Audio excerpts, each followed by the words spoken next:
Ropes of jizz, ropes of jizz. God, I love some ropes of jizz. Can they help you escape the tower where an evil man has all the power? Nope, because they're ropes of jizz, ropes of jizz.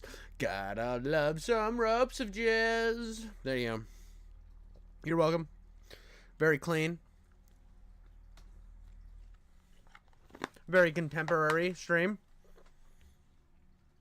Now, I have had a bit of fun clowning on leftist creators recently, but, it can't be all the leftist creators. I'm not here, I'm here to clown on people, buddy. I'm here to make fun of people. I'm here to make fun of cringe. That is what I do. And one of the most cringe things on the internet, one of the most over-the-top cringe things on the internet, is Ben Shapiro and his crew whenever they decide that they want to make a review. Like, at least with the Batman, and then I think Matt Walsh did Sonic. Super cringe. Absolutely cringe. But we are getting Ben's rebuttal to Matt Walsh's most overrated film. So basically, this is a spurgoff. This is an absolute spurgoff, and I am so excited to see what these idiots have to say. Cut a video in which he talked about his 5 most overrated films. I want to go through that because there's a lot I agree with Matt about, but his film takes are some hot takes. Today we're going to run down a list. Dude, be careful, bro. I see in chat making fun of me. Bro, I am cringe. I am cringe. Absolutely. My sister's in chat calling me cringe. I saw somebody call me cringe, and I just assumed it was a Hassan fan. They do not like me. Neither do the Destiny fans. They do not like me at all. But here we go. Back into Matt Walsh with his stupid glasses and beard. List of the 5 most overrated films of all time. Now, this is the definitive list. There can be no argument, no discussion. We should turn off comments on YouTube because this list is so verifiably correct that there's really nothing to talk about. Now, one thing to remember as we proceed is this: overrated does not mean bad. So I'm not saying that the films on this list... That is valid. I see that as a criticism all the time. People are like, you know what, you didn't like the game? And I said, no, I just said it was overrated. This is something I think I said in the past. Halo Reach is the most overrated Halo game because everybody just like gets down and just all over the knob of Halo Reach. They would let every character from Reach teabag their face into oblivion. And the fact that I say that it's just okay and it's a little overrated, people are like, why do you hate Halo Reach? Don't hate it. Just think it's a little overrated. I think that is a valid thing, and I think a lot of people hear overrated and just assume that you're angry at it. Are bad. Some of them are, but not all of them. Overrated just means that they aren't as good as people make them out to be. Their reputation is greater than the actual product on the screen. So, okay, stop it there for a second. Okay, so I just want to make sure that we have the standard correct. Okay, I'm not mischaracterizing his standard. His standard is not the film is bad. It's that people think that the film is like a 10 and the film is like a 4. Right? That, like, my list of most overrated films includes things like American Beauty. Best Picture, 0. Number 5, Shawshank Redemption. Now, this is not a... What are we even talking about? How is this overrated? Come on, dude. This is the one... Okay, there's one thing I want to say about Shawshank Redemption because this is just astronomically a bad thing to put on it. I understand that he doesn't mean the movie's bad, but... it is not overrated. I am sorry, dude. This is the one example of a time where I read the book and the movie was better than the book. This is the one example. Bad film. It is, in fact, it's a pretty good film, but it has gained the reputation of a cinematic masterpiece, mostly because millennials grew up watching the movie on TNT, where it aired approximately 46 times a week. And Shawshank it's a fine story. It's a well-told story, but it's also incredibly cliched, overwrought, quite cheesy, extremely predictable. Every character is a walking archetype. Every story beat can be seen from a mile away. The movie doesn't do anything new or different with the prison drama format except sanitize it. So Shawshank is to prison movies what Remember the Titans is to football movies. They're both massively overrated. Whoa. Okay. I think the character work that is done in Shawshank Redemption is absolutely brilliant. I don't understand what... In characterizations of prison movies, I would need you to say which prison movies did it better. Instead of just saying, like, in regards to prison movies, say an example of a prison movie that does better. Like, if you really like Victory or Fist or whatever that Stallone movie was, and you're like, that's the best, then tell me why you think it's the best, and say, like, these movies are better examples of said thing. Like, with my Halo video, I'm pretty sure I talk about how the other Halo videos, or Halo games, did better in terms of other things. I give perspective on where perspective is due. All you're saying is just, other prison movies did it better. How, though? How? And the idea of him accounting and creating an entire person and then escaping and becoming that person, that's a pretty genius concept to me.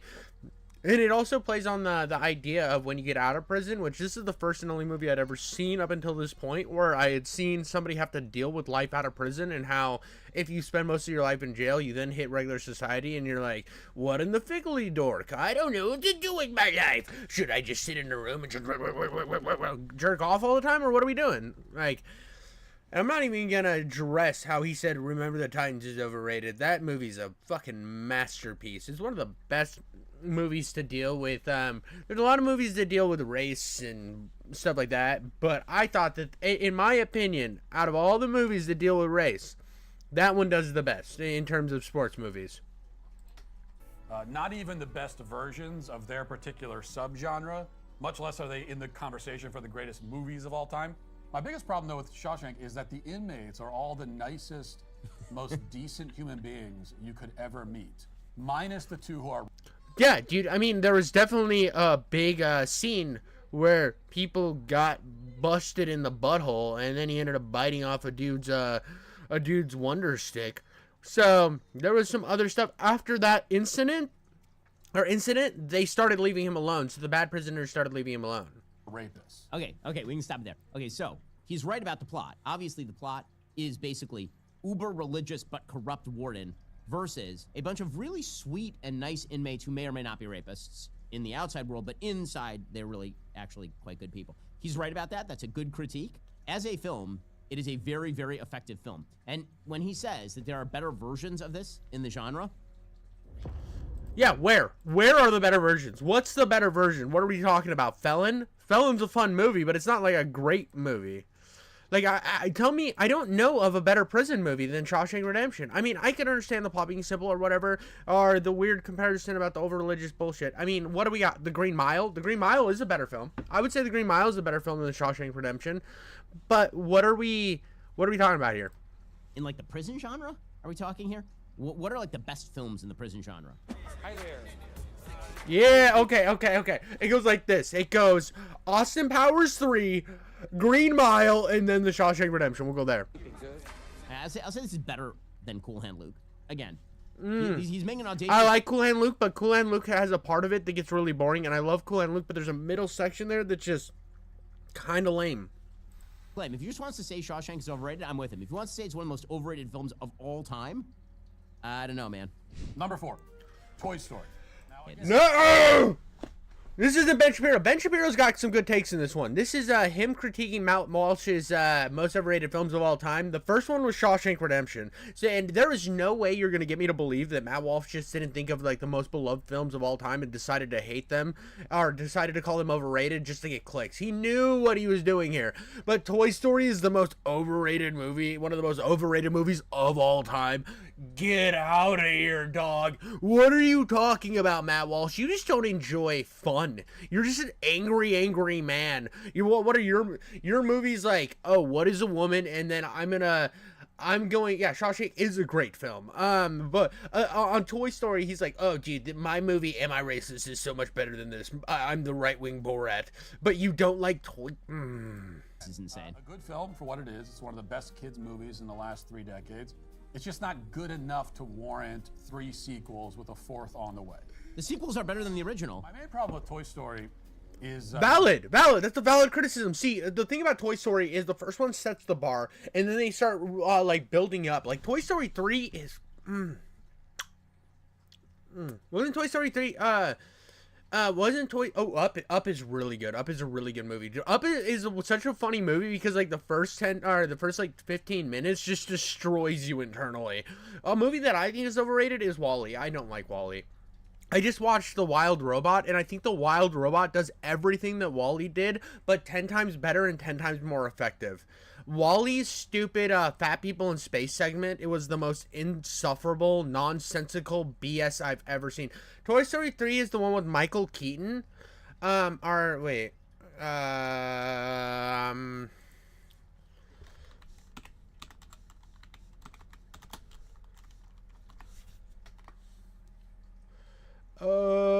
I think it's the one with Michael Keaton. Cast. Yeah, it has to be. It has to be the one with Michael Keaton. Yep, Michael Keaton. That's my favorite one. The Michael Keaton one's my... Well, I don't know. Toy Story 2 is really good. I love Toy Story 2 as well. Toy Story 2 and 3 are really, really good. Toy Story 4, I didn't like. Toy Story 4, I thought was... Toy Story 4 was my least favorite of all of them. I thought it was the most mid of all of them. I didn't enjoy it that much. I thought it was good. It's good, but it's not great. I think if I had to rank the Toy Story films, I think, and this is up for change at any point of any time in the universe. Toy Story 3 I think is my favorite. Toy Story 2 is my next one. Toy Story 1, Toy Story 4. I think there's Toy Story 5 coming out, but I don't know. The last one, I didn't like the last one that much. I thought it was kind of mid. I don't even remember most of Toy Story 4, to be honest with you. I remember there was a stupid spoon with fucking, what are those twisty, fuzzy wires called? I can't remember. They're like, flannel trouser bullshits. What the fuck, dude? They're I don't know, twisty, cummy guzzlers. Villain. Sid, who's the supposedly evil child living next door in the first Toy Story film. But what is Sid's great crime? Like, what did he do wrong? Dude, being a fucking psychopath. That's his crime. He's a psychopath. He takes apart his toys and reassembles them. This makes him a bad person? Like, he didn't know the toys were alive. So how could you blame him for that? He thought... Yeah, but who the fuck is taking their toys and strapping them to bombs and flying them in the atmosphere?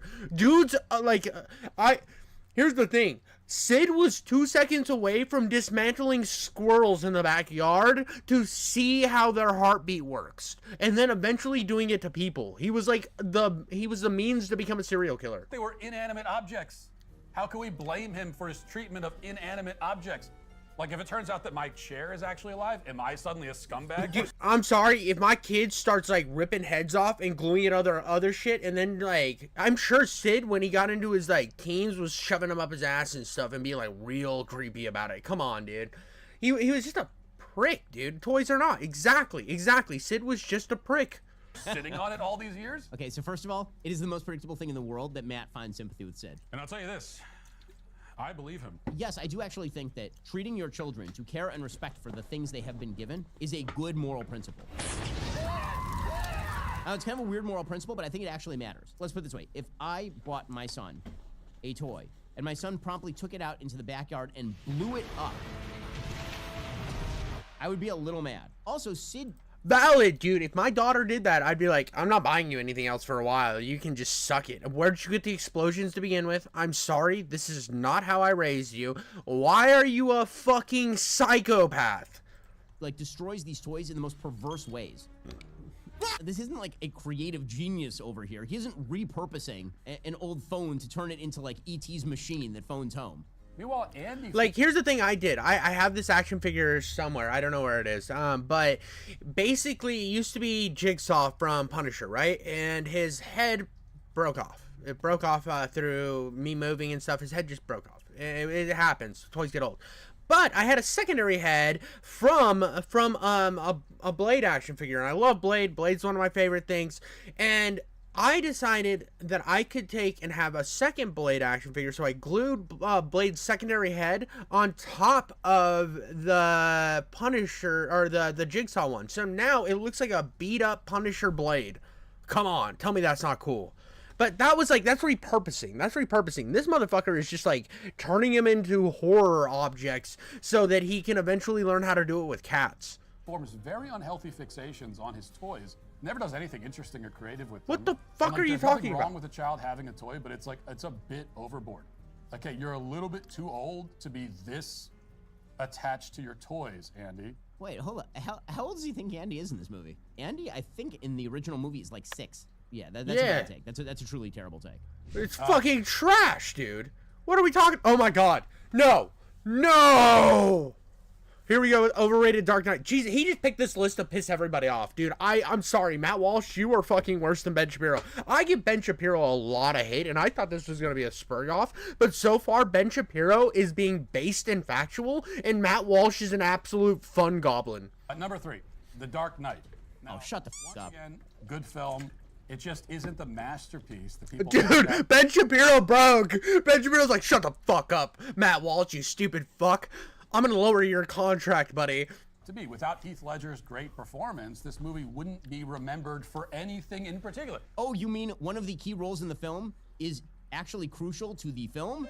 Truly one of the stupidest arguments I have ever heard, Matt. Without the Academy Award-winning best villain in film history in the film, it's a different movie. Yeah, no shit, dude. Here's the thing. I give Ben Shapiro a lot of faults for his take on Batman because I feel like he missed all of the build-up to what made the movie so special in my mind, which was Gotham as a focus point. And I think there is stuff you can criticize the Batman about, but he criticized a lot of the stuff that all of his criticisms, not all of them, about 70% of his criticisms were based on the context clues of the story and the world around and all this world development and atmosphere that he just closed his eyes and ignored because he hated the movie so much. This is worse than that. This is worse. This is a worse take than that. Like, oh, dude, without Christian Bale's performance as Batman, the Batman movie would have sucked. What the fuck are you talking about? It makes no sense. This is AIDS Dragon.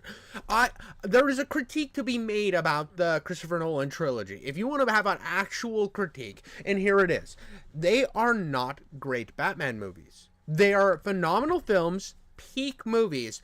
But the goal of those movies were never to be comic accurate Batman films. They were supposed to be what if Batman was in real life. And it was a brilliant idea in that regard. And I think they did a really good job of pulling some from the comics, but also more from the real world. The big falter in that is Gotham as a focus point was never a focus point. It was just what was Batman doing? What is his villains doing? The world is shit, right? And Gotham itself just kind of felt like New York because it was based in realism, which I think kind of loses some of the magic of Batman. That is a critique, but as films, as narratives in and of themselves, they are perfect. The casting, the acting, the stories that are told are incredible, but Gotham as a focus point was never a focus point because it wasn't really based off of the comic books, and that's one of the biggest losses of not basing it around the comic accurate Gotham and trying to make it more realistic New York. I could do that with literally anything. You know, the New Testament without Jesus, not nearly as good. Like, take Heath Ledger out of it. What does anyone remember about this movie? Who cares about this movie except for that? It's great by Batman movie standards, but it's not great as a piece of cinema. And I thought my jokes were bad. For example, how does the Joker wire an entire hospital with enough explosives to demolish it in 15 seconds without anyone noticing? This is a working hospital. People are in it 24 hours a day, 7 days a week. How did you wired the whole thing? It's not even just like one part of it explodes. The whole thing is taken down. Wait, that's it. That's his critique. His critique is like the practicality of wiring a building to explode. I mean, yes, that's correct. Gotham City's a show. They have a literal insane asylum where they keep people, and every 5 minutes people break out of the insane asylum. Also, has he been to a hospital recently? They're not really all that well run. No. I remember when my wife was in residency. Dude, I feel like at nighttime when you walk into a hospital at night, dude, there's just nobody there. They keep like bare bones staff. When my wife was going through having the baby, right, and we were there, dude. We show up, there's like one sleepy. There was one person there that was like helping us to get us to like, yeah, dude, my wife's having a baby. This bitch is about to explode. I'm sorry. And then this other chick is just fucking nodded out at her computer, just asleep, dude. Just fucking lights out. I look over and I'm like, damn, bro, she's asleep. We go in through the doors that they buzz us in, right? And then it's like one person running this whole hallway, dude. It was just fucking Zombie Town, USA. Now, after the baby was born and it was like daytime, there was a lot more people there. But at night, bro, I'm telling you, if he had some of his goon operators sneaking around that hospital dressed as doctors and shit, and he got like the lightest amount of clearance, he could have rigged that whole motherfucker to blow. Yeah, man. I mean, not that I would have committed a criminal act like the Joker, but I don't feel like it would have been that hard. Now, the movie hopes that you won't notice that problem because you'll be distracted by, like, the moment in the hospital. when Joker shows up in Two-Face's room wearing a surgical mask and isn't noticed by Two-Face until he takes the mask off. But even with the mask on, you can still tell that he has white face paint and black paint around his eyes. So how did Two-Face, the criminal genius, not notice that? Well, maybe it's because Two-Face isn't a criminal genius in this. He's a villain for about a half a scene, and then he's dead. It's like Christopher Nolan forgot to include Two-Face. They're about to put the movie out. It's like a week and the movie's gonna come out, and someone says, "Whoa, we forgot, we're gonna put Two-Face in this thing."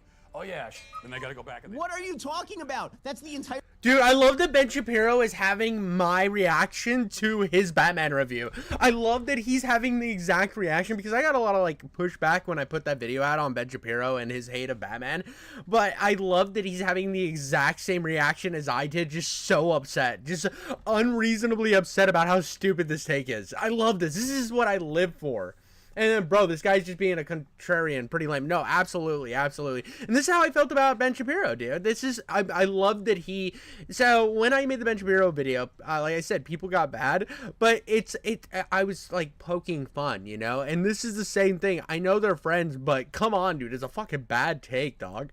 Your character arc of Two-Face doesn't change anything in the movie at all. No, what? Are you kidding me? Are you kidding me? Stop it for a second. Just stop it. That's so. Oh my god.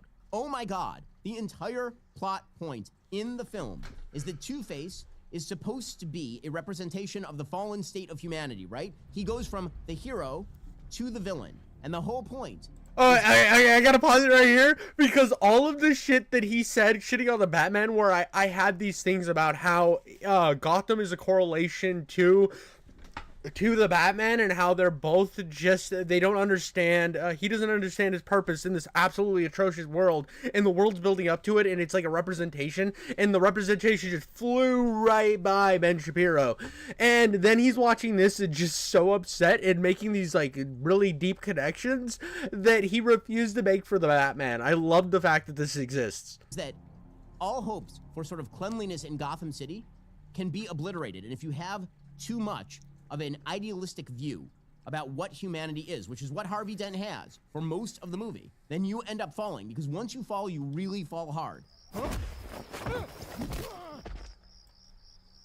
This is a dumb take. I'm sorry. It's just it's a horrific take. It's a horrifically bad take. You know what, Matt? I can't even do this right now. I challenge you in person to a debate on The Dark Knight.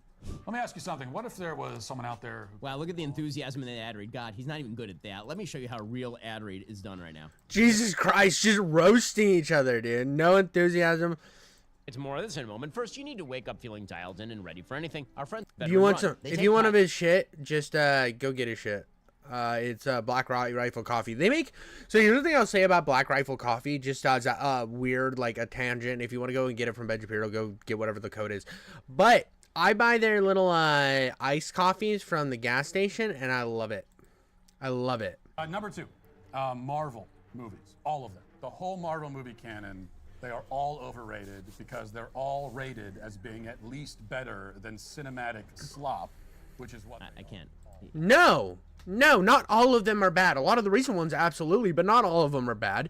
I think there's been a misconception about how people think that all the Marvel movies were like these quippy bullshits when they started out. There were quips, but it wasn't the priority in the movie. And it's like writers and shit took over and saw that people liked the little injections of humor that Marvel had and way overdid it.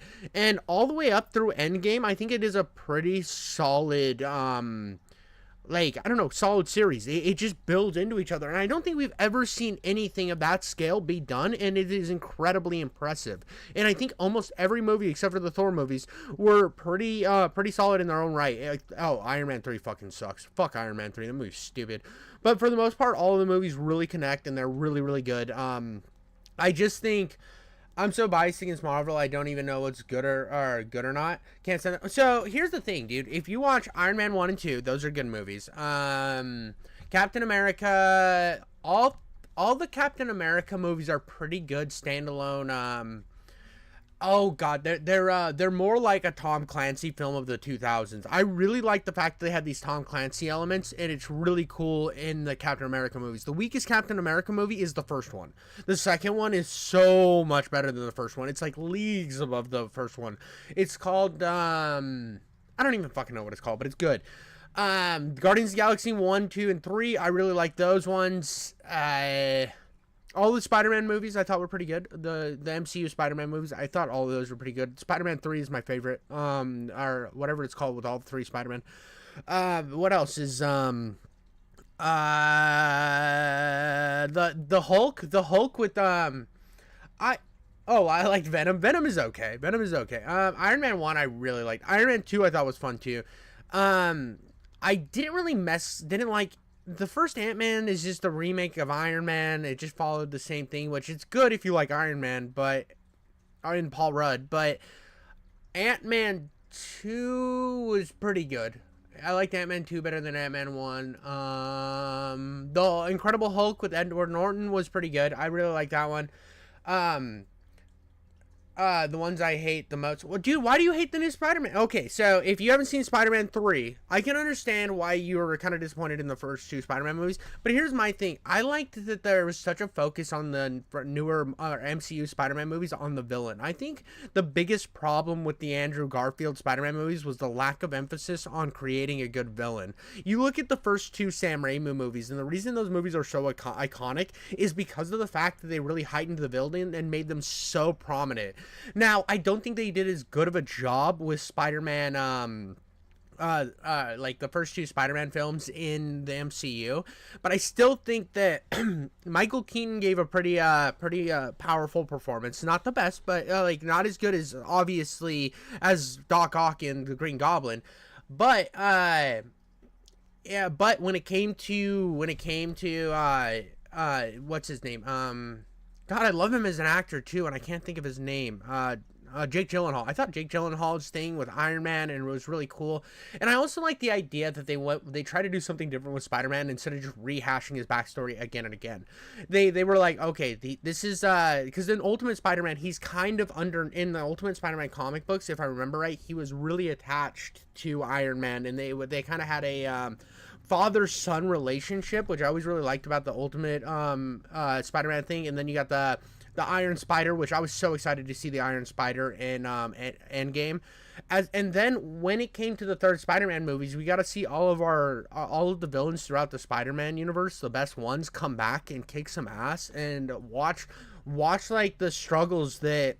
So in the third one, it's the first time you get to see the MCU Spider-Man feel like he's put in a situation where he's finally struggling. It's not as safe. It's a more dangerous than the first two. The first two were pretty safe movies, but the third one really pushes it to a new degree, and it also is really good character work for the Sam Raimi and the Andrew Garfield Spider-Man. He has me there. All bad. Like every single Marvel movie is bad. There's never been a good one, I hate to tell you. The original Iron Man is really, really great. So the original Guardian of the Galaxy was a real breath of fresh air. Ant-Man is wildly underrated to me. Doctor Strange 2016, again, enjoyable. And Thor Ragnarok is just pure silly. Dude, he's calling him out. He's calling him out, dude. He's calling him out so hard. I feel like a part of this was just to piss Ben Shapiro off, and I love that Ben Shapiro is in this position because I was literally in this position when watching his Bad review. This is so great, dude. I'm loving this.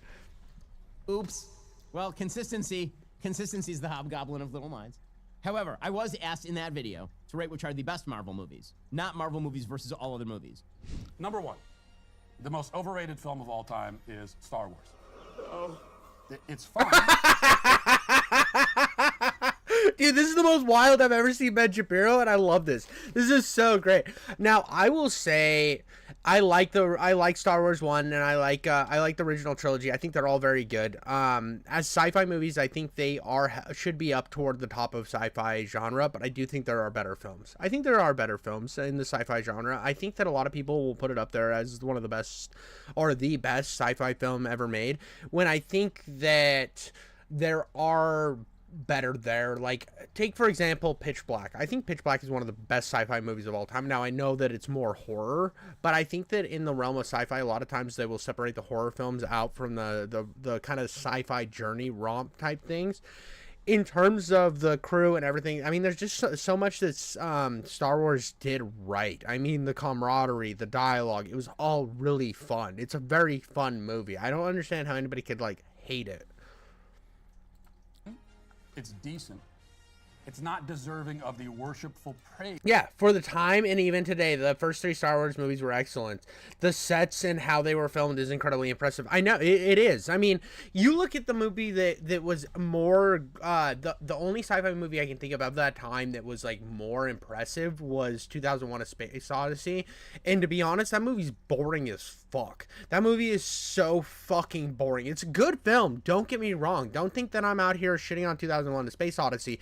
But goddamn, there's some points in that movie where you just don't give a fuck. I mean, when Hal starts going off the rails and it's like, I can see your penis, Danny.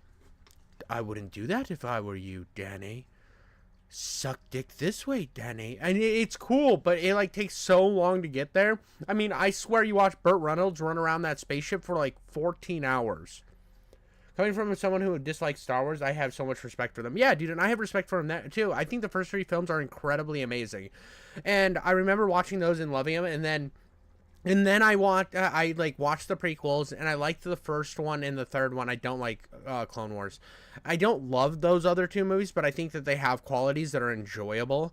And then the first reboot with Rey was okay, and I liked it I did like it, but I wanted more for it to go in a direction that also Finn was secretly a Jedi as well. I think that would have made for a more interesting premise, because Rey was never likable as a character. She had no personality, and that was such an issue for me, because I just found her somebody I couldn't get attached to, but I found Finn as somebody I could get attached to. And then in the second movie where they put Finn kind of on the sidelines, and then her story I didn't give a fuck about, and then for some reason, dude, Luke is just okay with killing children. Like, what the fuck? Well, how are you the good guy? How are you ever the good guy if you're just okay with murdering children? Go fuck yourself. It receives, and it certainly does not warrant the 10. It saved Hollywood. Literally saved the entire industry. Fox Century was about to go bankrupt, and they put out Star Wars. The theaters were dead. No one was going to the theater. Star Wars saved the entire movie industry. Okay, by the way, he's talking the entire Star Wars series, right? He's not just talking about like the original Episode 4 Star Wars, which is in fact a great movie. He's talking about like including Empire. Empire Strikes Back is one of the 5 best movies ever made. What in the actual The original Star Wars movies were solid B movies. No! Yeah. Well, shut up, bro. No, they were not solid. I'm yelling into the mic, dude. I need to get the mic away from me so I can actually yell. I'm gonna turn down my range. What the fuck are you talking about? B movies? Have you seen a B movie from the 60s? 60s? They didn't look like this, you fucking idiot. Jesus Christ. What type of fucking moron are you, Matt Walsh? I'm not even the biggest Star Wars fan, but this is the most moronic fucking take of my entire life. You are an absolute idiot. What a fucking moron. B movies? He's trying so hard, dude, to be fucking, he's trying so hard to just fight back, dude, and be contrarian, dude. He's trying to be contrarian so fucking hard that it hurts, dude. This isn't even real. This is fucking make-believe land. Acting's pretty poor, especially by Mark Hamill. Really, really bad acting. The script is kind of cheesy and derivative in parts. And I say derivative not because, everything after Next they'll say Life is Strange isn't cringe. I haven't seen Life is Strange. Star Wars is ripping it off, so I'm just used to it.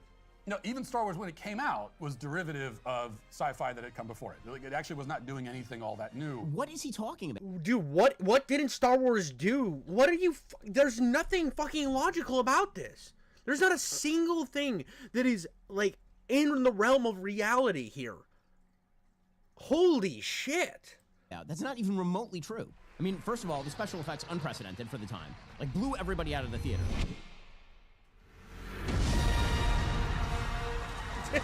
That was such a good edit. Here's the most transformative movie in terms of effect since The Wizard of Oz went into color. As far as the acting, I'm not a huge fan, but that's also the character. The whole point of the original Episode 4 Star Wars is that Mark Hamill's character, Luke Skywalker, is a whiny teenager. But I was going into Toshi Station to pick up some power converters. I said, shut up, you bucket of bolts. And he has to learn that he actually is important when he does his duty. Alec Guinness is awesome. Harrison Ford in these films is iconic.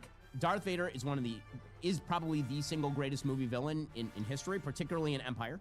Palpatine is another amazing movie villain. Yoda's an amazing character. Like, what is he talking about? and you know, but that's fine. Darth Vader is a 12-year-old boy's idea of a scary villain. Like, Dude, shut the fuck up, dude. Darth Vader is intimidating, period, bro.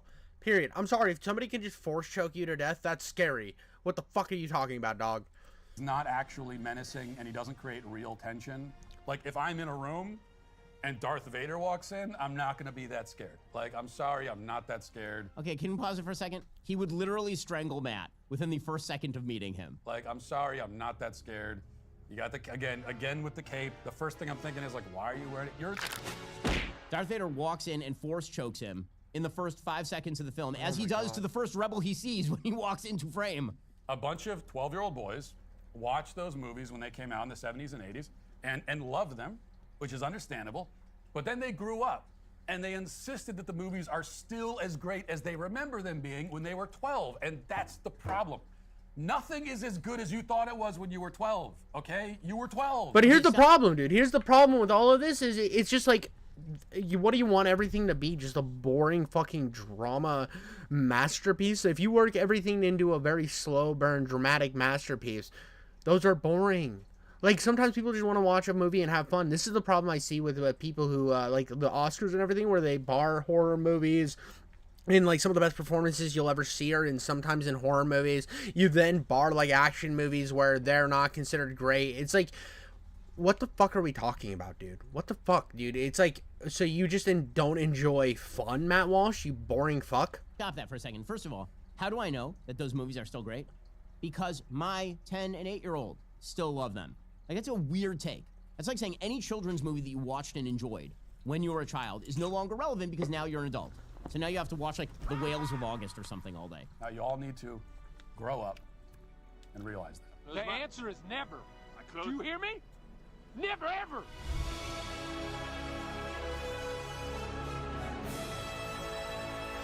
One of the great scores of all time, by the way. Dude, that is such a bad video. That is so bad. That is so bad. That should just be burned off of the internet. Jesus Christ. He picked every one of those to be contrarian.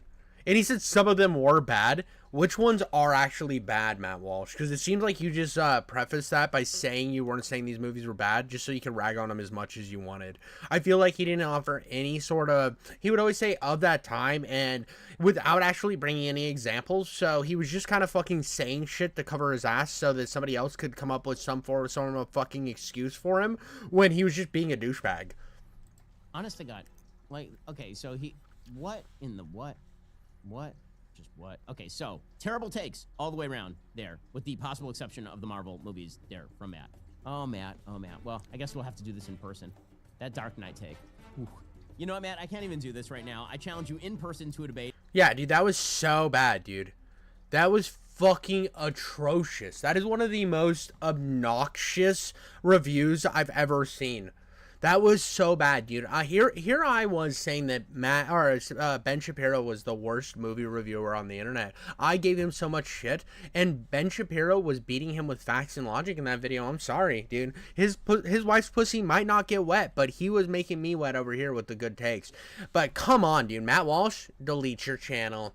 That's how bad of a review it is. On a scale of 1 to Ben Shapiro's Batman review, you're at Ben Shapiro's Batman review. I was expecting to see, like, some stupidity back and forth, but there was no stupidity back and forth. It was all just the most retarded shit ever.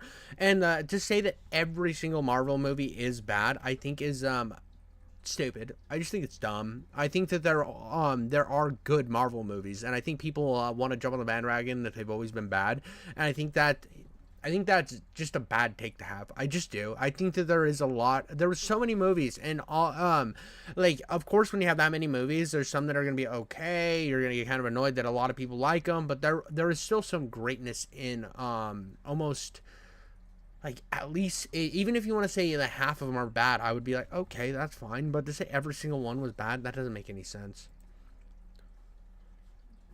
Wow. You like it? Hey, Meta, remind me where I parked my car. You were parked in lot 19A. Oh my god, dude, my computer spurred out for a second there. That was scary. So, by the way, Kanye's back on Twitter, by the way. I thought I misreported, I guess. I misreported and said that Kanye got banned when he didn't. He just decided to go Twitter silent. And he regrets, I guess he regrets being anti-Semitic again.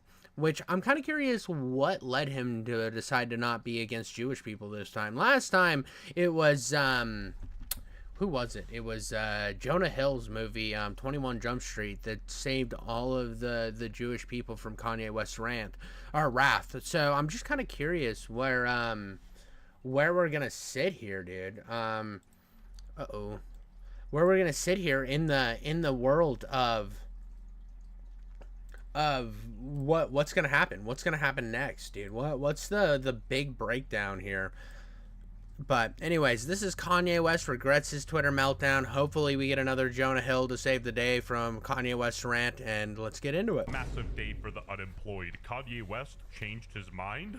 After further reflection, I've come to the realization that I'm not a Nazi. I wonder how he... Well, that's good, dude. I'm glad that you decided to search internally. You looked into your heart where all the dildos and swastikas live, fighting an endless battle. The swastikas are being thrown like, or what are they called? I don't know, ninja stars. Dude, what the fuck, dude? I might have to... Not receiving enough video to maintain... Okay.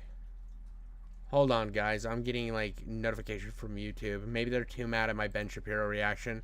We'll have to see here. Give me a second, dude. I might have to re-intro this, dude. Looks like I'm running smoothly on this end. I don't know what's going on. I don't know if it's OBS that's having it. My bit rate seems to be fine. I'm not dropping any frames. CPU at 7%. I don't know. I think I'm good, dude. But here we, like... I'm honestly confused. I'm honestly very confused. But let's intro this again, dude. Let's give it another shot. Let's give it another shot and see if my stream crashes. Maybe Kanye West's, maybe why my stream is having so much trouble right now is it's so scared of Kanye being a Nazi again that it just can't handle it, dude. It can't handle the whiplash between Kanye deciding he's a Nazi and then taking back that he's a Nazi constantly. I mean, Jonah Hill can't save the day every single time, guys. This is WestJet with Kanye West regrets his Twitter meltdown. Massive day for the unemployed. Kanye West changed his mind. After further reflection, I've come to the realization that I'm not a Nazi. I wonder how he... Bro just looks internally at his heart, where the dildos and swastikas roam and play, living their happy days when an internal Cold War breaks out, and the dildos are on one side afraid of the swastika Nazis on the other side, and they're using swastikas as throwing stars, and the dildos are shooting fluid out of their tips, and it's an endless war where none will remain, but there's two star-crossed lovers, and it's a dildo and a Nazi, and it becomes the swastika dildo, and they die together by killing themselves. It's Romeo and Juliet. That's exactly what I'm talking about. He came to that conclusion. I can't quite put my finger on it though. He's black. Adam Sandler, thank you for the love. And then immediately he tweets the thing I showed earlier. Like, I'm sorry, but this is exactly what he did last time. Watching Jonah Hill in 21 Jump Street made me like Jewish people again. No one should take anger against one or two individuals and transform that into hatred towards millions of innocent people. My name is Jeff. He's using... Dude, I love that this time it's Adam Sandler. Okay, we're in it, dude. Adam Sandler is saving the day, saving Kanye from his anti-Semitic ways, dude. He's like, I'm Adam Sandler. You don't like the Jews? And Kanye's like, yeah, man, don't hate the Jews no more. That was a highly racist Kanye West. My bad. The same strategy as 2 years ago. He saw Uncut Gems and changed his mind. First, he doesn't like Jews. He goes on a Twitter rant, he watches a movie, and then he likes them again. He also found out how to turn off his caps lock key, because these sentences actually have some sort of structure. Baba Booey. WestJet. What is up, Elephant Tusks and Elon Musks? WestJet615, Venezuelan trillionaire here, and today we're talking about Kanye. Oh, and literally 0% of you are subscribed, so be sure to subscribe. Yeah. Ye backtracks after further... By the way, while this fucking weird ad plays, I want you to know that I got like a 96% not subscribed rating, and that needs to fucking change. That needs to change, or we're gonna have some like real problems. And by real problems, I'm gonna mean I cry myself to sleep every night. So please subscribe to my channel. Even if you don't like me, you'll get to see me more and make fun of me more. And eventually you can compile a bunch of clips of me going on unhinged rants where I talk about just getting drowned in semen while I just get beat to death by giant naked gorillas, because gorillas are always naked. You see what I'm saying? You see what I'm saying? But you take that out of context, wow, you can get me canceled on Twitter. Let's go, dude. So subscribe even if you hate me. Subscribe even if you love me. Just subscribe, you goddamn morons. So be sure to subscribe. Yeah. Ye backtracks after further reflection. I am not a Nazi. He brought back his Twitter account and got hit with hella sensitive content warnings and disclaimers. Kanye waking up and seeing what Ye did. Oh no. On the real, I feel kind of bad for Kanye. He clearly got bipolar and he's not fully there in the head, and people are sort of egging him on. Like, not even a week ago, he was saying everybody is a Nazi till a real Nazi pulls up. And of course, this masterpiece. There's only two things this bro just was like, let's go, dude. I'm doubling down. La Fura. And then he wakes up and he's like, oh shit, dude. Here we go again. Can be. Either he's absolutely mentally ill and barbecued in the head, or he's just rage baiting everybody. And at that point, it's sad. Like a deadbeat 50-year-old father trolling on the internet. Bad bitches are sex offenders. I see them and I'm sexually offended. Like, some of the stuff is funny. It's like if... My favorite was the Jewish people created porn, and I love porn. That was my favorite fucking thing of the entire meltdown. I woke up and I saw that tweet and I reposted it because I was like, this is fucking glorious. If Kanye says it, he's sweet, that if you say it, they're calling human resources. The internet is a beautiful, dark, and twisted place, and we're essentially deriving entertainment of a dude going through a lot right now. How much reflecting did it take, bro? A man that made graduation is talking. Listen and learn. I mean, are they wrong? Like, I don't know how many he made graduations that got in me, bro. Like, Kanye West could genuinely be an actor. Dude, it's like, he could literally walk out, take and pour, like, endless amounts of cum on him, right? And it's like chunky, and it looks like cottage cheese, and the cottage cheese chunks are just landing on him. And while they're landing, he's drawing a swastika on his chest, and saying just the whole time he's just on spam, just the Jew suck, the Jew suck, the Jew suck, the Jew suck. And then delete the video and the next day be like, listen, dude, I just watched Curb Your Enthusiasm. I think he's Jewish. Isn't this Curb Your Enthusiasm? Yeah, I think he's Jewish. Or he watched fucking Seinfeld. Seinfeld is Jewish, I think. He's like, I just watched Seinfeld and that shit is mad funny. Actually, I regret making that video with all the cum and swastikas and stuff. I don't hate the Jews. And then everybody was like, but he made Graduation, which, facts, dude. Graduation is fire. And watching Kanye go on his weird meltdowns, I think is fire as well. They're always hilarious. Axe murderer, and people would still say he made Graduation. Anyway, I was doing some trolling and I said this on my second channel. I love Kanye, I just don't like his music, and it got picked up by the Kanye West Reddit, r/Kanye thoughts. Most of his new fans, dude.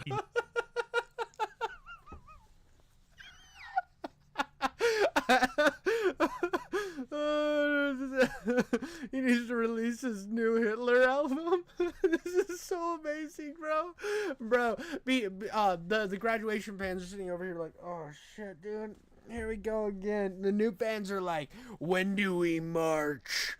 Needs to release a new Kyo album. Bro, y'all helping him pay his rent. Are you serious? Even Reddit's on this? Like, genuinely, f off. I get it. I live in Canada, a third world country. You don't gotta remind me. He was probably joking. I'd like to think that actual Nazis would at least say it's different. Like, maybe pointing out the irony first. How does this have 120 likes? Pointing out the irony first. They really think an actual Nazi would stop and be like, hold up, I'm making a joke right now. A black woman is speaking. Listen and learn. WestJet is the definition of satire. All his videos, he's being sarcastic. Are you talking about the transphobia and bigotry in particular? That's right, WestJet. We're calling you out right now. Every time you're at those brothels, and I know you're at the transgender brothels, and you're just sucking and fucking, and you guys are you're doing baby oil slip and slides. I know you're there, buddy. I know. I'm watching you. I'm filming it, and I'm posting it on your OnlyFans. No, I mean.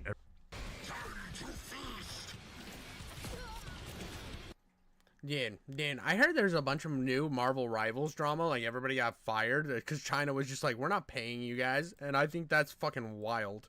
They were just like, yeah, you guys helped with getting the game out, but shut the fuck up and hit the unemployment line, which is fucking foul. That's wild. Bigotry in particular.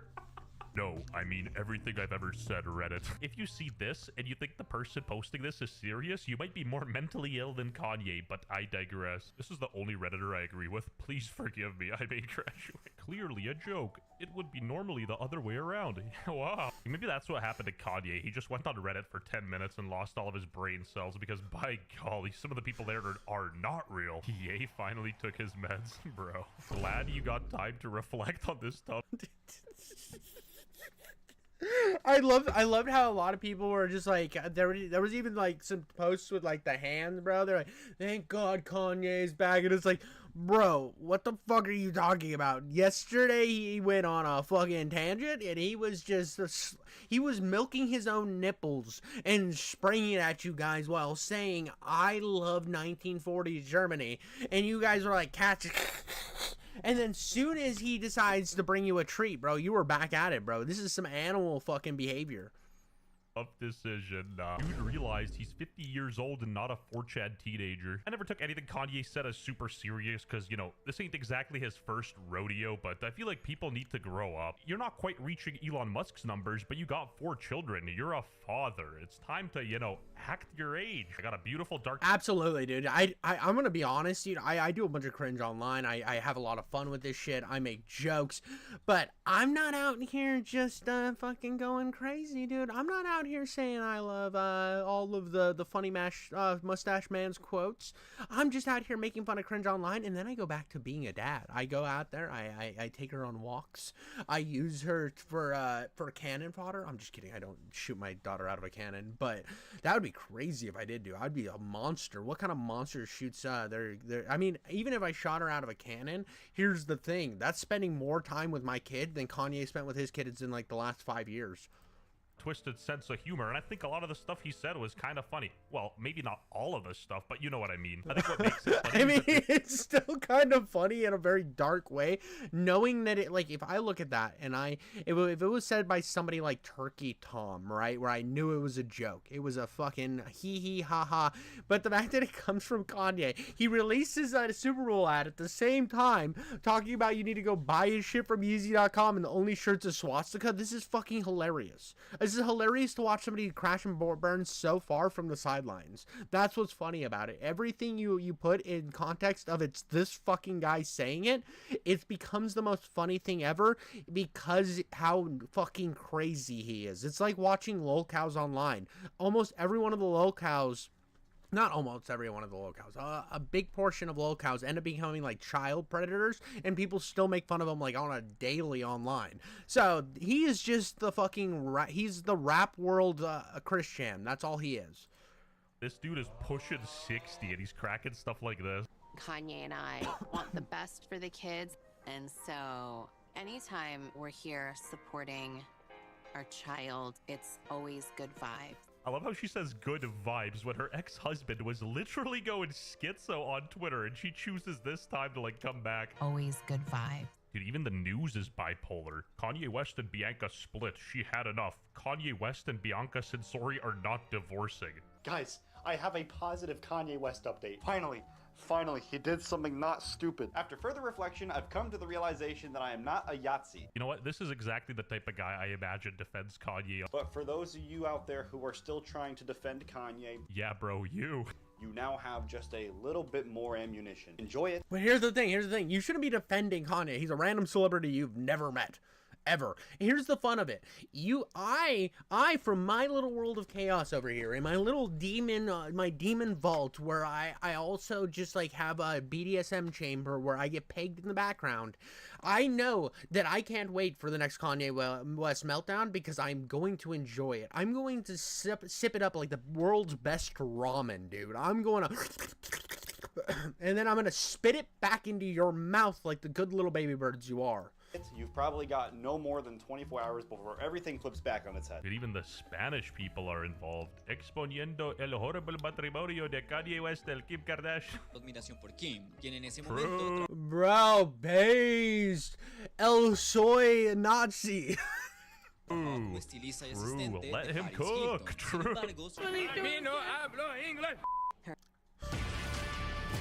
Bro, this looks fire. What is this? Is this an actual game or is this just like a multiplayer spurg dump? Because this looks fire. What do we got going here? Look at the robots in the... Dude, imagine if they had sex, though. Imagine if they were robots. Here's something I actually am curious about. Is there ever a game that actually, like, other than The Witcher, that is basically on the verge of becoming a sex game that's actually good? Like, because that looks like a gacha game. It's obviously a gacha game. But I'm on a different realm of thought now. I'm on a different plane that no one could understand. Not even Kanye. And he seems to go dimension hopping on a regular. But here's the thing. Is there a game that's like an NSFW game that's actually good? Because it seems like they're all shit. They're all shite. I want to see a game that has like some Doom Eternal quality gameplay that is just like some spurg like gooner bait. I want to know if somebody went out of their way to create something that peak, this iconic, but is being hampered down by the fact that you're shooting a dildo gun into pussies. This is questions that need to be answered. I'm asking the tough, hard-hitting questions right here. Has been involved, and he came to rehearsal, and he's like, can we change the graphics, like to the Lion King? Everything he said earlier, slide that under the rug. You know, he came to a rehearsal. Kanye and I want the best for the kids, and so... I'm gonna say something a bit controversial, but I'm gonna keep it $150 with y'all. I do not care about Kanye and his personal life. I feel like people are really weird when it comes to celebrity worship. Maybe it's just me, but if a Kanye song... Absolutely, dude. I don't understand how all these people act like these celebrities and these online influencers are like the great... Dude, you see it a lot with any fandom. They will fucking crawl through glass-ridden AIDS to protect their favorite celebrity. It's whether it be micro, internet, whatever. They will fucking fight to the death for these people that would not give a half a shit if they disappeared. I've seen it with the one most prominent is anytime I've covered Hassan or Destiny. Those two fan bases get absolutely fucking crazy in defense of these people, and it's like, come on, dude. Come on. You guys need more of a life. Just be out there. Just realize that we are all here for entertainment. I am here to entertain you. I'm a monkey with fucking symbols. And every once in a while, I pinch my dick with the symbols and I go, ooey, ouchie. And that's about all I'm here for. And that's what all of these fucking idiots are here for. They are not your friends. These are just people you watch to buy or to waste time. On my Spotify shuffle, I'm not really thinking about what Kanye's political stances are, what he said on Twitter, or how his love life is going. I'm just gonna listen to the song. Like, if I listen to a 6ix9ine song, it doesn't mean I support everything 6ix9ine did, you know what I mean? Well, other than the racketeering, I think that's alpha. He's a lazy Mexican. Dude. Kanye's lost it. He needs to go get help. He needs to seek help. He needs to go into a mental institution for a little while. He needs to. It's affecting his family at this point, for one. This motherfucker's posting, you know what I mean? Like, he's doing blasphemy. He's dissing Jesus. He's dissing Virgil. Dude, I have to say that it was so funny that this whole Kanye drama started with him just posting naked pictures of his wife, just spamming Twitter up with naked fake pictures of his wife, and then he just deletes all of those and goes on a I love funny mustache man rant the next day that Adam Sandler saved the world from Kanye. It's just so wild. This is why he's entertaining when he does this crazy shit. It's not that I agree with anything he says. It's all awful, but it's so funny. It's been funny since he did that like interview and said 400 years of slavery. That sounds like a choice. That is a wild thing to say, but he's Kanye saying it. So you look at it, you're like, okay, I can't wait for the next meltdown. He's saying free Diddy. You can say what you want to say about it, and then people are gonna be like, oh, it's the Jew coming at you. Bro, I'm a human being. You guys are human beings. He's defending Diddy. Diddy's a fucking... right? Diddy's gonna be in jail forever. I mean, unless he snitches and tells what celebrities. You know you're on the wrong side of history when Aiden Ross starts making sense. Do you believe in the Big Bang Theory or Pangria? At what point do you gotta take a step back and like reevaluate? Those are two very different things. Wait, when this is the guy lecturing you. Manic person has mood swing.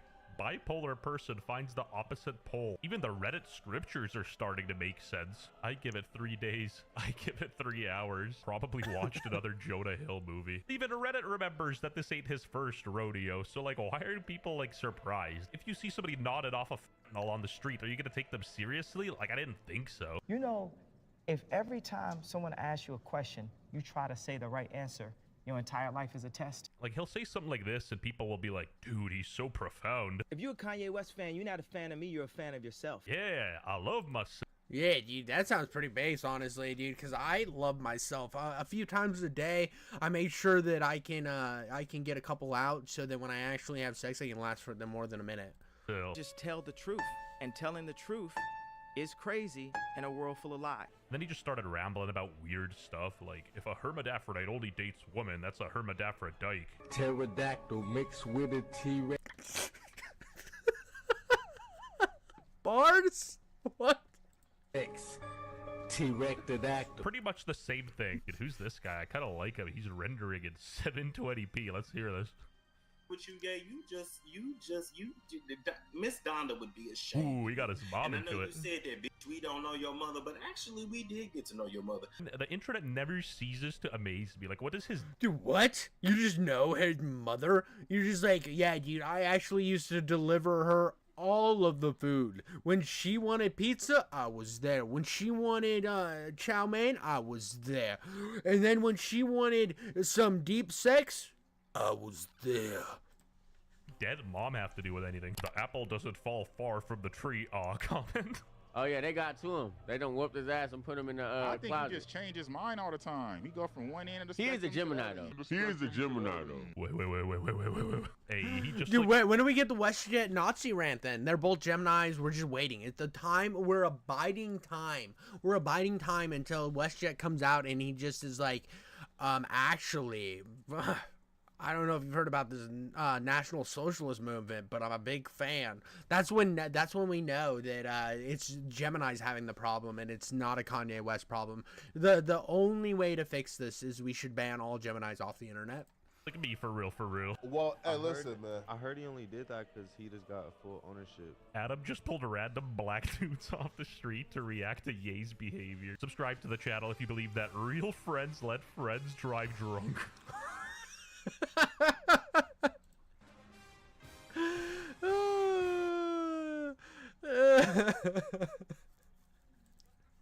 That was good, dude. That was good. I have to say that I'm always down for another Kanye meltdown. I know that he is a wild individual, and some people worry about his mental health or whatever. I don't care. I don't know this person personally. Is it sad? Probably. Is it going to affect my day-to-day? Not really. I get to laugh at him on the internet. That is about all that Kanye has to do. And then every once in a while I put on the song Stronger or Runaways and just go fucking hard. Ooh, dude, Black Klansman was a good song too. I think that's what it is. Oh, Black Skinhead. Not Black Klansman. Black Skinhead was a good song, too. I think that's what it's called. You'll have to correct me in the comments. I don't know. But he had some, like, really good music back in the way. I used to love Kanye West. He was, like, my intro into rap. And then I started listening to 50 Cent, Ludacris.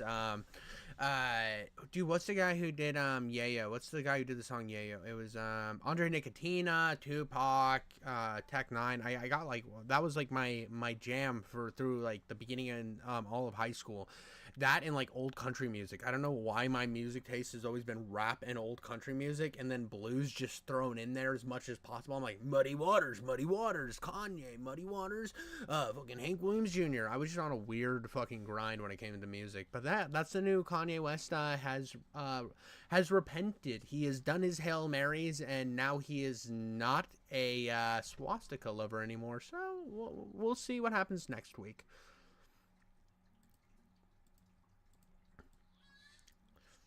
So now that we're making fun of people, I want to do a couple more making fun of people's things because I'm on a roll right now. I'm on a roll, and I think that we need to talk about a lol count known as Nova is Online. Nova is Online is a weirdo. He's been a weirdo for a long time. He's a TikTok personality. This whole thing was reviewing food and being cringe. First time I ever saw a Nova video, it was like him with a katana saying he was going to fight off all the haters. And I'm like, this is peak fucking entertainment right now. This is peak entertainment. What are we doing? I'm in love. I want to see it. And then I found out he was a creep. And that is how usually the locale rabbit hole goes, is you find out that they're funny and cringe, and then they become an absolute predator. It's just, you can't have any fun. And they always turn out awful. I wish you guys could see my face right now. I am literally shaking my head in real time after the DM I got on Instagram literally this morning. And yes, Instagram is the only social media I have. If you want to reach out, be like, yo, I love your videos, here is $50,000. Feel free to DM me or follow me. They sent me a video called Nova Online Exposed yet again. Person said they got your twin again. I am not going to take this disrespect. Now, dude, what was this YouTuber's name? Sensitive Society. Sensitive Society is the new is the commentary Nova's Online. We just need to make that happen, guys. We need to push that in the universe. When you think of Nova is Online, you also want to think of Sensitive Society as being the same individual. And once we get that out into the ether, then he's going to have to battle off all of the weirdos that want his DMs.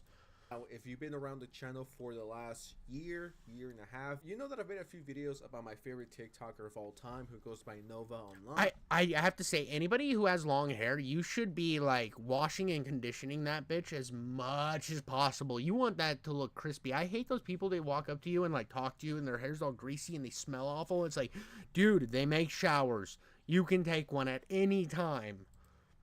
So when I saw this, I was like, what is going on? Did he get caught in 4K again? Is it another weird situation where he likes diapers and likes to act like a baby? Is he getting freaky again with 15-year-old? Dude, not the 15-year-old part, but come on, who doesn't like wearing a diaper and getting a little freaky, dude? You cut a little hole in it, and then you and your significant other bump diapers together. You're just like, you hear the ruffle of the who makes diapers? I have a baby, I should know this. Huggies. You bump the Huggies together, and you're just like, and then when you blast off, you already have a pre-built-in cleanup method. What is going on here? So I actually found the video, and it's by an amigo of the channel who goes by Smokey MCC. One person might assume that after everything that's been thrown at him, all the allegations, all the stuff that people are saying about him, you would think he would go back to normal. He wouldn't be, acting like a freak. There's some stuff that I want to cover about this video, and also some other things that I found on Twitter. I think I've been extremely charitable towards Nova and the allegations. I'm like, well, I don't think he is 1,000%. I know he's saying the allegations, but it says all of the. It sounded like he said all of the Asians, bro. Like Nova has like a cabal of Yakuza agents just behind him, and whenever he decides to suck a binky and talk to a 15-year-old, the Yakuza will just go after anybody who critiques him. Pedophile. I don't think he's like ADP, but after the stuff here and stuff we've covered over the years and stuff that people are covering, including other channels, it's like, yeah, I think I've ran out of being charitable towards Nova at this point. There's something wrong with them. But anyways, let's just get right into the video. If you enjoy, subscribe, drop a like, get me out the hood, and let's just get right into it. These are all jokes I've been making. I want to say something real quick though. That has nothing to do with Nova. I played a little bit of Ninja Gaiden Black 2, and I really like that game. I'm terrible at it, but I want to play more and just dive into the pussy of Ninja Gaiden. I want to check out the bosom of the girl he wants to save. I want to see them ripe nipples. I want to get right into it, and I love that Nova's just like so excited about everything I'm saying right now. Making at the guy's expense, but look, it's time to talk about the serious shit, because what is this? Let me tell you something. Oh no, oh no, baby fur caregivers and little, no, burn them with fire, please, burn them with fire. No, dude. Oh, if you don't know what a baby fur is, it's like furries that pretend to look like babies, and sometimes it's just kids. It's so degenerate. Like, all of these are degenerate. Just check the hard drives. Check the hard drives, I say. Please check them. On Twitter. was looking at Nova's Facebook page. This is Nova Gabriel Gage, you know, the guy we're covering in this video, his own Facebook. And Liquid Nova, a guy who covers him, he found this. He found that Nova is following a page called Baby Fur ABDL Caregivers and Littles. Whatever the fuck that means. I mean, I have a pretty good idea just looking at the picture. Caregivers and littles, like, it's exactly the type of stuff Nova was exposed for liking in the past. And still to this day, he was following this account.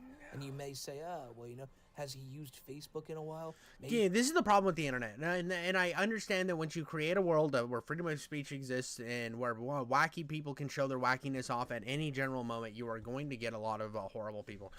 But the problem with the internet is now it's created a place where if you want to ride cum falcons into your neighbor's asshole, there is another, there's a Facebook group or a Reddit thread or a 4chan page where there's other people that like riding cum falcons into their neighbor's asshole. So then those people start communicating, and then they find out that there's a bigger group, and then they start having conventions where they're all dressed up as cum falcons and talking about how sexy their neighbors are, and you just get this giant cabal of cum falcon lovers, and then it becomes not weird to them. They think it's normal, and then they start fighting and advocating for the rights of the cum falcon, and it's just an endless craziness that the internet brings. Now, I understand that sometimes this is kind of like can be good with certain communities and certain groups, but you also have to remember that there are fringe weirdos out there. There is probably Nazi groups. There's probably obviously there's like weird groups that like kids. There's just this endless thing of like there's these spin-off little niches that hold their little conventions, and it's all thanks to the internet. This was from back then. No, because Nova went back and has now since taken that off, unfollowed that page because he doesn't want people to see it. Nova was actively still looking at this stuff as of like a day or two ago, and it just shows that all these people's fears about him still being into this weird shit and doing it around kids is very much to be believed. Yeah, Nova's never beating the allegations. I mean, Jesus fucking Christ. Just looking at the name, I don't even want to look for it because I'm scared that the FBI is going to show up at my house if I search this on Google. Baby Fur. The only reason I know about it is because I've seen some Turkey Tom videos where he talks about people that have been into this shit, and there's like, if you want to like see some craziness, just anytime there is like some people, there was a documentary on this thing. It's one of the best online documentaries I've ever seen. It was called Zooier Than Thou, and I think it's 4 parts.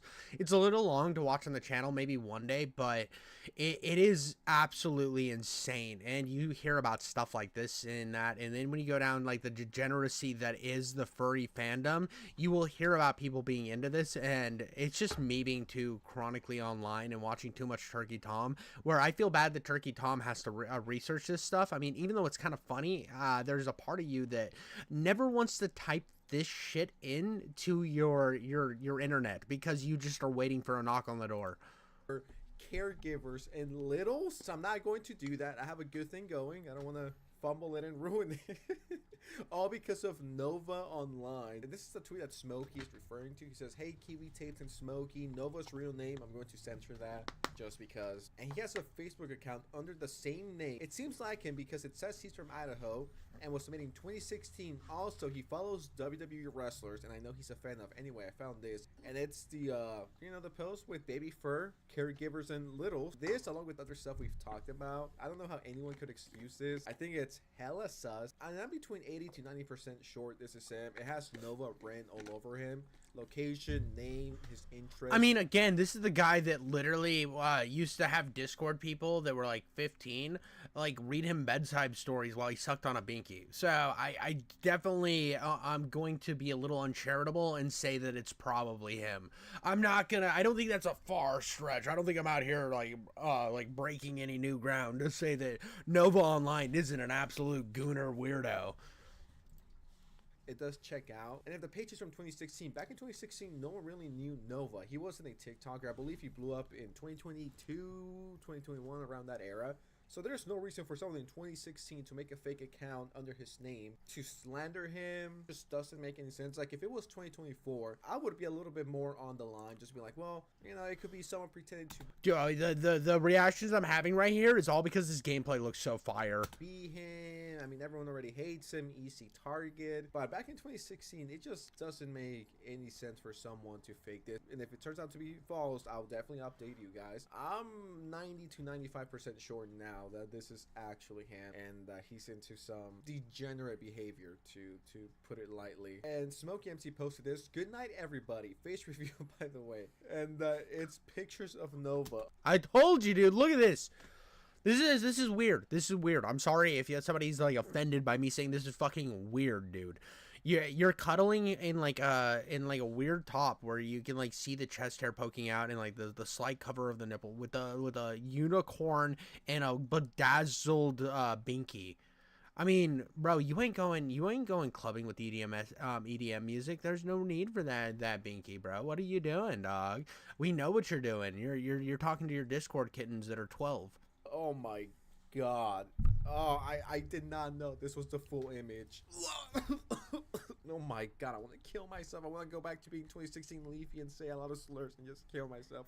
But I can't. Bro, the 2016 era of commentary was the funniest era. It was just like no holds barred. They would just go in, they'd be like, look at this greasy baby. Look at this greasy baby with its unicorn. Is this what you guys, this is what is the problem with all bronies. All bronies that are this way. And it would go way, way further. It would go way further. And it was so funny. It was so, it was entertaining. I miss the Leafy days of YouTube. I do. I think that the no holds barred attempt was so much fun, and you were so much more free to make any jokes you wanted to make. Instead of just saying that this guy enjoys cum tsunamis while sucking on a binky, you could say like wilder shit, and that was the better days of the internet. I can't. I have bills to pay. But boy, what the hell? Okay, that was kind of cringe. Absolutely horrible day to have eyes. And honestly, fuck Smokey CC for putting this on my timeline. Actually, he didn't put this on my timeline. I looked for it, but still, bro is never. Bro's secretly. Here's the thing. This is actually. We already know this is all actually sensitive to society, and this is Nova's secondary account where Nova changes his voice a little bit, decides to crap on himself because he's actually just. It's a 4D chess move, so we know what's going on here. Sensitive to society. We know you looked up this picture. You didn't even have to look it up on the timeline. It was already saved to your device. You already self-pleasure to it because it's you, dude, and everybody rubs one out every once in a while to a mirror, and I know what you're doing, buddy. You don't have to pull the rug over my eyes. The sus allegations, and correct me if I'm wrong, but he sent these to people on Discord. But there's another picture. Okay. You know what? Now the group Baby Fur.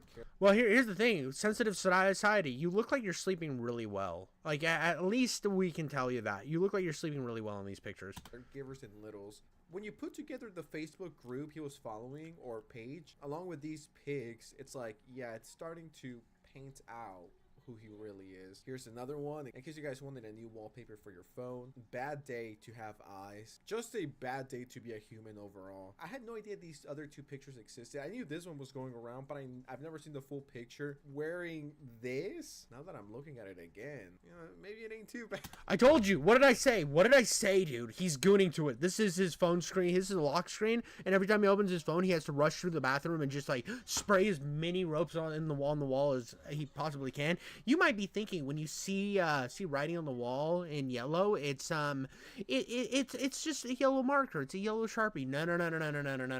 That is sensitive society's dried semen. Alright, I gotta chill out. Unk is getting freaky on main. And then we get this update. The Baby Furry account has disappeared from Nova's following on Facebook. Interesting. I don't know, it feels like every month or two there's something new that pops up regarding him that just adds to the pile of extremely sus allegations, and it's just like, I don't know, man. I think I'm out of charitability. Like, I get it, people fuck up once or twice, and that's completely fine, we're humans, but this guy just doesn't learn his lesson, and it's been like 2 years almost since I made my first video on him, and everyone else started talking about him, and he's still continuing to make the same old mistakes. after almost 2 years. I'm like, no, I'm done. I mean, that's just he's had this pattern ever since he basically showed up. Everybody knew what Nova was. This is nothing new. If you've even like dipped your toe into the low-kyle world, he is constantly doing this type of crap, and he sees it as he needs to fight back, so he will continually fall into these same rabbit holes because he thinks that he's above the controversy. So it's just funny to watch the downward spiral of a cringe person online who's actually a monster. Being charitable towards this guy. He's a freak. Just shows that all these people's fears about him still being into this weird shit and doing it around kids is very much to be believed. Like I brought up before, his 15-year-old co-host, and more than that, the minors that were in his Discord server that he was so hesitant to have to delete. He did not. Wait. He has a 15-year-old co-host. Why the hell are you like collabing with these 15-year-olds like as a co-host to your shows, bro? That's a little wild. Now I can understand like not knowing somebody and be like, okay, I'm gonna do this video with a bunch of different people. I'm reaching out to different creators. One of them's this age, and you just only have the interaction of, okay, you are sending in this audio for this video. I'm gonna put it out. Fine. But if you're like going out here and like making them your co-host, and I don't know, dude. I don't know. I'm not saying that you can't have a show with the 15-year-old, but I don't know. I'm gonna be a little weirded out if your Nova is online and having a child as a co-host. It's a little weird. I'm not gonna be talking to any 15-year-olds on a regular basis for making content. That is wild. I think that's something we're just glossing by, but it's a little wild to do. Delete that shit, and as a matter of fact, I don't even think he did. I think he just locked it down and was like, oh, I'm gonna make a new server eventually and I'll invite everyone to that. This guy is still the same old predator people accused him of being all those years ago, and he's not changing. And personally, I don't believe these type of people can change, but Nova's exhibiting the fact that he doesn't want to. Nova still follows this stuff. He's still into like the baby fur stuff, and whenever the word baby is involved, already just throw it in the wood chipper. Like really, baby fur. Why add that? Why does that need to? It genuinely. Yeah, I don't understand. I don't think there's a realm of possibility where I'll ever understand people who do the diaper thing. I make jokes about it because I think it's so wild. It's like, oh, well, you shouldn't kink shame. I mean, sometimes you should kink shame. It is totally all right to look at somebody's kink and be like, you know, I think wearing diapers and sucking on a beanie while getting aroused, a binky is getting aroused is a good thing. No. That is too weird. There should be a line that people are like, you know, you're fucking weird, dude. That is a little bit odd. It's not like every once in a while you want to finger in your asshole or get pegged or some shit, or like you really enjoy misting your cum around the room, dude. This isn't shit like that. This is like fucking foul, right? This is foul. I mean, there is a modicum of understanding and like logical leaps I can make to where somebody watched like Ferngully, or not Ferngully, like watch an old Disney movie where it had animals, or Zootopia, and be like, or Zootopia, or even what was the one with Michael Jordan? Space Jam. Watch Space Jam and Lola Rabbit. You're like, oh, dude, see, maybe I could fuck a hot bitch in a furry suit. Like, you know what I mean? You can make the logical jumps to understand, like, why it could be a sexual thing. Now, I'm not going to go out and buy a fucking fursuit and then go do it myself, but I can understand where somebody could have the appeal or whatever, right? I can never understand why somebody would want to wear a diaper. That is weird and gross to me, personally. Just like, it gives me like a chill down my spine because it's so friggin' weird, and it's of course the stuff that Nova was still following until people called him out on it. And this is the stuff that people needs to know because it's the stuff that he doesn't want people to know. And a lot of people will just see these TikToks and go, oh, you know, he's just some wacky guy. He's just, you know, he's a little different, you know, Nova. He's just trying to have fun. He's doing his own thing. He's not hurting anybody. And that's why you might think I'm a little harsh in calling him a predator all the time. But you see this stuff and you hear about his actions in the past with actually talking to kids about stuff like this. And yeah, it's really weird. Like, it's incredibly weird. And so I know a lot of people may be new to Nova with Turkey Tom just doing a video on him, but if you are new to this guy, just know he is a danger. And despite him trying to act like he's just some wacky dude, he's not just that. I have $1 million question for you guys. Yes, you lovely people out there. If you had a kid, would you rather leave him with Diddy or with Nova Online? Feel free to tell me in the comments below. No, dude, this is a bad example. I don't want to leave him with either. How is that? Why would I want to leave him with either of these people? This is just a bad thing. This is why I never want my daughter to be like an entertainer or like to act or anything, because they would have to go through the world of Hollywood, and that is one of the most disgusting, deranged group of just gooners in the world. Or I leave them with this is like the diaper binky sucking goblin. Why are those my options? I would just never, like, I would just homeschool my kid. If they had to ever spend any time with these people, I would quit my job and homeschool my kid, and my kid would just hang out with me. Like, that would be my line. I would not let any time be spent with these fucking degenerates. Yeah, like maybe if it was just a regular furry page. Okay, not my thing, but I'm not going to crucify you or make a video about it. You know what I mean? Knowing what we know of him, his past, you've seen the videos, and now add this on top of that, the diaper pics, the Discord DMs, and just everything about him. It's AB for ABDL, caregivers, and littles. It all kind of adds up and it paints a picture. You know what I mean? That's what I'll say. It paints a picture of Nova. I have a question. How do you even end up like this? What has to go so wrong in your life? Dude, exactly, dude. What hoops do you have to jump through in your mind where you're like, I want to suck on a binky and wear a diaper and cuddle a unicorn? It's fucking weird, dude. I don't get it, dude. I don't get it. What, like, at what point you're like, I want to go back to being a kid again? No, dude. Just go to work and fucking have fun and on the internet, play some video games, and then like, there's stuff that's fun that, like, obviously there's a bridge between, like, what I enjoyed it as a child, like video games. Like, I'll walk through the store when I'm looking at toys for my kid, and I'm like, dude, I want to buy an action figure. That seems fucking sick, and I have that nostalgia bite. But I'm never like, you know, I want to wear that little hat with the propeller on top and then skip and call myself a 6-year-old. No, dude, that's weird. You are not, that's not okay. That is a kink shame. We should not accept that as society. You should be allowed to be made fun of at that point. For you to act like this, I think this is where I'm just gonna leave the Nova saga. I've seen too much. You know, if God came down right now and told me, are you ready to go, Oscar? All I would have to show him is these 3 pictures, and he'll be like, I understand. Anyways, with that said, I'm sorry you guys had to see. Yeah, dude, wild. Nova is a wild individual. Sensitive Society is always putting out some pretty solid content, so go subscribe to him.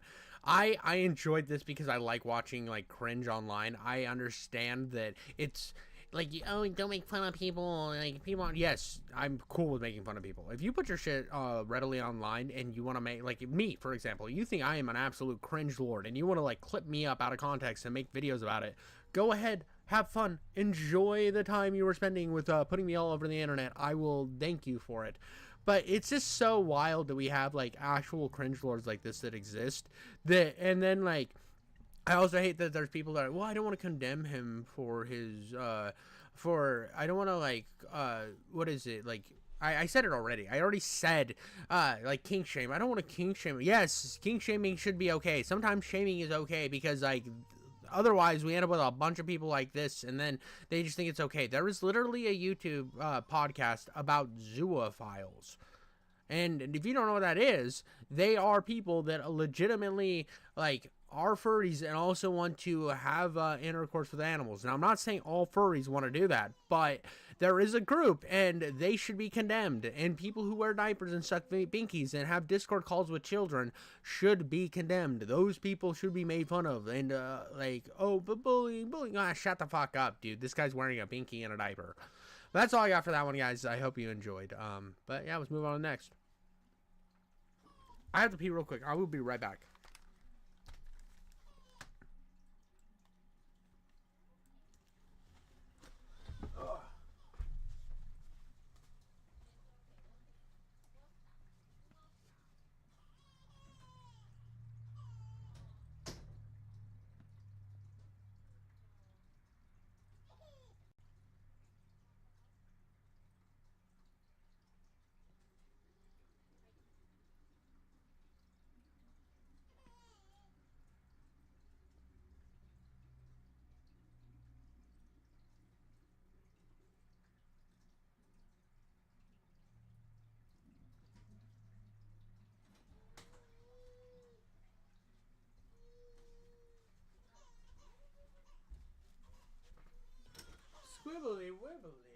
Why are you so upset? Mama just wanted to take a picture with you. Come on, it's 9-month picture. You look so pretty.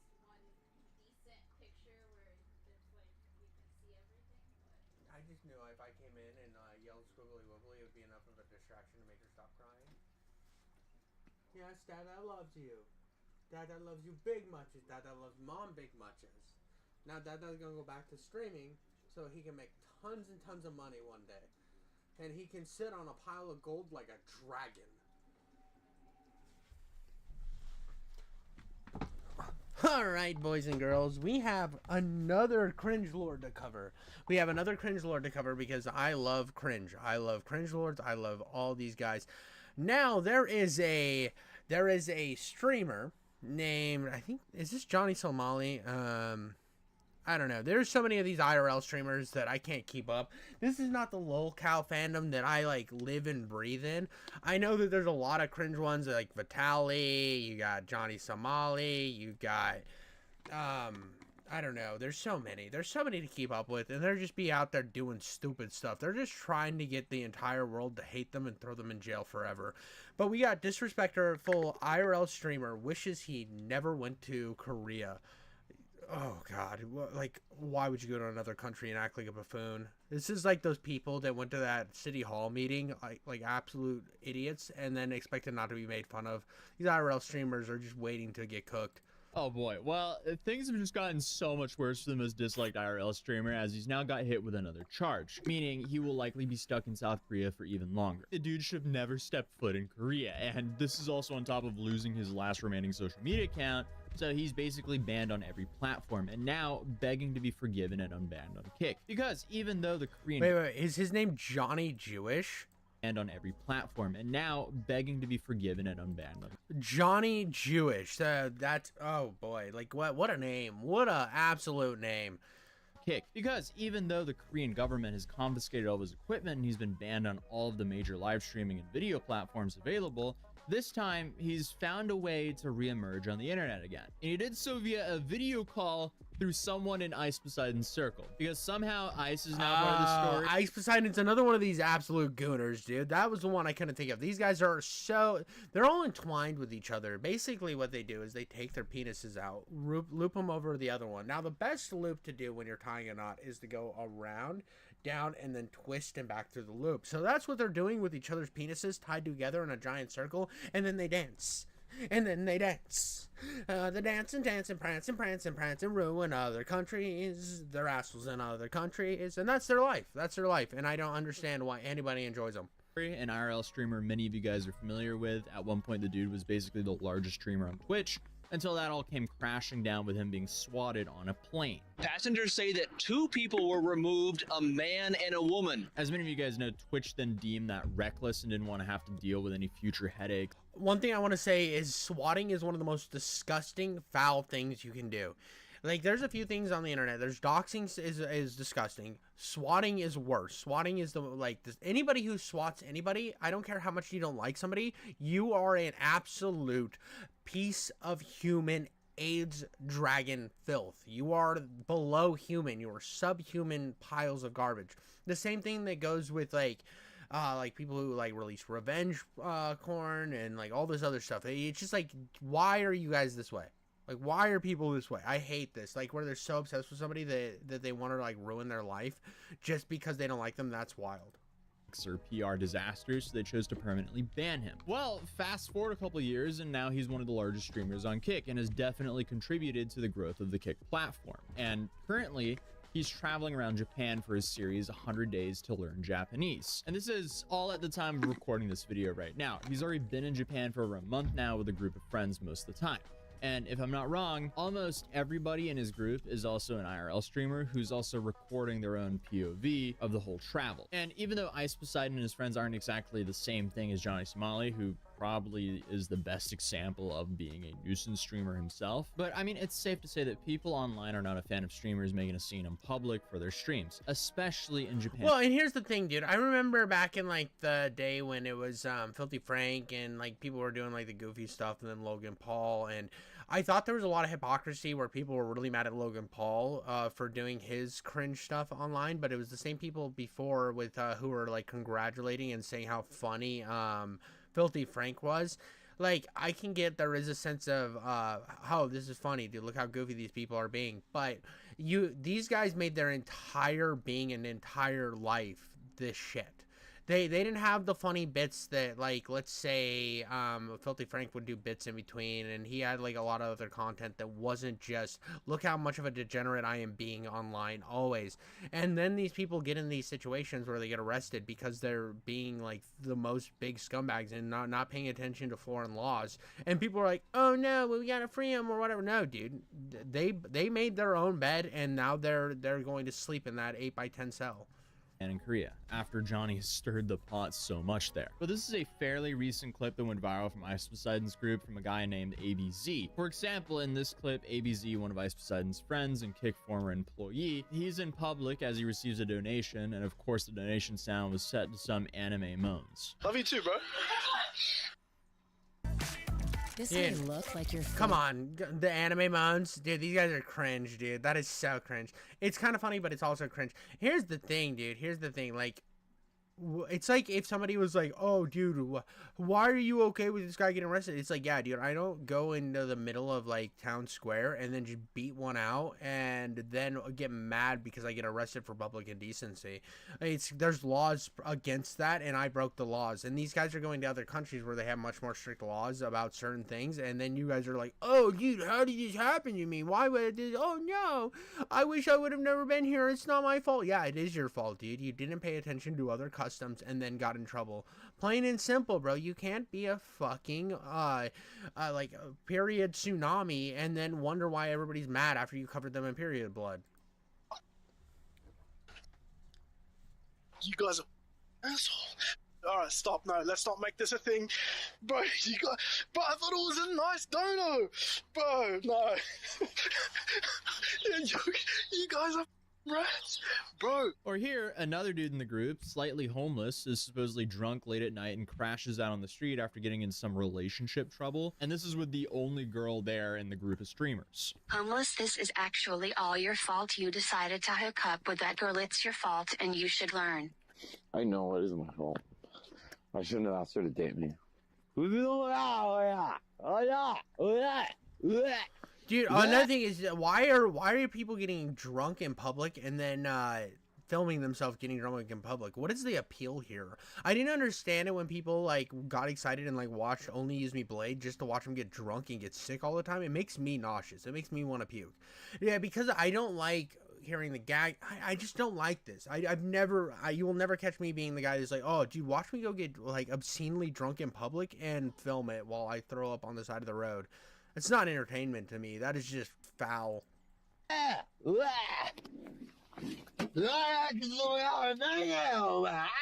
Odd, but remember him because he'll become relevant to the story later on. But then you have this one, which ABZ filmed Ice Poseidon, I guess pretending to make out with a statue.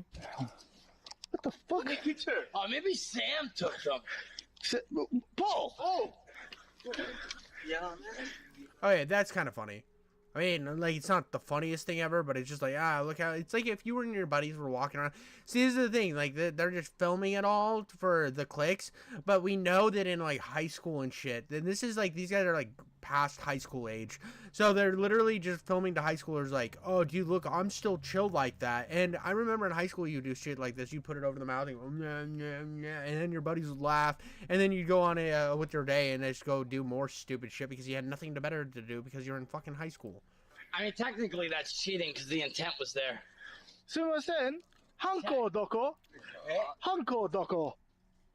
Why are IRL streamers making moves on statues, especially in Asia? Why? What's the point? Like, thankfully, this isn't like a memorial from what I can tell, but why fly out to Japan and do that? Or this? Bro probably definitely humped its face. Like, oh, what we got here? God damn, son. I mean, again, this is the type of shit you do in high school, which is, like, at the time is funny, but you're just filming it for the world to see because you want to get, like, a couple more subs because a bunch of people are just not growing up. This is, like, high school level humor, which is fine, dude. I can see the appeal with this type of shit. Like, but where they're harassing, like, actual people is where I draw the line.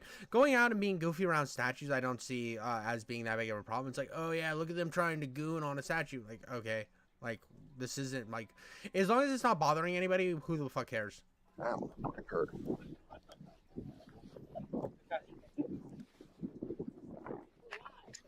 But again, like, why are they, like, wearing, like, stupid, like, they're all dressed like absolute buffoons going out in public. Like, this is the same thing I made fun of with those people at that fucking city hall meeting.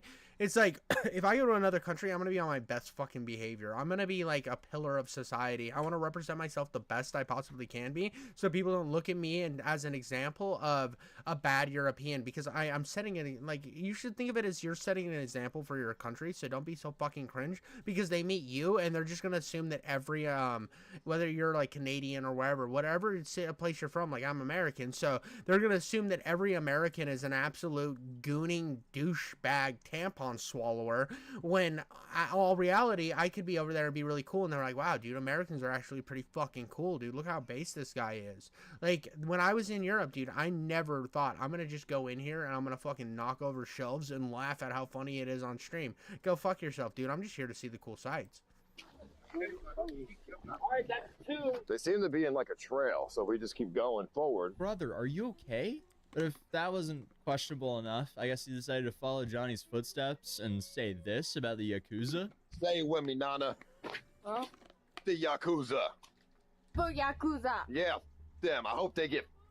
Good. They're all... Get... Yakuza. Why? That's just poor risk to reward assessment with that action. Like, I feel like that one can go south pretty quickly. Ice and his friends might not be just like Johnny Somali, since they aren't really committing felonies nor harassing people in the same way as him. Like, look at this. Look at this, this behavior, dude. This is so fucking retarded. Who enjoys people like this? I want to say anybody who's fans of people doing this type of shit and actually being, like, disruptors of society for a couple clicks online, you are a fucking no-life douchebag loser. I also see why a bunch of Japanese and Korean citizens are labeling them as nuisance streamers. But this group draws a very strong line between them and Johnny, as we'll see soon, because during a live stream, Slightly Homeless, who we saw earlier, he decided to call Johnny Somali out of nowhere.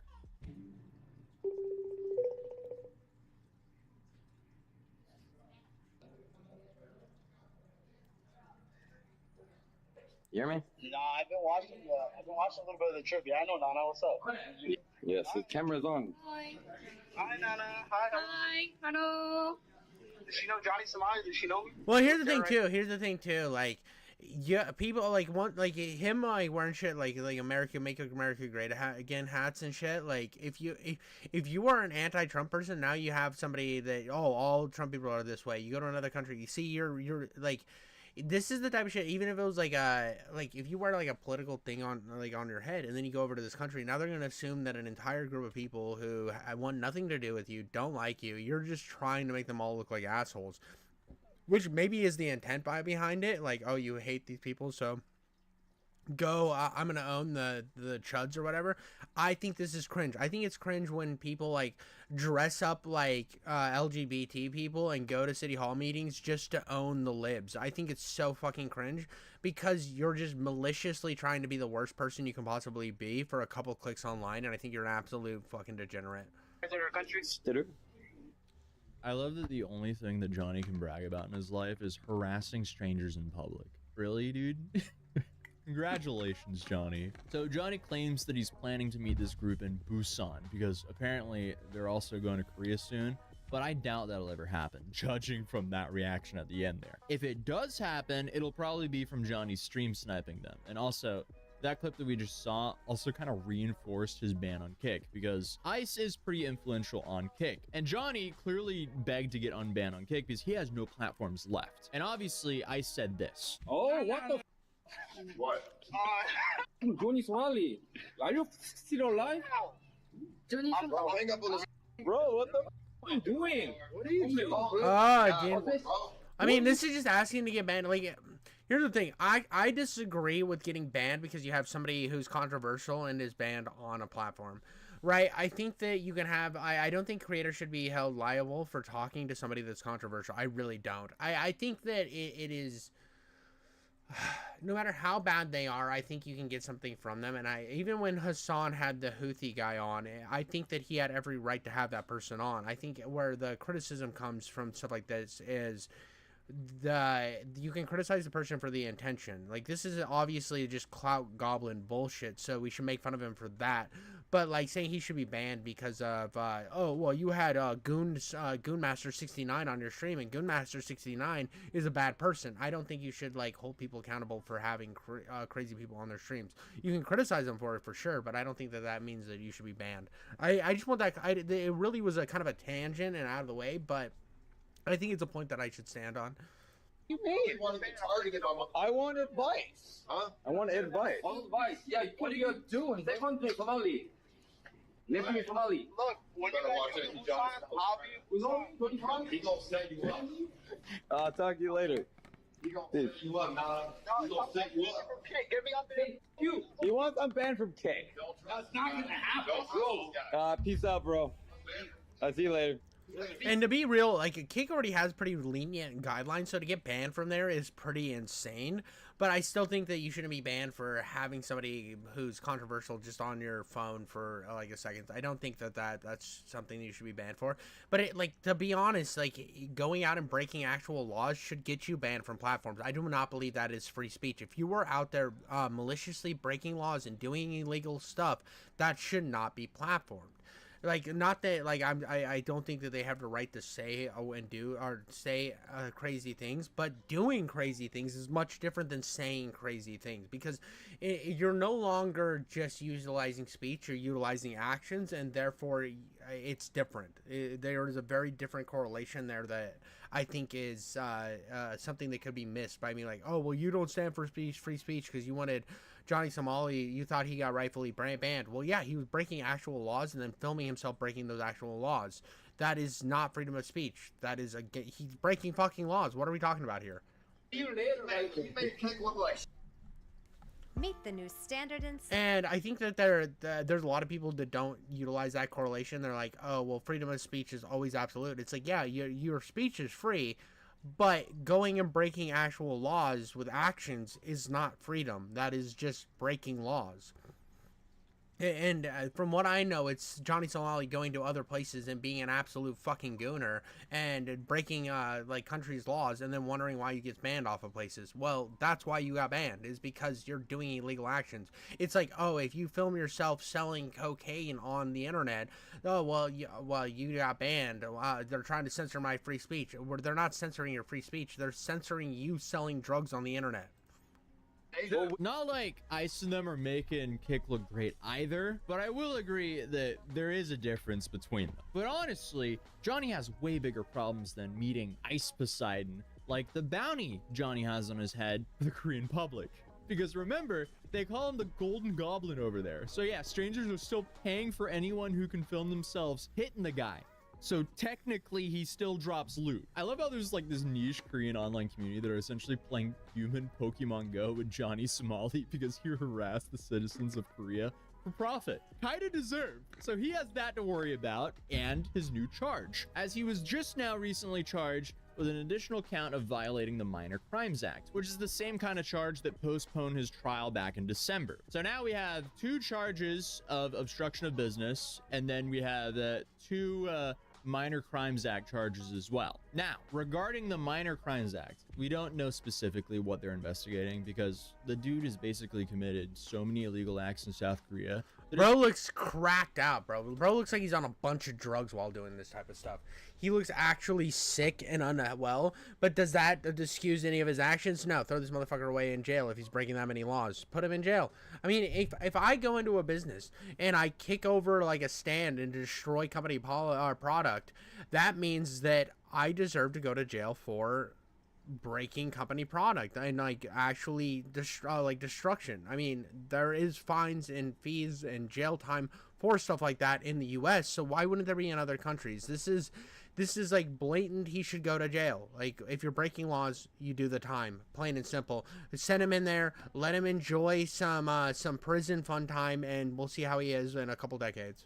It's almost impossible to track everything down. And before you ask, a minor crimes offense in Korea has nothing to do with minors. Like, that's just the equivalent of a misdemeanor over there. So recently, I guess he's just stacking misdemeanors on top of his felonies already. But when I was researching this video, I saw a comment about Johnny's situation that said this dude is like the lucky roulette wheel of crime prosecutors. Whatever you land on, he's probably committed it. And that describes it pretty well, because unfortunately for Johnny, yet again, the dude live streams and documents everything he does. So all the prosecutors have to do is just sit and watch through all of his VODs. What an absolute skill issue. The dude just completely played himself. But even though he got another... Dude, I love the fact that you don't even have to like with these IRL guys, it's not like the Gooner lolcows where they have to do some digging and find out about the seedy shit they're doing. They're just like, watch me do all of these crimes live on Kick, live on Twitch. Check it out while I actually do felonies. Oh, look how funny these felonies are. And then they go to jail and people are like, why are they going to jail? What should we protect? No, dude, let them rot in a European Asian prison or whatever because they committed actual fucking crimes. Misdemeanor, as I said in my last video, these all add up because one misdemeanor, it doesn't really do too much, honestly, in the grand scheme of things, but 2 misdemeanors, you'll probably get into a little bit more trouble. But if you add those 2 misdemeanors on top of his felonies, suddenly Johnny might be ending up in some serious prison time. And I mean, every update on him just shows us... Bro, he's gonna be the Yakuza's flesh puppet. That's what he's gonna become. How possible this can actually be. Because now he's and I understand that the Yakuza is Japanese and he's in Korea, but come on, dude, it's a funny joke. We're talking about Johnny Somali getting passed around by the Yakuza like a skin flute. Let's go. Charged as a repeat offender. So it's safe to say the dude wishes he never went to Korea. And speaking of getting banned on platforms, Johnny's TikTok account has now disappeared. And even though it's tough to tell exactly what's going on, I do feel like there might be a pattern. And that pattern, I guess, is his career completely vanishing because absolutely nothing has been posted on any of his socials. There was nothing on his new YouTube account because his old one was banned, but he does have a new channel, but nothing's there. And his Rumble account, that's just kind of collecting dust because there's nothing new there either. So for now, his career of harassing random dude, it's funny he's still on Rumble, bro. I think so. I do like the Rumble exists to be kind of like the freedom of speech platform or whatever. But again, if you document yourself doing actual crimes, again, I think you should be banned from creating. But I don't think people should nuke your entire channel because of one reason. Here's the one reason: you should age restrict the videos, right? Or keep them.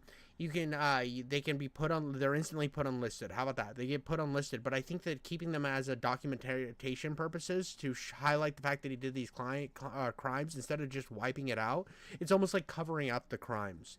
I think the fact that having an ability for the police and people to utilize the footage to say, hey, look at what this guy's been doing, we want this to be documented, I think that's fair.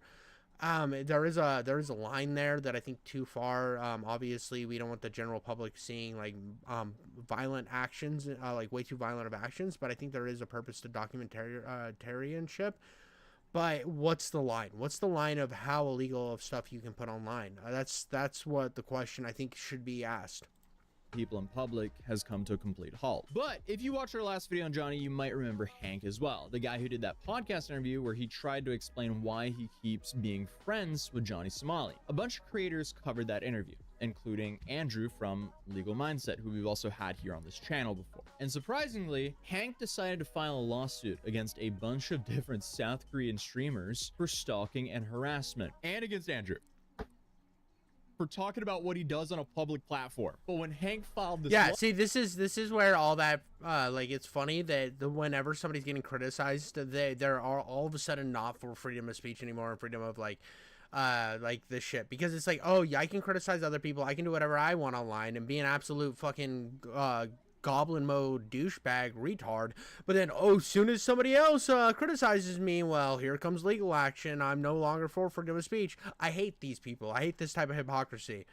Lawsuit, he decided to combine all of these streamers into one single case, and that might have been one of the worst decisions he could have done for that lawsuit, because now it's a lawsuit. Honestly, it was a little suit to begin with, but that definitely does not help. Hank is also suing Andrew, an attorney, not for stalking and harassment, but for insult and defamation in the same lawsuit. I mean, you need a lot to prove defamation, and like libel and defamation, you need a lot to prove that. So it's just like, why even get in the lawsuit unless you have something that's absolutely guaranteed to get you a win? It's one of those things that lawyers will tell you that if you want to do a defamation lawsuit, you better make sure that your ducks are in fucking line and they're having a gangbang. Otherwise your chances of winning that money is fucking dust in the wind. Hank is suing Andrew because basically Andrew quoted Hank himself in that live stream interview on Legal Mindset's channel. And at the end, I guess Hank didn't like it. Hank's issue is that he made these statements. He came out of his own volition on an international public broadcast and said these things. And I think what Hank thinks is that he can say these things on a public broadcast and they will remain private.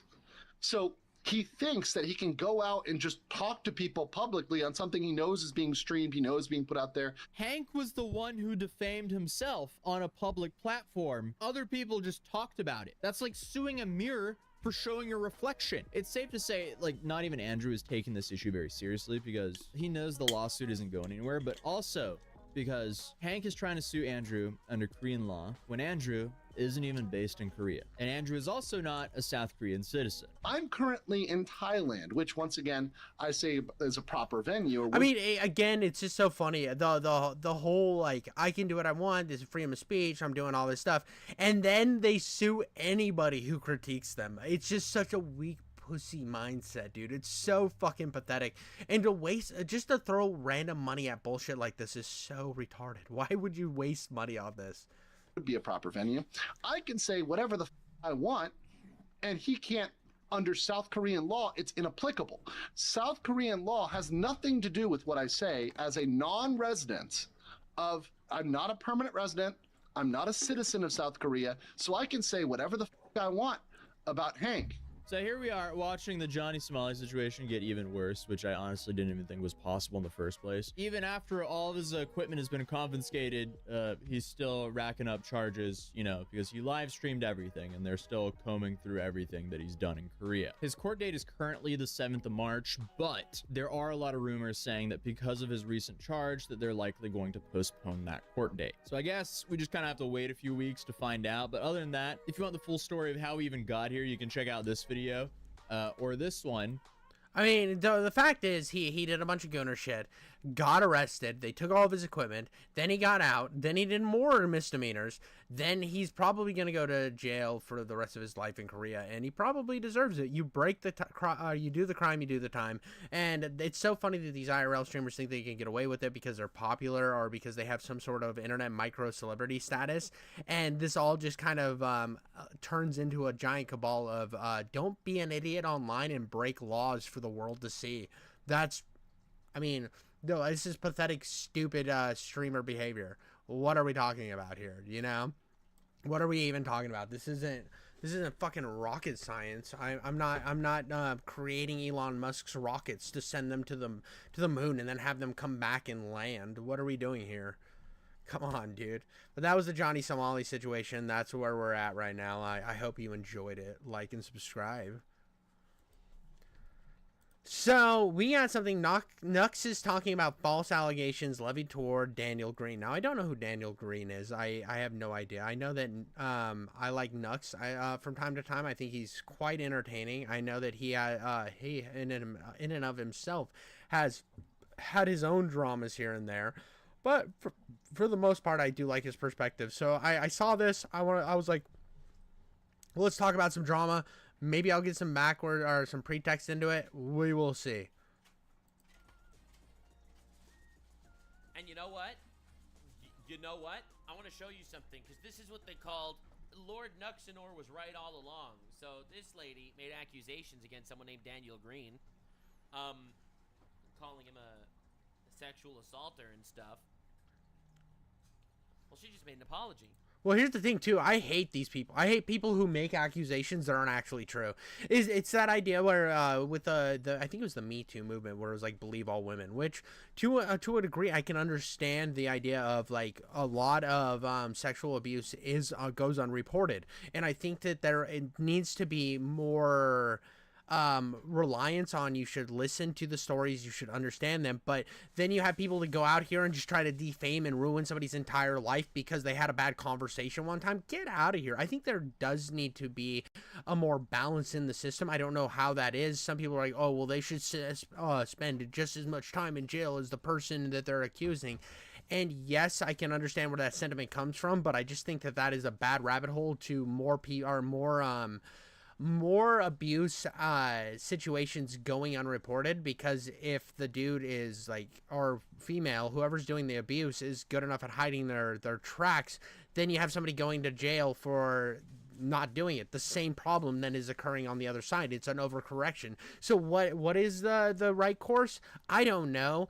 Don't make false accusations if you're just because you're fucking upset. Don't be a cum goblin. Because turns out she's a fucking liar. Lying bitch. Yeah. False allegations. Everyone on the internet was really quick to jump on Daniel Green for this shit, except for me. The guy that said we should wait. So vindicated. Holy moly, was I vindicated. Oh my God, was I vindicated. I feel like I actually got some drama recently. Not really drama. I just got pushback from the Destiny fandom about like how I covered the Willie Mack show video on Destiny and his Gunnar ways. The big thing about Destiny is, one, the releasing or like sending around footage without consent is bad, obviously bad. But another thing that I thought was funny is like, well, you got to wait until the court and stuff comes out, and it's like, yes and no, because I'm more like, one of the big points for me was always the hypocrisy, how he went to every single fucking like Andrew Tate clone podcast to argue how much he cares more about women when he was doing stuff that was just as degenerate as you could possibly imagine, you know? Well, I mean, not as you could possibly imagine, because there are people out there that are actual scumbags and do horrible, atrocious things to people, but he was doing like not really chill, not really progressive type crap while spouting progressivism, and it's like, dude, you're a hypocrite. That is the point. That is something that is like that why he is cooked on the stage of having political commentary, because a lot of his positions he just fucking lied about now, because yeah, those might have been his positions, but now people can utilize the fact that yeah, that might be your position, but that you don't follow that. Your actions are not what you preach. I think that is a big correlation that a lot of people don't make on the fact that it's like, you can criticize somebody for a complete different reason than the actual situation in and of itself. There was a clip of her going around where she talked about how if you consent to someone and then later if you consent to sleep with someone and then later change your mind, retroactively it becomes assault. That is not how things work. If you consent in the situation and you're like, oh, dude, I'm going to have sex with this person. This is great. They want to have sex with me. I want to have sex with them. And then you have sex with them and it's just kind of mid-sex. They don't know how to lay pipe. They're more laying fucking toothpicks. They're laying toothpicks, not pipe. And you get out of it and you're like, I didn't like that. And it was kind of cringe. I'm taking my consent back. The consent card no longer matters. That's not how things work. I'm sorry. When you both consent, and then you have sex. It's over. Yeah, it doesn't matter how bad you felt about it the next day, whatever. You've already made the choice to be there. So why the fuck does, like, you can't? It's no takes backsies, no Uno reverse on this motherfucker. Which is like massively retarded. Anyway, she makes like this whole apology video. This time I have tried recording an apology video, and there is no way to get it right. Right. I am so sorry to every survivor that I have hurt in doing this. At least she knows she that was butchered not her my intent. cause. And Yeah, and again, that's something that I'm sure that she got a lot of pushback from, because there's people that actually survive horrific acts, and then she's like, well, I just kind of felt bad about having sex with this guy, so I decided to conflate it to the same thing you went through, which is so disgusting on another level. Quit being such a fucking cum falcon demon monster over here on your AIDS dragon, when everyone else who actually went through this is probably still suffering from PTSD, and you're over here like, I want to be a part of that too, so I can feel special in my fucking weird fur rainbow coat. Have you seen my tie-dye fur coat? That means that I can be a part of this club. Nobody wants to be in that club. No one wants to willfully be in that part of that mindset of going through that. You are just a bad person. It breaks my heart how many people I have hurt. I have been reading your comments, and I am devastated. Right. She feels so bad about making these accusations, just like she felt bad about having that sexual encounter. She wants to Uno reverse all of her statements. That's what she's wanting to do. Have done. Oh, this is so sad. This is not normal behavior. This is not okay. True. And I am checking myself. Yeah, leave the internet Part 2 forever. was taken down by YouTube. It got flagged for sexual content. Yeah, I'm not the one who took it down. In I'm case not you're curious. trying to hide things. I'm not trying to pretend it didn't happen. My mouse And I is already know that a bunch of you in case have you're curious, downloaded it. So I'm in not. case you're I'm curious, not. the video that got taken down for sexual content is when she described how she had sex with the guy, where basically her first video made an accusation that she was raped, basically, or sexually assaulted, whatever. Her second follow-up video was describing the sexual assault, and the description of the sexual assault was basically, so I invited him to my house, and I slept with him, and I was sleeping naked, and he was sleeping naked, and I wanted to have sex with him in the past, and then, like, I told him not without lube, and he nutted. Not inside. What? What? That was the story? Here's the thing, too. I hate that YouTube took that down. I don't like that YouTube took that down. It's like one of those things that it's like, I don't know if YouTube actually took it down. She might be just saying YouTube took it down. She deleted it, and she's trying to cover her tracks. But even if YouTube took that down for, like I don't know, like, to sexualize the content or something, I think that's bad. I think that by taking that down, whether you agree or disagree with the thing, it's still better to have it out there to be seen, to see the actual context of a situation. It's not like she was performing a crime on camera. I mean, why would they take it down for her explaining what she went through? I think she took it down. I'm not gonna slander and say that I 100% think she took it down, but there's a strong hunch. I'm having an inclination in my left nutsack that she took this down to try to cover her bases because she looked like such a gooning douchebag. But let's say YouTube took it down. I think that right there infringes on free speech, and there's probably people out there who have explained a horrific thing that they've actually gone through, and then YouTube had the audacity to take it down. That, to me, is disgusting. That is disgusting behavior. Because there might be somebody who just is trying to find any platform to talk about the situation they gone through, and then YouTube just takes it down. I mean, that should be a conversation, and that's the problem with being like overly censor, or way too censor, having way too much censorship on a platform, is when you are actively, your bots are actively taking down stories that need to be heard.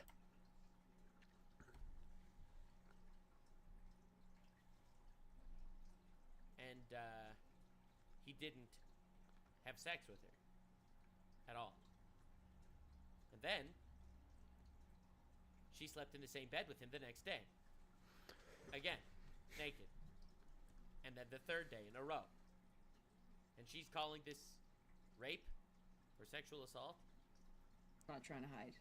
I am so sorry to every survivor that I have. Anyway, she repeats that 14 times and then ends with like a nice wholesome moment. I don't like this behavior, and she's talking about her own behavior. I'm gonna make it stop.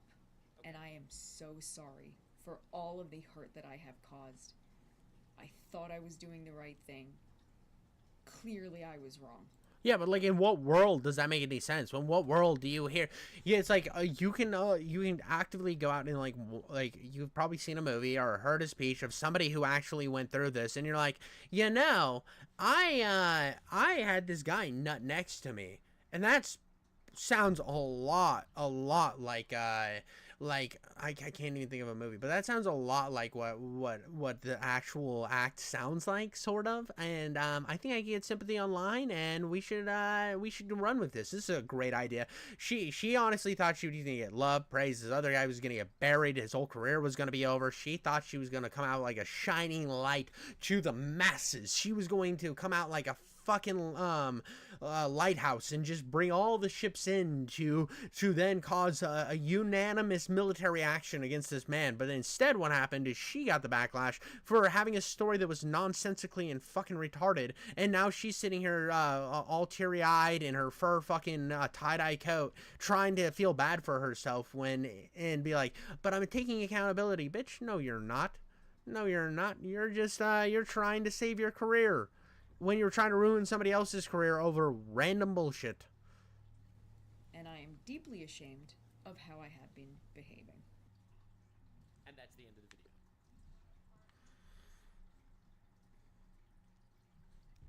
I just wanted to say, every single YouTuber that jumped on this story and immediately cut off ties with Daniel Green and all that shit, take this as a lesson. I've made mistakes in the past. Take this as a lesson. Don't believe literally everything you see. This is the worst apology video probably on all of YouTube. Bro, she didn't even need a ukulele to make this the worst apology video on YouTube. Ruin a man's life for no reason.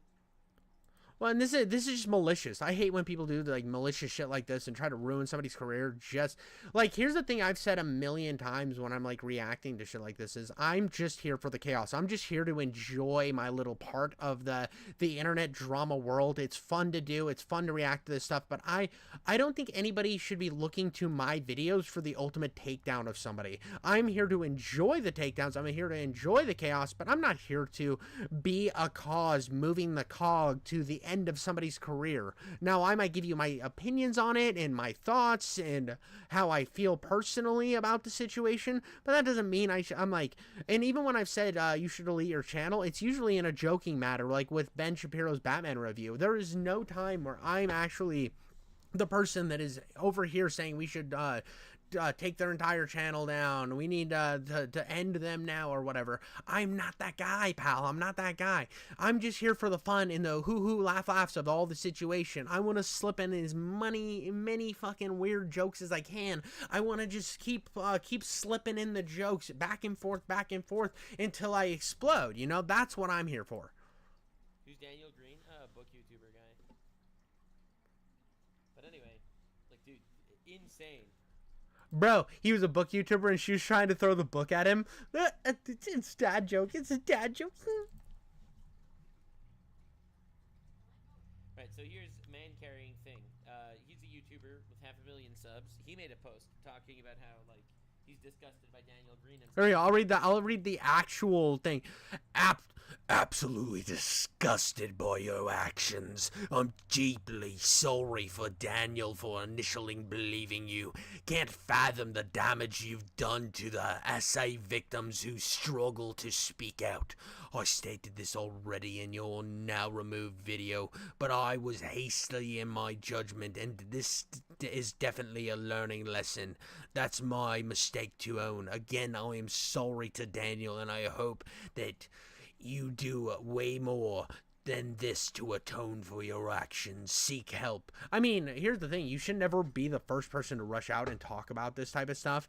Like, if you see it, like, this is why I do the more reaction to drama and not uncovering the drama myself, is because I don't want to be the guy that gets something wrong. I don't want to be the one video that people go to watch the ultimate takedown of somebody, because I don't want to be, because in order to do that, you have to be kind of seeing the popularity of somebody, seeing the ripples being formed, and then you jump on it to watch those ripples spike in your favor, so then you can get the monetization, you can get the clicks and the views and all of the shit to be the first on the drama. And I don't want to be that guy. I don't want to be held accountable for it. I will react to the drama. I will commentate my opinions, but you will never catch me being the guy that breaks the drama to the whole masses. I don't want to be that. I don't. I just want to have fun. When the allegations came out, in my opinion, he jumped the gun a little bit. Absolutely disgusted by your actions. I'm deeply sorry to Daniel for initially believing you. Can't fathom the damage you've done to SA victims who struggled to speak out. I stated this already in the now removed video, but I was hasty in my judgment. And this is a learning lesson. That's my mistake to own. Again, I'm so sorry to Daniel, and hope you do way more than this to atone for your actions. Seek help. So yeah, anyway, he, like, people believe this shit when people make false allegations. False allegations hurt everyone. They hurt actual victims. They hurt people that are being alleged to falsely. And this is fucking awful. I think she should... These are all facts. These are all facts. This is exactly what I already said. This is disgustingly dangerous to actual people who've gone through this. This is just, it's a fucking narcissism. This is disgusting narcissism on display. Come on now. Leave the internet forever, to be honest. Like, actually leave the internet forever. I mean, here's the thing, though. I don't think she needs to leave the internet forever and, like, be gone forever. But I do think that there's enough here, enough stupidity that has gone on to officially have cooked her career in some big aspect. I mean, you can't go through a drama like this. I was watching a different streamer and changed it to you, and Aiden started to cry. Well, that happens. That happens. That's my sister. But here's the thing, dude. You can go through, like, if you're gonna go out here and make false accusations and then be a demon, people are gonna find out about it, right? And then they're gonna cook you on that cross, bro. You're not gonna do the resurrection. You're not gonna have a religion made about you. You're just gonna cook on that fucking cross because you deserve it. And now your channel is just a sad buildup of what it used to be. And that's how the internet heals itself. It's not by censoring these people or them deleting their channel, because then they disappear in obscurity. The best thing for it is their obscurity to just happen naturally and not be a talking point, because then they can be made fun of continuously forever, and that's funny. And there's no way to make up for this. People in my chat saying she needs to, like, atone. I do love the fact that she's getting, like, continual updates. She's getting, like, love from her, from probably of the 150 people that believe her fucking crocodile tears. Well, yeah, he slept next to me and he came one time in his pants. So therefore, and then I slept with him again naked for the next week. And yeah. Yeah, I was basically SA'd. It's the same thing. But I feel bad for making that jump to conclusions. And then somebody's like, I believe you. I believe you on everything you're saying. These people are just as dumb as she is. There's no atoning. There's nothing she could do to make up for the damage she's done. The damage she's done to this guy, and the damage that she's done to every sexual assault victim. Like, actual, unforgivable, irreparable damage. And that's it.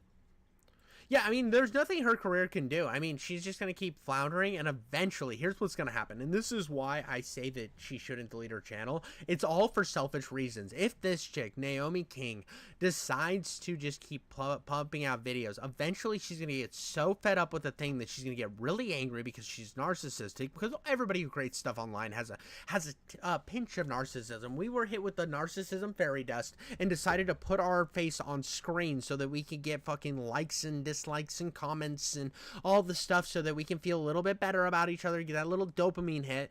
And she's gonna get mad because she's not getting the same dopamine hit, and she's gonna go fucking wild on a beat one day, and it's gonna be absolutely hilarious, and everyone will be able to enjoy the downfall, and she will become a clown in my little circus. That is why I don't want these people to just be gone off the internet, because I want them to perform for my enjoyment, because they're little goofy doofus retards, and I love it.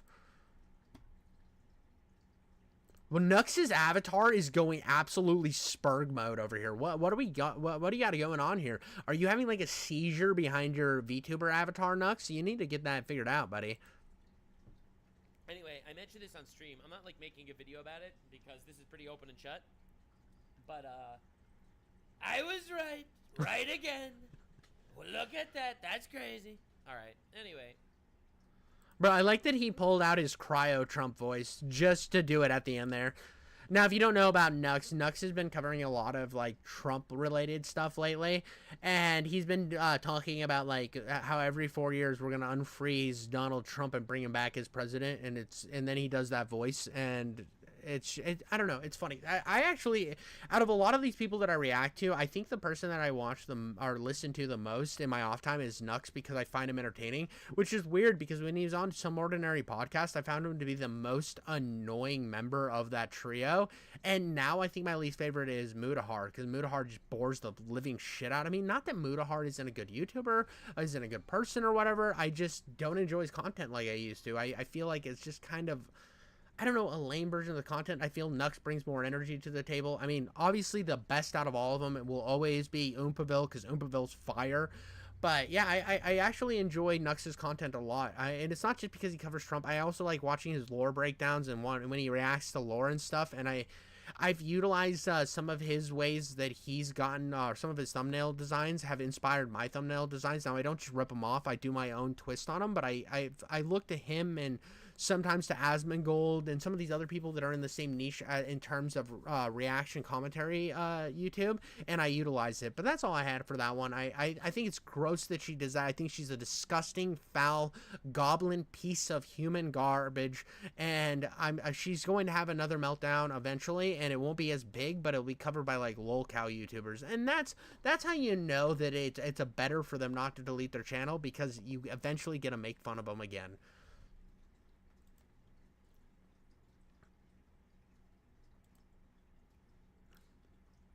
Now, I want to get into some gaming content.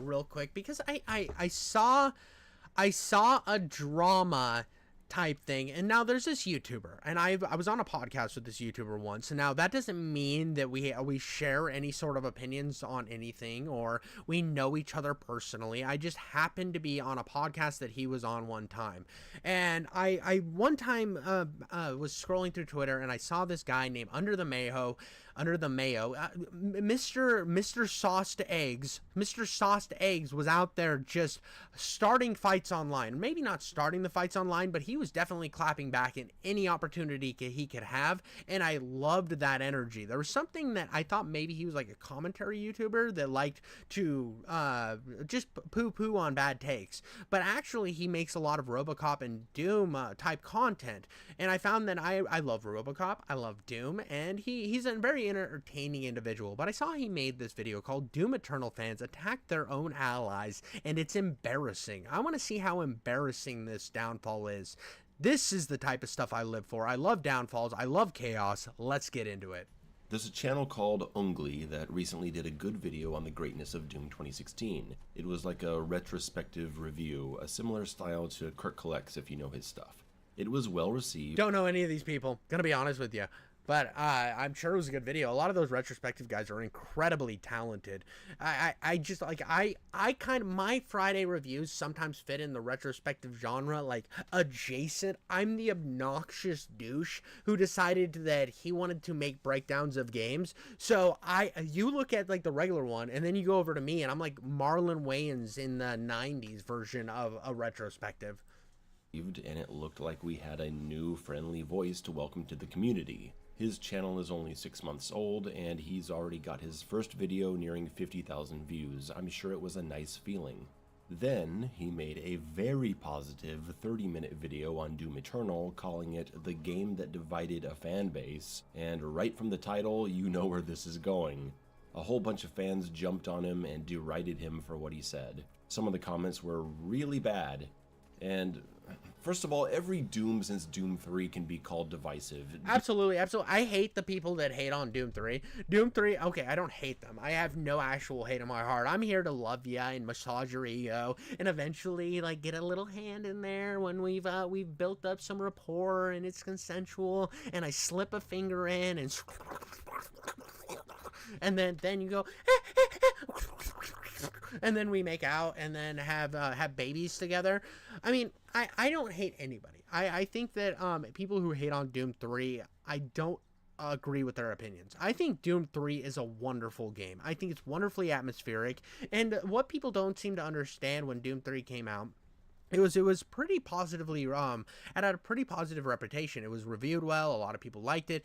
The one issue is it didn't age well with the same type of popularity. A lot of people would go play Doom 1 and 2 and then they would play 3 and they're like, why is it slower? Why is it so atmospheric? And what they seem to forget to understand is Doom 1 and 2 were supposed to be horror games and they were pretty terrifying for the time, and what they were doing was utilizing this new engine with its new lighting to try to create a horror atmosphere. The one issue that comes from this is because of how the engine is limited, it then becomes this slower hallway type game, and it's not the same open arena attack pattern as people were used to. So it sits as kind of this weird game that kind of sits off by itself, doing its own thing. It wasn't trying to be the power fantasy. It was trying to be more horror oriented, and they swung, and some people say they missed. I think that it's a hit. I think that it is good enough to sit on its own in a world where you got the Doom guy from 1 and 2. You would then have this random soldier who has to deal with the atrocities that are coming from these monsters in his own way, in a much more grounded direction than all the other Doom games, and I think it sits as a very, very good piece. It's like Halo ODST. Now, you might be making the argument, well, Halo ODST is a spin-off, and I'm like, shut up. Shut up. It's cool. It's cool to play from a different perspective that you haven't seen before. And that's what I get from Doom 3. And that's why I love it. And I think it will always stand as one of my favorite Doom games because it was willing to break out of the mold that it was sitting in. It's the same thing I like about Doom Eternal, is it was willing to push the industry and do something different. Doom 3 is too horror, the shotgun sucks, and there's a lot of PDA reading. Doom 2016 isn't the old school throwback it's claimed to be because it has light RPG elements, jump pads, and Joe Rogan thinks the music sucks. We can do this all day.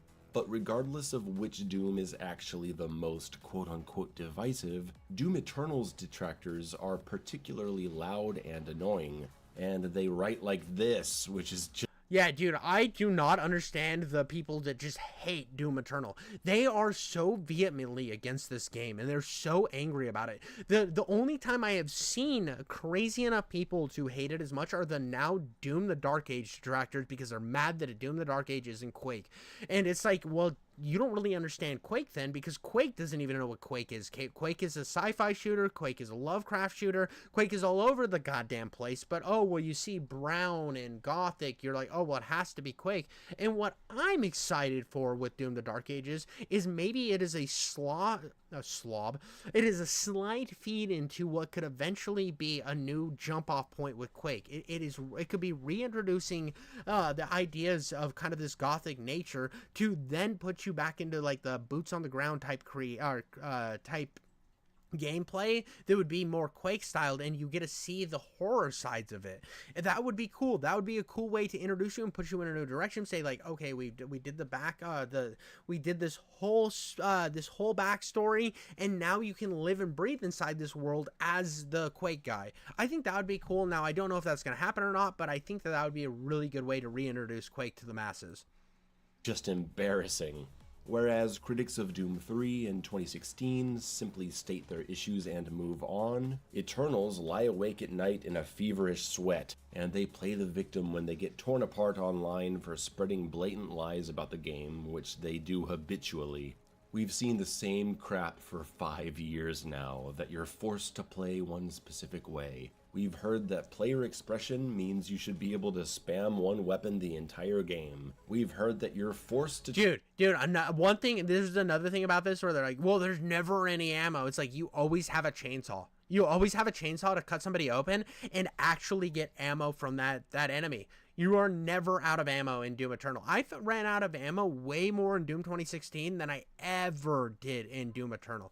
Doom Eternal has just such a nice flow, and you honestly can sit on a couple weapons you like on normal difficulty and just spam those weapons throughout the whole game, because you can constantly get ammo for them by cutting somebody open. So you can use whatever guns you prefer the most, and you don't have to be spamming around like a nut job and doing all this crazy stuff to play the game on normal. And if the game's not letting you play that way, drop the game to easy and play the game however the fuck you want. It's not that complicated. I hate how people like condemn people for playing games on easy, and it's like, well, maybe I don't want to do all of these all these jumping around, and I don't want to like make sure that I grab the right dildo on the right wall and make sure that it blasts on my face in the right way. I just want to enjoy my peaceful time on a game that I paid money for. I don't like that people condemn people for playing games on easy, because that is against freedom of expression. Now, I don't think easy should be forced into games that originally didn't have it, because I think it's up to the developers. But if the developers put fucking easy in the game, go hog wild. Play the game on easy. Like, why are you out here complaining about it? Like, especially when they complain about the game's difficulty, they're like, oh, it's too fucking hard. Then drop the fucking difficulty. Come on, dude. I've seen people complain about how hard Doom Eternal is, and it's like, there's difficulty settings. Like, fucking swallow some pride and enjoy the game. Quit being a little pussy-ass cum goblin. Weak points, that your creative freedom has been stripped away. We put that nonsense to bed so many times at this point, it's become exhausting. You don't have to target Arachnotron turrets. You can just throw a grenade to falter them and then melt them with full auto in the first level. A micro-missile volley mixed with a round of sticky bombs will kill them. And if you do want to break a weak point, which... Technically, you don't have to do that. You can just fucking shoot them until they die. You can put as many ammo as you want into them, and they will eventually die. You don't have to... This game's not forcing you to hit these weak points. I played for a while before I realized the weak points thing was there, because my buddy had the game, and he fucking got through the tutorials and was saying it was too hard. So I started playing, and then I'm like, oh shit, there's weak points. But after I'd already killed them the normal, boring way, that you don't have to... This game's not forcing you to do anything. That's the thing. Like, I played games where they force you to only hit weak spots, and it's super fucking annoying, because it's like, why can't I just shoot them here? Why do I have to wait for the one little opening in a second frame where you say that I'm good enough to hit the clit? Like, that's bullshit. But this game doesn't do that. Them to set up additional damage. You can use precision bolt, sticky bombs, ballista, a full charge heat blast, a blood punch, and an explosive barrel. So many options to be creative in your approach. I've done several videos on this topic if you want to learn more. The idea that Doom Eternal has no creative freedom because it has enemy weak points, low ammo, and strategies made obvious to help you get into the game's combat design is just as ridiculous as saying Doom 2016 has no creative freedom because it's designed in a way to make you stop hiding behind cover. Hey, my idea of fun is sniping from behind boxes. Doom doesn't let me play the way I want. I can't be creative. Don't pretend that it's an issue of freedom when we know it's an issue of stubbornness and possibly your own lack of creativity. This leads us back to the topic at hand, where we have yet another video bringing up the BS drama of player creativity. And after 5 years of dealing with shrieking morons and liars, people are understandably sensitive to it. And they're not used to dealing with this common and unfortunately misinformed criticism coming from a good place. That's the difference here. People get so wrapped up in defending the game from a bad point of criticism that they have lumped in someone who loves the game with all the people who shit on it. Instead of yeah, that's something too, because to make the idea that all everybody on one side's bad but nobody on your side's bad, you have the same streakers on your side. I mean, there's just so much vitriol on the other side, like where you criticize anything of Doom Eternal and people get mad. I have like some massive criticisms of Doom Eternal. I think, like, not massive, but I have some nitpicks here.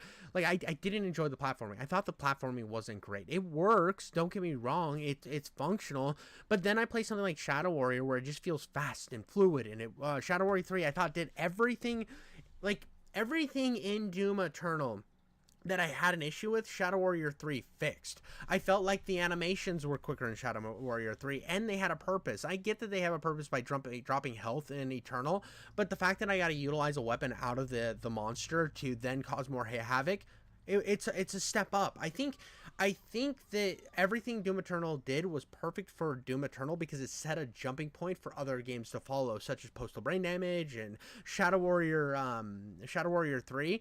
But I didn't love the platforming. I got a little bit sick of red everywhere, which is just such a Doom problem. And I feel like I can't be the only person there where I just got so annoyed with everything being fucking red. And I get it that that's what Doom 1 and 2 is, and that's what Doom 2016 is. And this game kind of moved away from it at parts when you hit the cityscapes like he's in right now. But at the same time, it gets a little annoying. And that's why when I saw the trailers for Doom the Dark Ages, it's like, thank you. We're going to something other than a fucking red palette, bro.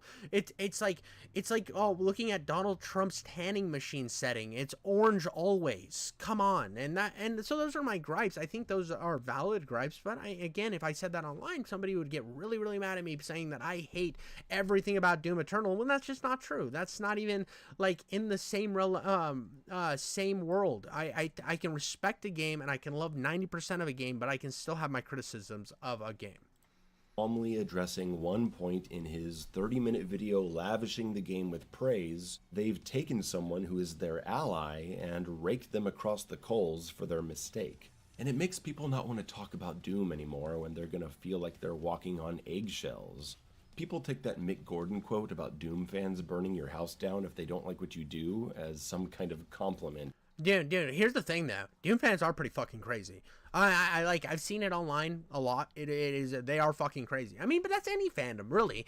Any fandom out there are absolute gooning nut jobs. I mean, I came from, like, when I was first thinking about YouTube, I had two directions I was thinking about going in, which one of them I'm kind of doing, and the other one I'm not doing at all. I was thinking, first it was like, I always thought it would be cool to do Halo content. Just a lot of Halo content. Just really grab Master Chief's dick and just really pound it in, you know? And then I said, you know, you would run out of content after a while, and then you're stuck in a niche that maybe you're not that obsessed with. And also, if you have the audacity to say that you don't like some of these games, the whole Halo community is going to come and want to spread your butt cheeks and shove that game right in your ass. And I didn't want to be a part of that. I honestly didn't. And then the other one was the commentary, like the old Leafy style commentary, and I decided not to do that because I was afraid to broach stuff that might have to be like handled with a little bit more care. I didn't want to be banned or anything. And then I realized that my video game reviews are toxic and crazy, and I say a lot of wild shit constantly. So at the end of the day, I realized that I can do whatever the fuck I want, so that's why I'm doing this now. But come on, man. Come on. There's so many crazy fans out there. But, like, Disney fans are just as fucking bad. Like, the fact that Mick Gordon said this, every fandom can be toxic as fuck. To pretend like yours isn't is just dumb. It's not. You shouldn't be like that no matter how passionate you are. And I don't even think that Ungly, this content creator, necessarily believes what he himself is saying in the part of the video people are crucifying him over. He talks about how the game takes away your creative freedom and makes you kill things in one specific way, while he's showing video footage of him killing things in a variety. You could tell though, Under the Mayo is kind of critiquing him as well. Like, he's trying to be nice, but he's also just like critiquing him. It's a nice critique. It's a nice critique. I don't think he actually believes this. You're just talking for him. Let's show the clip. This is where you show the clip. I mean, it's one of those things that it's like, I can understand where somebody could see this and get a little annoyed with, oh, it wants you to play this way. I can kind of see it. I never felt like Doom was forcing me to play this way. I felt like any game out there, every single game is going to have a flow to it. You're going to get in a flow. And if a game doesn't have a flow, it ends up being shit and everybody forgets about it, and it's only used for one purpose at that point. And getting shot at a shooting range, that's about it. It's where Concord ended up. But you look at like a game like Doom Eternal, it has a flow. Doom 2016 has a flow. Halo has a flow. Half-Life, flow. I mean, we're talking about that time of the month where you're just shoving as many tampons in there as you possibly can because your flow's so heavy. So to act like it takes away your freedom just because it has a different flow is fucking retarded. Of ways. There's some major dissonance going on here. and it makes me think he probably just absorbed so much of what bad critics have said over the years that he ended up repeating it without thinking about if it's actually accurate. And that's okay, it's a mistake, it's his first year. God knows I wish I could redo some of my videos from 2020, and I've come to know plenty of Doom Eternal fans that initially believed what other people said about the game until they played it themselves and saw they were wrong. So we need to get better at recognizing when we're dealing with a friend rather than a foe. We need to be less ready to immediately feed our most raging and cruel instincts, so we don't accidentally alienate people who love our... Well, and what's going to happen when you attack somebody for having a light criticism? This is something that's 100% true. You are going to make them vehemently against you. You are going to make them so entwined in their idea system that now they go for somebody that had a light criticism to then hating the game. They will not like the game anymore. You can look at any community and you will see there's hardcore defenders of things now, and then there's hardcore anti-defenders, and they will sit and fight to the fucking death. They are fighting over the last piece of meat at the table with knives, guns, and chainsaws because they don't want to back down on their position, and the other side's calling them fucking idiots and retards and spurg monsters, and then they're just regurgitating the same stuff back and forth, which puts them so entwined in these positions when at the beginning all they asked was, hey, do you think I could have a piece of that? You know? Our game. We have enough to be angry about in the world and in our own hobby that we can afford to not let it consume us so much that we can't even see when someone is acting in good intentions and simply makes a mistake. A lot of people ask us, you know, yeah, this is a very good there is a good point, because like I think it's the same thing with the woke guys, right? The woke guys. I think that it originally started from a good place. There was a lot of bad dialogue and a lot of forced narratives that showed up, and I'm gonna get to a point that actually brings it back to Doom. And then you started having this where guys were calling everything woke. Everything all of a sudden is woke and garbage, and it's like, no, there's a difference. There's a difference between what originally was an issue, like stuff like Immortals of Avion, Dragon Age of the Veilguard, where it is just fucking beating you over the head with its giant silicone dildo and just slapping you as hard as you can. Listen, you fucking retard. And then Doom adds the difficulty sliders and gives you more player freedom, and that's woke too. That's woke too, because everything's got to be really hard or it's woke. That's fucking retarded. And that's exactly what happened when Doom the Dark Ages announced that they were going to have like different sliders for different difficulty settings, and people started calling woke. Now, I can understand the original criticism. I'm there, but once you start going above and beyond and start making stupid fucking correlations, all of a sudden you're taking the people that actually had a point, that were actually reasonable, and you're lumping them in with your nut job ass. Now, to the channel owner, Ungly, I would say shake it off. Don't let some fans' misguided emotional reaction to your oversight determine what you cover on your channel, and ignore anyone who is flat out cruel. You have an opportunity to see this as a learning experience, and the lesson should be in how you approach and research videos on games. Nope, no, that's not the thing. Speak your fucking mind, say whatever the fuck you want, move on to the next video. That's my advice. I'm not a massive YouTuber. I'm not crazy out here doing numbers, but I'm doing decent. I'm having like fun. I get like a few thousand here and there. But my main point, the where I would differ on it, and I get that in the retrospective world, you got to do a lot of research, and I do research behind all of my my FPS videos that I release on Friday. I try to be fair with my research, but as long as I can get to the next cum joke, that's all that matters to me. And a lot of people take kind of adverse reaction to me speaking my mind and saying exactly how I feel, and I'm going to have some videos that will come out eventually that people are going to fucking hate because they disagree with my opinion or my assertion. Now, at the end of the day, this is your opinion. Do not let anybody take and say, oh, well, you're just kind of wrong here. No. I'm making a subjective opinion here, and I can say that, oh, well, I didn't like the fact that there was a small inkling of this game that was forcing me to play it in a certain way.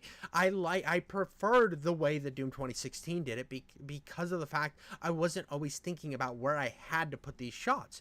That is, I think you can make that correlation and say that and have your opinion, and you don't have to switch over to their side or I think the way you people word it as, oh, it's forcing you to play this way, to it's there is bonuses to playing this way. By playing the game this way, it becomes more fluid and more whatever. But don't back down. Don't back down, and don't come out and have to make another video on why you were wrong. Just fucking move on to another game. Come back and then make, like, if you do another Doom video, do it on like Doom 3 and just pretend like the shit never happened. Don't fall to this drama bullshit. Don't make another video on why you were wrong about the situation or this or that. Just fucking stand on your business, move on to the next video, and people will fucking forget, because that's how the internet works. Like, people want you to, the thing is, they want you to bow down. Everybody who disagrees with you will always want you to bow down and take their side, take their opinion. Fuck that noise. Don't do any of that. Don't do any of that. Don't coattail to any of these motherfuckers, because you do it once, then all of a sudden you're wrong again, or you have a difference of opinion on another game that you didn't like or something, and there's a big fan base for, and all of a sudden, well, they've seen that you've gone back in the past, and then you keep doing it, and you keep doing it, and eventually people aren't gonna believe you at your word, because you're constantly changing your opinion. Fuck that noise, dude. Do whatever the fuck you want. Post your videos. Have your fun. Be the fucking guy you want to be. Like, don't let anybody change your opinion. That are already well established, especially skill-based. Okay. The thing about don't let anybody change your opinion. If you organically learn enough about something and learn that you were mistaken on something, and eventually make your own decision, and when you replay a game later, like let's say a game I didn't like, right? Daikatana, a game that I vehemently think is one of the worst pieces of shit ever made. Let's say a new mod comes out, or I see somebody's video on it. I want to give it another run, and the next run I play through the game, I find a lot more that I like about it. You can then contextualize that as I was slightly wrong about whatever, but I wouldn't do it right after you just dropped a video. Like, give it some time, let it breathe, think about or if you organically come to this decision on your own without the manipulation and the push from anybody else, that's fair. But don't let the mob mentality push you in a direction. That's what I'm saying. And not that you should forever avoid talking about something you have a love for just because some people need to get their tempers under control. And, you know, if your thumbnail is giant capital letters saying a game divided a fan base, you better be ready for some spicy. Absolutely. I put shit like that on thumbnails because I don't care how fucking toxic people are. I could have everybody just out there with pitchforks talking about how my butthole's not the right color and they want to cut it out of me, and I would be, whatever, dude. Fucking speak your noise. I don't care. This is something too that a lot of creators don't understand is they're worried about upsetting people. They're worried about getting a lot of backlash. And you know what's great about backlash? It pushes your video in the algorithm. So the more people that get mad, even, I'm not saying be a contrarian asshole. Stand on your opinions. Do whatever you think is going to get you the most engagement on your thumbnail and stuff, and that actually makes sense to the video. Fucking stand on your business. If people are mad in your comments, reply to them. You don't have to reply with a long thing. Sometimes I do, sometimes I don't. Sometimes I'll just put a laughing face. Sometimes I'll egg them on to keep commenting because of the fact that that is going to be good for the algorithm. I do not care how upset they get. Well, another example of when I got like absolutely raked over the coals, not really raked over the coals, but one of the first pushbacks I got on the channel was I was talking about a game called Another Crab's Treasure. The reason I downloaded the game is because I wanted to play as a crab with a gun on its back. I didn't care that it was a Souls-like. I just wanted to enjoy running around as a hermit crab with a Browning high point on my back. That was it. That's why I wanted to play the game. None of the soul shit looked that fun to me. I didn't care about any of that stuff. I just wanted to use the funny. It was funny to me. So, and then I started like experiencing the story and said, oh, I'll make a video on the story and how fun it is to run around with a gun on your back. And a lot of people took offense to the fact that I used a joke mechanic to play the entire game, and therefore I shouldn't have an opinion on it. No, go fuck yourself. I will make whatever video I want to fucking make, whether you think I played the game right or not. It is my opinion. opinion. This is my channel. I'm gonna do what I fucking think is right and what I think is fun. And you can just fucking keep commenting to the void forever and keep pushing me in the algorithm. It's a benefit for me at the end of the day, and that's, I think, a lot of people can take from that. Now, I'm not telling everybody to be a contrarian. That's stupid. Like, if you're just purposely hating things that people like, nobody can take your opinion seriously. So just have your honest opinions, be honest with yourself, and eventually you will get an audience that respects you for your honesty, even if they disagree with you. Feedback. This place is crazy. I've seen it all. I know we're all playing the YouTube game for attention here, but if you bring up controversy, you're gonna attract it too. And for the people whose fuses get lit a little too easily, I love you guys. I want to believe your hearts are in the right place. But this is a learning moment for us too. And I hope if you commented something ugly on this guy's video or anyone else's well-meaning content that you'll consider editing it. Or don't, maybe it doesn't matter anymore. But we can all afford to be a bit kinder going forward, that's all I'm saying. I had my own screw up in the Doom Eternal DLC coverage that really changed the way I thought about stuff, and I've had moments when I left a cruel comment on the video of someone that was just talking about something they love, and it ruined their day. I try not to do— Yeah, fuck it. Who cares? Like, I think I understand where sauced eggs is coming from here. I understand wanting to put positivity in the world and say we could all do better. I get that, but no, I don't. Like, you don't know these people. Like, I understand you should treat everybody with respect and stuff, but if you disagree with them, so tell them you disagree with them. Like, I see no problem with that. Now, if you're being malicious and being a dickhead just to be a dickhead, like, that's obviously not cool. Don't go and harass them. Like, I had this happen when I criticized Hassan, where literally Hassan fans left my video, went to my description, found my my Discord, went to my Discord, and started causing problems as well. I didn't ban them or anything, because I'm not like— you're allowed to speak your mind or whatever, but to maliciously go extra steps, I think that's a bit far. But telling somebody that you don't respect their opinion or something in a comment, or being a little violent, I don't care. Like, it doesn't matter. You don't know these people, so like, to go out of your way and just be nice, as long as you comment, dude, that's good for the creator. Whether they disagree with you or not, that's good. Like, and I think more creators need to understand that even if you get negativity, you don't have to listen to it. You can look at it, you can argue with it, you can be a moment for a day, but don't let it ruin your fucking night. Don't be that soft. Don't be that fucking soft. Just have fun with it. Just enjoy it. Think about it as another fucking game as you're fighting with the comments. It's, oh, look how fun this is. Look at this sarcastic thing I said. This is hilarious. That's the way I look at it. I see this as all a fucking big, fun YouTube game. And even when I cover controversial people, it's like, I understand that I might have a difference than their fan base might like, or I cover a game that's highly controversial and I end up liking it or something, and then the fan base gets mad at me. I just don't, like, it's not going to affect me. I see this is all internet shit, and I can turn my phone off or the computer off at any fucking time. At any time. And don't ever let this shit get so serious that it's affecting your real life. You should just be able to disconnect and move on, and you should work your best. I know it's hard it's a lot to just say that. A lot of people say, well, it's easy to say that, but it's not easy in actual application. And no, it's not. But you need to teach yourself that. It's something that needs to be a learned practice, especially if you're going to be a public figure online where people are going to criticize you. You need to learn to be able to step away and separate yourself from your entertainer online to your real life, and try your best to not let it affect your real life. Do that anymore. I've tried to be better about interjecting myself into someone else's good time and spoiling it, or ripping into the failures of someone who is genuinely trying to do good.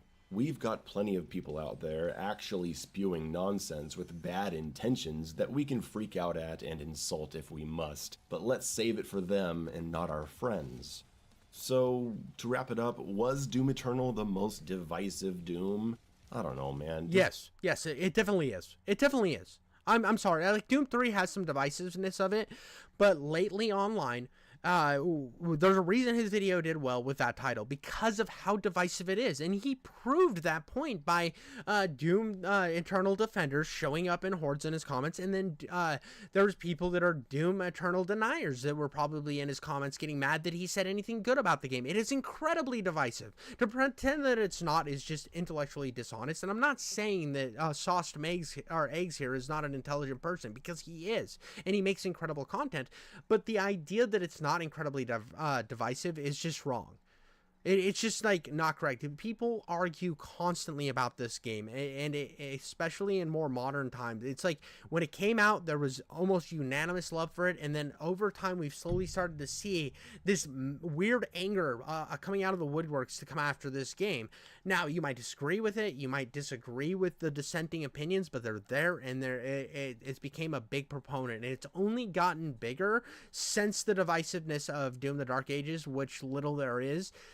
It is those people are latching on to the let's hate the Doom the Dark Age grind because it looks like Quake. They're latching on to that because of how much they hate Doom Eternal, and that is what that vehement anger is what has led to this. And it's also the over defense of every single thing in the game to where you can't criticize Doom Eternal, because there's people that will not let you criticize it and think that you're dumb for having any sort of criticism.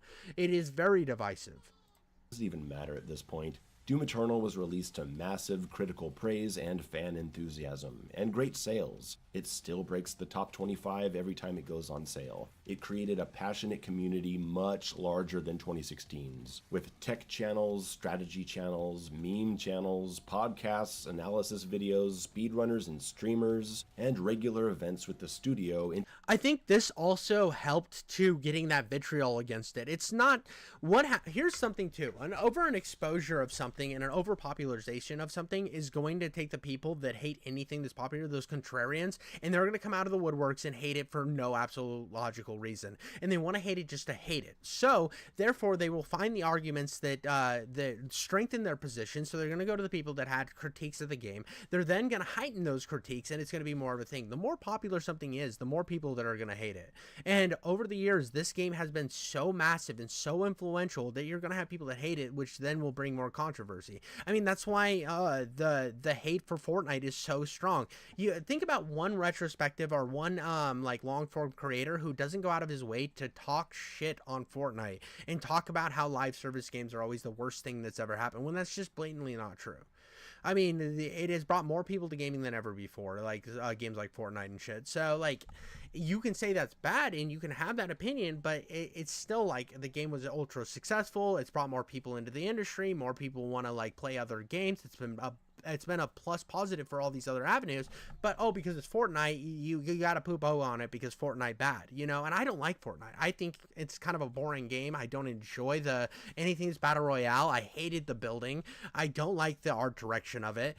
But I can understand it's how big and how influential it is. But you're going to have vehement haters of it. The same thing with like Borderlands. Borderlands gets a ton of hate because of overexposure. And you kind of get into this same kind of mentality with Doom Eternal, where it had so much overexposure that it then leads to people who are contrarians and who hate that it's always talked about because they might have just not liked a couple features. But everyone told them that it's the greatest thing ever. So now they want to hate it. I've had games like this where I don't hate them, but I've grown more established in my opinions of not enjoying them. In fact, on the podcast that I was on with Sauced Eggs, I definitely was supposed to like argue my positions on why I didn't enjoy Prey 2017, and it started as I thought it was okay. I thought the game was okay. I didn't think there was anything special about it. I thought it did some things really well. It did other things absolutely terrible. And then when you say things like that, the Prey 2017 community, because they're the only people really watching content on that, will come out in droves and get really, really mad at you for having any sort of critique on the game itself, which then makes me want to be more established. And why does everybody fucking love this game so much? And why is everybody so mad at me? And why am I the villain for having just some, I thought, reasonable critiques, which then makes you even more mad at the game and more mad at the community that likes it, which then breeds this hostility. Even if you believe your position is 100% right, this is going to happen. It's just an inevitability of a popular game or in a popular talking point. Interacting with the community. We had 2 full years of interviews with people in the community on the Doom Eternal podcast. It was Oh, also the Marauders are annoying as fuck to deal with. I'm sorry, they suck. I don't like them. I didn't enjoy fighting them. I don't like that you can't use the sword on them. I don't like that you can't use the BFG. I thought that it was like, sometimes I just didn't want to deal with them. I understand how to deal with them. I understand how to fight them, but sometimes you don't want to fight them. They pop up and you're like, ah, God. And so I would have rather just cleared them up with a BFG shot or hit them with the sword just to move on with the level and go back to having a lot of fun. I mean, I didn't hate that the Marauders existed. I thought they were a cool concept. I thought they were fun to fight, but the amount that they throw them in, to the point where, like, the last few, I just remember thinking, I don't want to be near you fucking pieces of shit. I just want to just push through you. I want to hit you with a big weapon and then move on. And the fact that it kind of limited your ability to fight them, I didn't like that. Those ones definitely force you to fight them a certain way, and that's stupid. Game that sparked a lot of discussion about game design and player accountability that continues to this day. It influenced a wave of movement and resource-based first-person shooters like Shadow Warrior 3, Deadlink, Turbo Overkill, and Postal Brain Damaged. I hate the comparison that Turbo Overkill is considered like a Doom Eternal-like because it plays so different. It plays so different. So Turbo Overkill is fast-paced. I'm thinking, yeah, Turbo Overkill.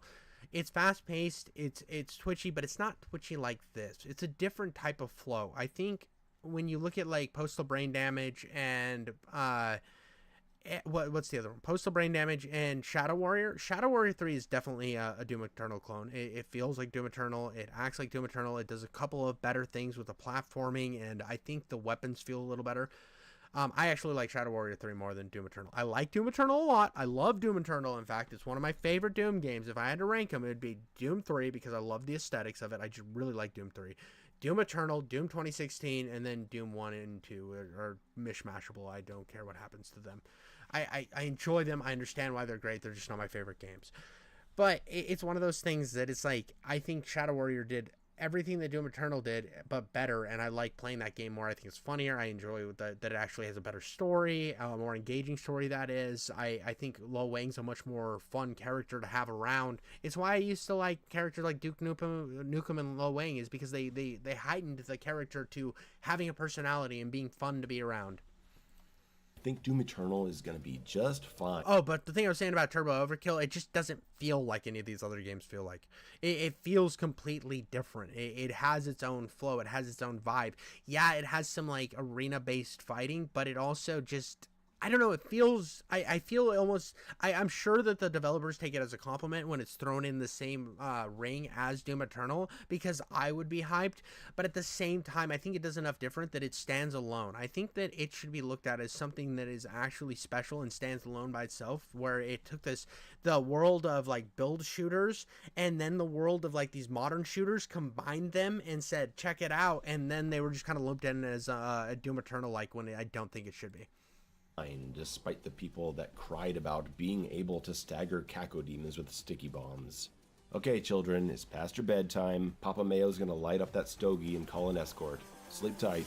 Bro, based, dude. Nothing like having a bunch of escorts come by and getting your knob slobbed while you're smoking a cigar. Let's go. Sauced Eggs knows what he's talking about, or Under the Mayo. I know I keep calling him Sauced Eggs. I just think it's so funny that Mayo is Sauced Eggs, and he's the only channel I know with the name Mayo, and so I've always said that. But I thought this was a good video. I think his bias is definitely very strong. I mean, considering he is a Doom RoboCop YouTuber, this is going to be a very prevalent thing for him. He's going to stand on his business about defending it. But there is a real world where people will have criticisms of Doom Eternal, and yes, there's other ways around those things. And even with my critiques of the Marauders, I understand all the critiques and all the arguments for them. I just don't enjoy fighting them. I don't find them that fun. On replay of Doom Eternal, they get even worse to deal with. I get that they're supposed to add more. There's supposed to be a skill stop, and they're supposed to, like, break up the flow so that you can calm down. I just don't enjoy them. I don't find them fun. fun. I find them tedious and annoying, and I feel like they last forever. Even when I'm doing everything right, they still feel tedious, annoying, and feel like they last forever. And I think that being able to have that discussion and have that opinion is very valid. That is your opinion. Nobody can take that from you. It's your channel at the end of the day, and you shouldn't let anybody take that from you. Don't bow down to somebody just because they're bigger than you, or just because somebody makes a takedown video of you. Just keep doing your shit, because at the end of the day, the more videos that are made about you, the more you stand on your business, the more you will gain popularity.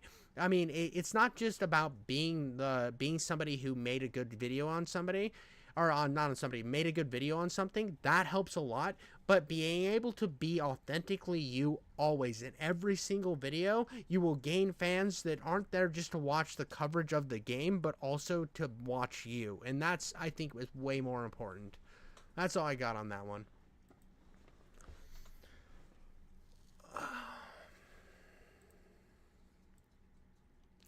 Here is something that I found interesting.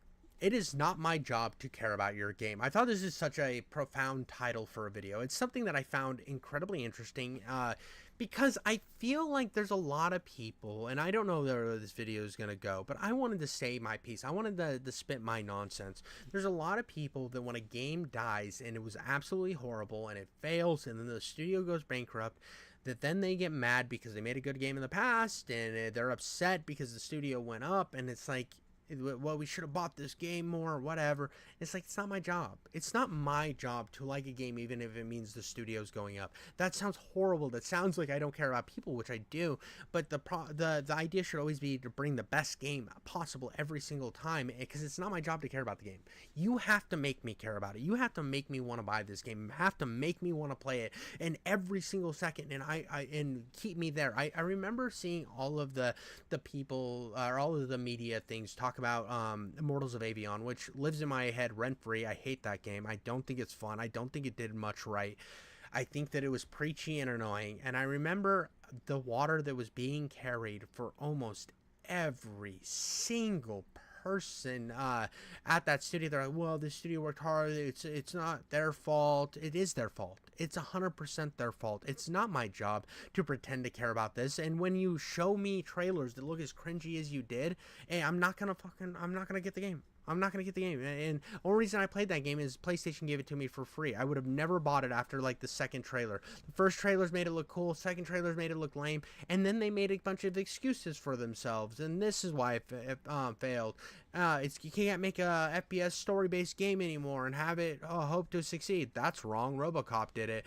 Oh, well, and Turbo Overkill did it. Well, you can't do that. It's like, shut up, dude. Your game sucked. And that's why it failed. It's not my job to hold your water, and it's not, and the media shouldn't be doing it anyway. I think that when the general consensus decides that the game sucks and the game's failing, I shouldn't have to be out here preaching for your game.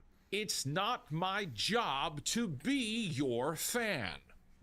This is a very interesting discussion in business and marketing, my friends, but firstly, the context. A few days ago, I posted a video explaining my disappointment with the Avowed video games marketing. That, as an RPG fan, I was hopeful, but the trailers we've gotten are not inspiring or interesting to me. Okay, so this is actually fair. This is actually a fair thing that I think. One thing I want to say first is the fact that one of the only marketing I had seen other than one trailer, and the fan base for Avowed, the Pillars of Eternity community was dying for this game to come out, dying for any information. I would once in a while check the Reddits, and they were just going crazy, waiting for some small drip off the tip in their mouth, but they weren't getting it. And then when I heard about the game again, I'd seen like one more trailer, which looked okay. I was still excited. I was still excited for the game. I haven't played it yet, but I hear the combat's amazing, so I want to give it a shot. But I hadn't really heard anything, and they were missing out on Xbox showcases. It's like no marketing. This is one of the biggest problems with Xbox, is just the lack of marketing. And then the only time I hear anything big about it is when one of the developers comes out and starts a war online, like a culture war online, by being an absolute piece of junk. Like being hateful to like a big portion of like the US, and like being vile. I don't understand why developers come out there and then they have to make their political stances known and how much they hate the other side. That's cringe. Whether you're on the right or left, do not do that, because you're alienating half of your audience. And it sucked for me, because like I want to play the game regardless of what they said, whether I agree with it or disagree with it. I think that I wanted to see what the game come out with, but the fact that that was the biggest marketing, that's a huge mess up. I also noted that saying this makes me feel disappointed, because I want to see Xbox win, and personally, I do not yet see Avowed being that win. I could be wrong. The game could launch and be Game of the Year, but I do not think it will be. And I saw a comment response that I was genuinely interested with, because it opened my eyes to how some people root for games and movies and such. Quote, "So like 5 trailers, multiple hands-on gameplay events, lore videos, almost constant social media interaction, recent interviews on a daily basis just isn't enough for you? Honestly, at this point, the game just doesn't interest you, or you weren't paying attention." Now, as someone who studies marketing and advocates... Here's the thing, though. The problem with what Xbox is doing is they're not marketing their game. They're having interviews and, like, weird stuff. They're expecting all of you to do the work for searching it. You, like, I don't understand, like, if you were going to have, like, actual marketing and I start seeing ads like months out, it feels like I start seeing the ads for the game that Xbox releases weeks after the game's already out. I don't see it previous to the game coming out. I watch a lot of YouTube, so I see a lot of ads. So I start hearing, I look at it and I'm like, this game came out like 3 months ago. Like, why are they marketing it now? Why didn't they do this push before? Why weren't they like having cool events? And they used to market stuff in really cool ways. And one very important way that I think that I don't know how well the game did, but I remember the marketing behind Dante's Inferno was insane. If you ever want to look something up, look up the marketing behind that game. It was absolutely over the top. And it's like, why are we doing like these weird social media marketing where I have to be actively looking for it constantly? Because I would check stuff out and I would see like the tidbits here and there, but it was only when I saw the drama that I actually was keyed in that the game was coming out fairly soon. And that's not the first place I should see it. It should be like organically built up of that, or I just don't think that Xbox had a lot of faith in the game. And when you had people out there that are usually really like Maddie Plays didn't enjoy the game. I saw that G-Man didn't enjoy the game. RPG guys are saying the game's not very good. And when we're first seeing the first interactions we're seeing pre-launch is just people being like, well, I mean, it's okay. The combat's fun. That's not great marketing. You didn't really lead up with anything. And it's almost like you wanted the game to just be a silent failure to move along so that you could then maybe market the Outer Worlds, because it actually has people like Timothy Kane still sort of attached to it, and then you can put more marketing effort behind that. But Avowed just seemed to not be cared about that much, and I don't think it's an Avowed problem. I think it's a Microsoft problem, because in the last at least like 10 years they've been notoriously bad for marketing their shit. For you, the free market, to seize back control from corporations, this is a fascinating point, and I have to dissect it, because as a customer, it's not my job to be your fan. Welcome to The Pondering. I am the real-life fake wizard. If this video brings you any value at all, I invite you to subscribe to this channel, where we're posting new videos nearly every day. Avowed is only a few days away from release, and the footage I've seen of this game doesn't look very good. The graphics seem choppy. I had hoped for a solid 60 FPS for all consoles and systems, and the color scheme reminds me of the mishmash of fantasy bland from Dragon Age Veilguard. I've also said I haven't seen... Okay, I actually, the environments and stuff are what appealed to me. That is something that was very appealing. I don't like the character animations, though. I think they look really cringe. Everything I've seen with the dialogue, it's not the dialogue itself, as in with Dragon Age the Veilguard. It's like the character models themselves are cringe as shit. There's one guy with that stupid, like, TikTok hairdo and shit, and I'm like, it doesn't look interesting to me.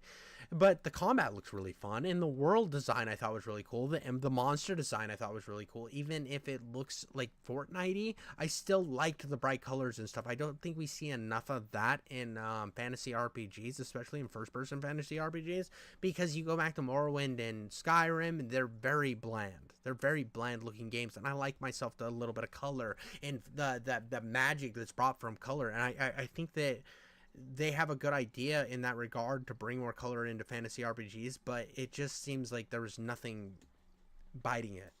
Much marketing for this. I've seen maybe 3 or 4 clips on Twitter, but mostly I've only seen the trailers that have been played at the Xbox showcases, to which I don't like any of them.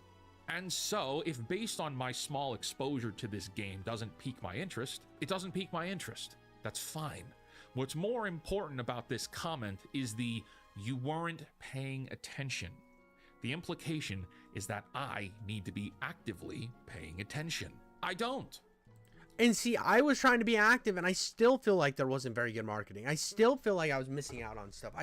It was like, why am I having to hunt information down about this game? I was actively hunting down information about this game for a very long time, and I couldn't get even a sniff of a taint of any sort of credibility. You should be slapping the fuck out of my clit in order for me to get that game. You should be wanting me to, oh, I've heard about this, I've seen this, oh, this is so cool. The best marketing I've seen for this entire game is Dave Osprey. Dave Osprey is the head publisher at New Blood Entertainment, and he's posting clips all the time, and he is the most marketing I have seen for Avowed.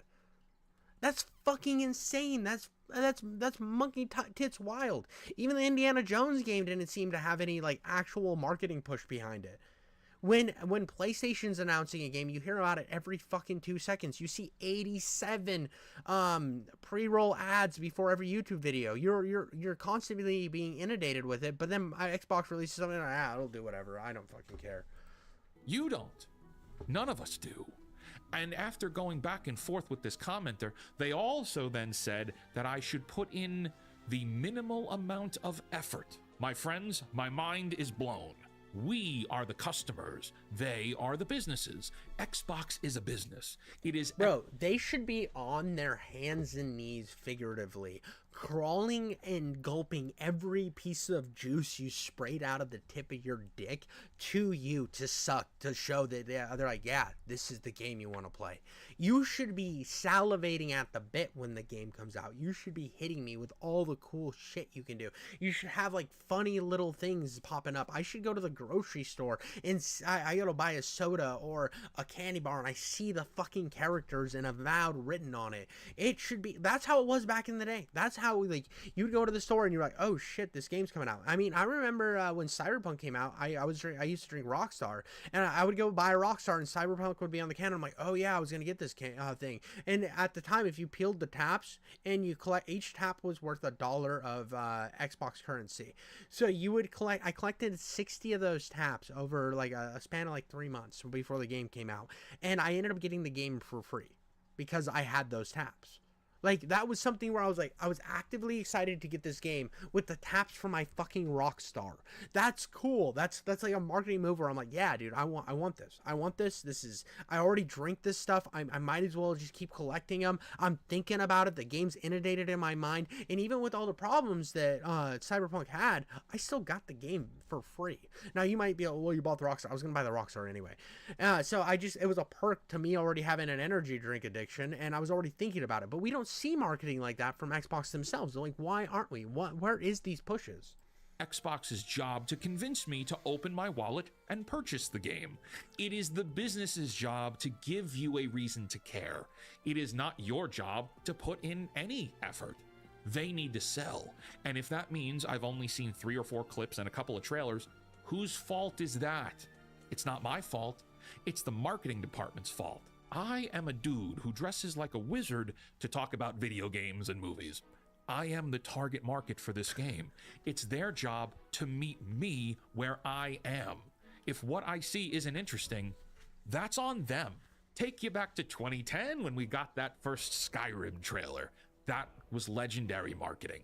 Yes, they were riding the high of being Bethesda. Yes, Elder Scrolls is a well-known brand, but they opened that trailer by saying Dragonborn, and then boom, big music. The hype was unreal. Well, and I think another problem, and this is kind of gets into that woke atmosphere, is there is a distraction about getting a game out that is badass and grabbing everybody's attention. And just look how fucking cool this is. You need to play this. This is for you. Cool music, dark, it's got a grime. The first Avowed trailer had that. The first Avowed trailer had that, and I was fucking hooked in. And as each trailer started to come out, I started getting a little bit more disappointed, a little more disenfranchised, but I held strong, saying I wanted it to be good. And now I've seen clips from like what Dave Osprey has had with the magic, and it looks really cool, but I never had another feeling like that first Avowed trailer. It's just, it didn't try to grab. And so I feel like there's like a distraction going on between like marketing and the main studios, where they're focusing on a lot of shit and trying to cover up, like they were actively working. And that guy deleted his Twitter after going on a fucking insane Twitter rant because of all the drama popping up. And it's like, instead of marketing your game, you're too busy covering up for your stupid fucking employees who are stoking a culture war online. Like, you shouldn't be thinking, you should be thinking about how badass your game is, how to market this badass game, and how to get that done. That should be your priority, not worrying about what some stupid fucking creative designer did on his day off with your company name. Look, I'm not even talking about all the publicity and L's that Avowed has been taken by engaging in the culture war. That's not even a factor here. The advertising on its own for this game is atrocious. And that's not to say they didn't reach you. Obsidian's marketing team may have reached you, and you may be excited for this game. Great. My robe is falling down. But objectively, there is 5 years of work and hundreds of millions of dollars or so tied into this. They should want to get every single sale they can and reach people in every single place they can. This ideal of customers needing to put in effort perpetuates the current business climate we live in. Talk to people. How many of them think that corporations are too big to fail, and that they're all corrupt, and that there's nothing we can do? Well, these ideals of customers needing to be inclined to love everything first supports that suppression from corporations. They want you to believe that. They want you to give them the... It's the Apple method. It's the Apple method. Apple was really big about this, creating an ecosystem, creating it to where you are so entwined in this ecosystem that you're willing to defend it no matter how many L's it takes. That is, and it's same thing with Nike. It's all about brand recognition. They're more focused on brand recognition than actual bringing great products, and I think that's the big issue. And I think Xbox thinks that it can make the shift from being just a console and game company to an ecosystem company. And I think that it is possible for them to do that, but I think they need to do a lot of work to make that happen, instead of just some half-assed attempts of, oh, everything could be an Xbox, and then you don't hear about them for 3 months. And then, oh, well, we're making everything an ecosystem, we're going to put out things on other games, but you get a better ecosystem when you come with us, and then you don't hear about them for 3 months. And then they release a game, and then you don't hear about them for 3 months. This is an issue. They should be, like, hitting us over the head with how cool fucking Xbox is. We want to, like, we should be seeing it. Because I remember when I was a kid, dude, the only time I've seen anything about Xbox recently is when I was watching Creature Commandos. I saw like an Xbox advertisement in that. It was like the guy turned on the TV and an Xbox logo flashed up. And I remember back in the day, whenever I saw a controller, for the most part, it was an Xbox controller. They were making sure that they were in everything. You saw them everywhere. It was constantly on the forefront of your mind to get this Xbox. And that is the push. It was like Halo was getting played in the background of almost like half the movies you watched. I mean, I can think of, there was a movie called like The Princess Bride, not The Princess Bride, but it was like the one where the girl marries the prince, or is like dating the prince at college. I can't remember what the movie's called, but I remember his roommate was like playing Halo. And it was just one of those things. It was like constantly at the forefront of everybody's mind. It became a cultural thing because it was there. Everybody knew about it. There was advertisements fucking everywhere. There was ties in everywhere. Microsoft wanted you to know what they were doing and why you should get it. And even if the game, like, I'm not the biggest Halo 3 fan. I think Halo 3 is a good game, but I don't think it's as good as the other games in the original trilogy. I still think that everyone was excited about Halo 3 and loved Halo 3 because you couldn't go anywhere without hearing about Halo 3. The benefit of the doubt every time. And again, you love what you love. I'm not telling anyone to not be excited for Avowed. I'm envious of people who just love everything. Because I don't. I wish I could. But let's not kid ourselves. The job of the business is to find ways to make you care. It's their job to sell you, to make the best products and services worth forking over your hard-earned money for. You should scrutinize them, You should question them. You should challenge them. Never let them get away so easily. Corporations are not your friend. This is so important. This is so important to so many people because there's also a thing where a lot of people will buy a game just because a certain console manufacturer made the game, just to talk about how much better their console manufacturer is than your console manufacturer. And it's all you're doing is sucking off the thing, when you should be able to look at both of them critically and say like, oh, well, I like that Xbox has a little better ecosystem where I can play everywhere. But I don't like how their game releases have been. I feel like there's a lot of mid games. I feel like Xbox could do a lot better with their quality and their output. Boom. PlayStation, you're like, oh, well, PlayStation has pretty good quality output in terms of their games, but in terms of their service, it's kind of not great. And I also don't like the fact that they don't really do a really good job of bringing their PlayStation 3 exclusives to the modern age. They refuse to do even the slightest amount of effort to bring those games into the modern age. They refuse to have any sort of emulation native to the console, and they're like, well, you can stream it, and it's like, yeah, out of lower fidelity, a lower frame rate. That sounds fucking awesome. You can have critiques for both, and you can always have critiques for both. That is fair. You should be able to say whatever you want, but there's this idea that you have to defend whatever one you feel like you're more accustomed to. It's just such a weird thing with people on the internet. It happens with popular people. It happens with companies, and it's just weird. You should be willing to criticize even the things you like. Even if you were like vehemently the biggest Xbox guy of all time, you should still be able to look at them as a company and say, well, your competitor is doing this and releasing this quality. Why aren't you? Oh, these guys, even if I don't like exclusive, I think exclusivity is cringe, but you're like, oh, well, they have this many games that release that are exclusive to their content. You have 0.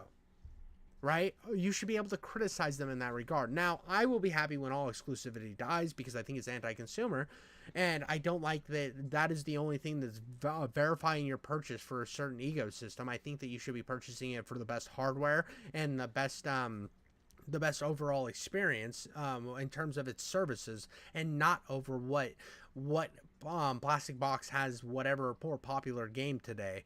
I think that's cringe, but at the end of the day, I don't like where people just will simply suck the every ounce of fluids out of the genitals of all of these corporations or whatever popular person they find online. It happens everywhere. This like weird sports is another example where they're like, oh, I'm a Cowboys fan, so I fucking hate the Eagles. It's like, yeah, well, I mean, they have some good players. No, they've never had a good player, and you're like, that's just fucking wrong.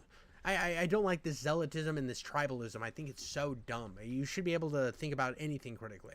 And just because you love a franchise does not mean that it's above scrutiny. Thank you for watching this video all the way to the end. If you found this video interesting and you're new here, consider subscribing. If you're looking for a community of like-minded voices, join my Discord. You can get there by visiting fakewizard.com.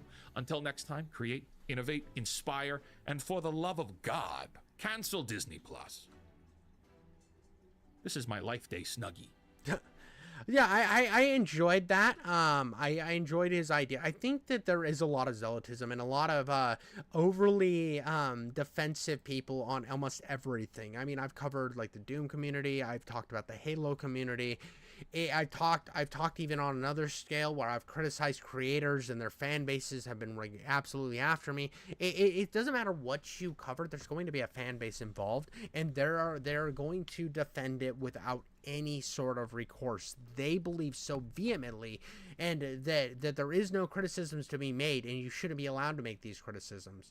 So it just doesn't make sense to me. I've never understood it. If you like something or someone or something, you should be able to criticize it.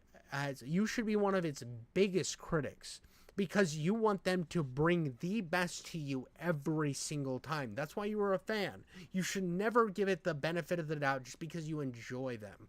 One of the biggest things in the world was I was a big Cowboys fan. I don't like Dak Prescott as a quarterback. I think he's mid. Now, if you're upset because I'm talking sports ball, and he's the guy that throws the ball, right? He's the quarterback. He's the one who tosses the ball to get the goal, right? The goal, touchdown, home base run, right? So he's terrible. He doesn't throw it well. He's bad. He can't, blah, blah, blah, blah, blah, blah. So there's your sports reference. I know you gamers don't understand what the fuck I'm talking about, but that's the thing. I don't think he throws it well. He annoys me how he's always doing a bad job, and I decided to stop watching because I don't enjoy him as a player. I don't think he is bringing the team where they need to be brought, and I think that he should be replaced. So until then, I'm just not going to absorb any of their content. I'm not going to absorb anything they do until these changes are made, because for me, personally, I'm not saying everyone should just, like, start a big ban campaign, because a lot of people want their opinion to be echoed, and so they want to gather more people and start a giant, oh, well, we need to cancel this, or we need to start a revolt where we don't buy Pepsi or some shit. No, just me personally, if I don't like what something's doing, I will stop enjoying their content for a while. You won't hear me talk about it that much. I won't be out here, oh, we need to cancel them. I just personally will not do that thing. If I see a game company that doesn't have shared values, or not shared values, but I don't feel like values me as a consumer. Like, one thing with Ubisoft, even if Assassin's Creed, what it was, the Japan one's called, I can't remember. I know the last one was like Mirage, or I don't know.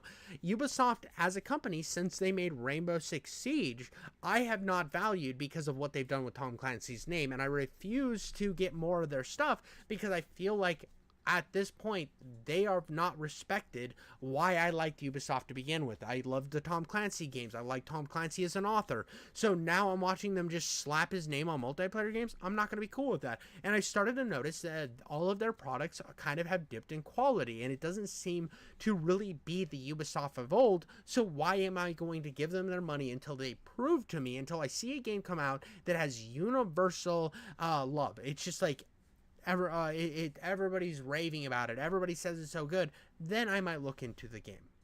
Because they burnt me in the past, and I refuse to be the first one to waste my money on something that is mid. I think that is a very valid criticism, and I think there's a lot of people that conflate the idea that, oh, well, they made these games, so they're going to continue making these games. That's why I never tell people to buy shit day one. Unless you already know its quality is verified. It's already gangbusters, and they've just constantly been showing you gameplay. You're seeing it everywhere. You're seeing unfiltered first levels of the game where streamers could play it early and use their own footage, and you're like, wow, this looks really cool. Look at all this magic. Look what's going on. This is something that my heart's fluttering for. My dick's hard. My pussy's dripping, right? And you get the game because everything about it is appealing to you, and the game grabs your opinion, not the company, not the YouTuber, not anything else. It's the game and its magic because of how cool it looks. Because if a game's got that much going for it, even a game like Cyberpunk that releases as a broken fucking mess, there's something special about it. And that's what we've seen with a game like Cyberpunk, is even though it released an absolute clusterfuck state, because there was something special about it, as it slowly got fixed, people started to realize that that game was fucking special. Because a bad game will die on day one. But a good game, even if it's bad when it releases, has bad performance, will survive, and that's something super important.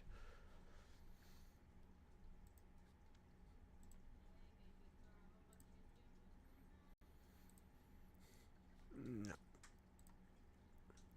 I did want to react to this. I saw a little clip from this channel. It's called Anime Tunes. Anime Tunes is it's kind of like a parody. I think it's like a parody. It's like a They make their own like kind of mashups, kind of power scaling battles that are animated between famous people, and I got a couple here that I want to watch. Now I have two.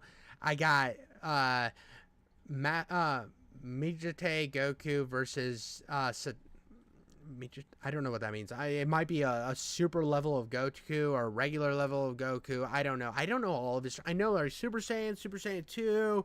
I know that they combined them and made a Super Saiyan to fight Boo. I've seen most of Dragon Ball Z. I think I've seen like pretty much all of it, but I don't know all the fucking transformations by name. So Goku versus Superman and Saitama. Saitama is One Punch Man. Now I think One Punch Man is gonna fucking pwn these guys, because he is what Saitama is literally a parody of an overpowered version of these characters. So I'm excited to see what happens. Huh. Hey, you guys. So, you got room for one more? Dude, okay, so why is this in Spanish? Why are the captions even on one? I don't know why my subtitles are even on, as well as the fact that they're in Spanish. I don't speak no habla español over here, my dude.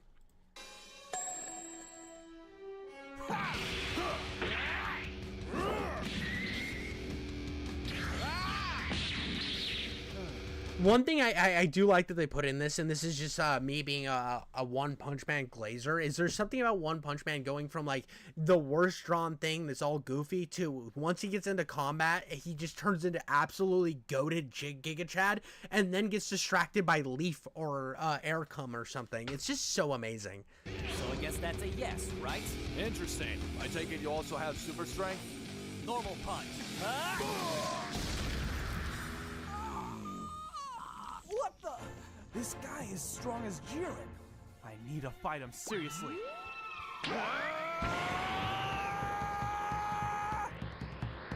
Dude, he went super schmiggleboard on him. Oh, dude, Saitama's fine. Dude, Saitama's gonna fucking consecutive normal punch him into the galaxy. Saitama could literally get in a fight with, like, Spawn. So Spawn became God in the Spawn comics. And I still think Saitama would win because he's, like, just so OP.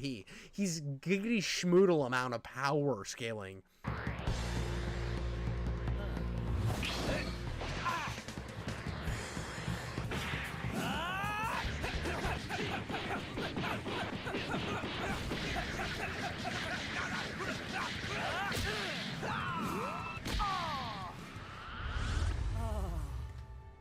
I finally found Bro's jizzing in ropes, dude. Bro's shooting so much fluid he could fill a swimming pool.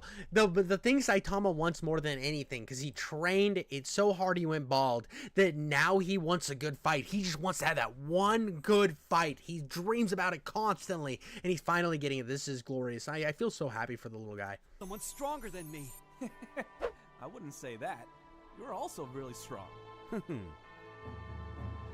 Okay, it didn't say he wasn't stronger than him, though. That's the problem. Like, I don't feel like he would have said stronger. He didn't even get to a good fight mode yet. I mean, I know that I'm glazing Saitama a little bit, but I feel like he hasn't even used some of his best moves.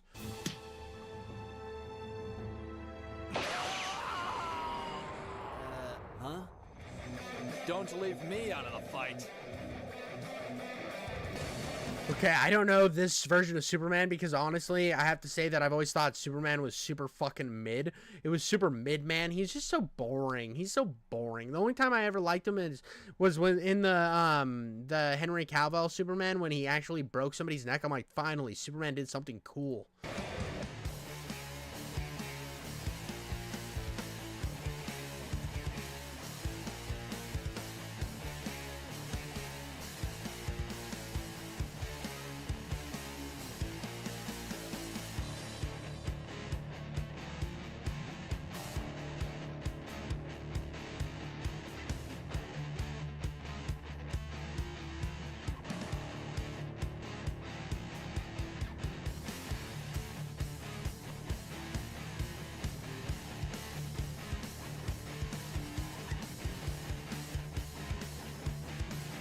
I like that he just stopped being color and it's just like, he was like, okay, I can't keep animating all this color and shit. I want to do the action. He probably was like a couple weeks into Mountain Dew, chair jerking and animating. And he was just like, I can't do the color now.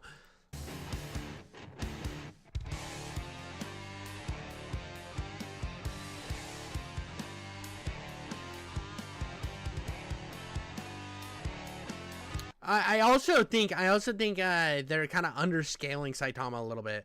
I feel like he hasn't even hit his like peak because the peak he has in the manga and in the fucking the anime, he's just so overpowered. He's so obnoxious that I've even thought like Goku's done some crazy stuff, but I just feel like Saitama's a sneeze away from destroying the entire universe.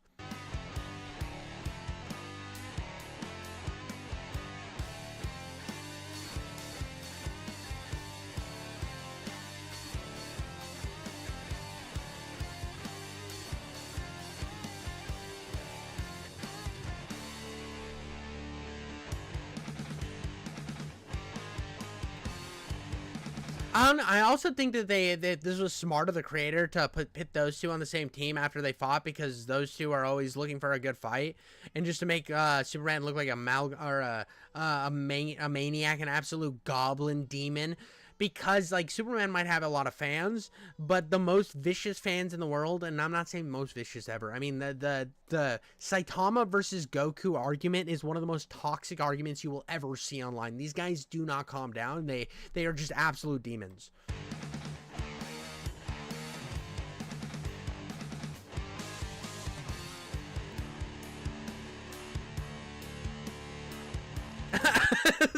The idea of Goku doing the Kamehameha without his fucking arm, like, he uses that to, like, contain it, and it's just like fucking it looks like you trying to pee after you just had sex and just spraying everywhere.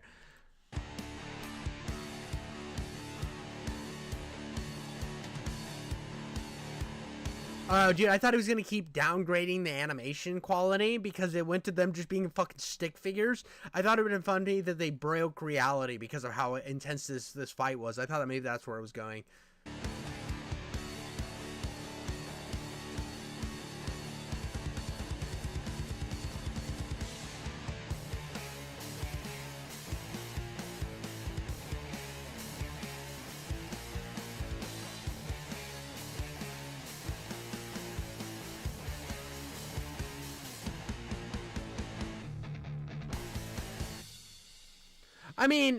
I mean, it was good, but I wanted to see a clear, decisive winner. I wish he would have actually made an actual winner for the three instead of just, they're so strong they destroyed the budget. Yeah, that's what I was feeling like. It was like, but I don't like that there wasn't a decisive winner. I mean, even if people call you wrong, to just have the balls to say, yeah, dude, Saitama wins, or Goku beats the shit out of Saitama. I can sit here and I can argue with you, say you're absolutely fucking wrong, but I feel like you just played it safe. Now, that's not me saying it's bad. It was cool, and I like the parts that you actually animated, and some of the action was pretty cool, but it just feels like you had the idea for the comic, or the anime. You did a decent first part, and then you just de-spec'd it. And I think that was kind of smart, too, because you can't really get, like, half of it's, like, in black and white. It's confusing to probably the bots that watch this shit just trying to hit you with some copyright bullshit. But let's see. He made another one. I saw two in here. He made another one on Saitama versus Omni-Man. Now, Omni-Man's going to get cooked. Dude, Omni-Man is a big old bitch. But we're going to see if this one actually has a concise victory. Because that last one left me fucking rock hard with no look. I'm looking down the 80-mile lane, and I haven't seen a spot of completion yet.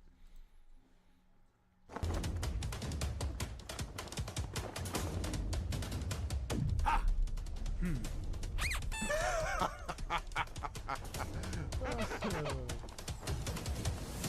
Yeah.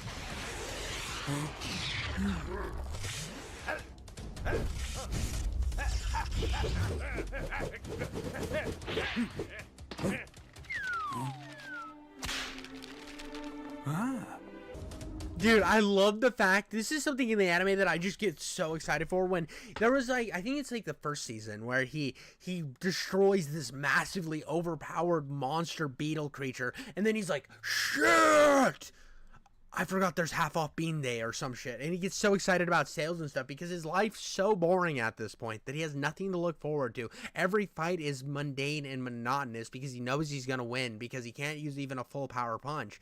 That he fucking has sales to look forward to. Like, your normal fucking walk at the park is what entertains him because there's nothing that he has to live for anymore because he's too overpowered.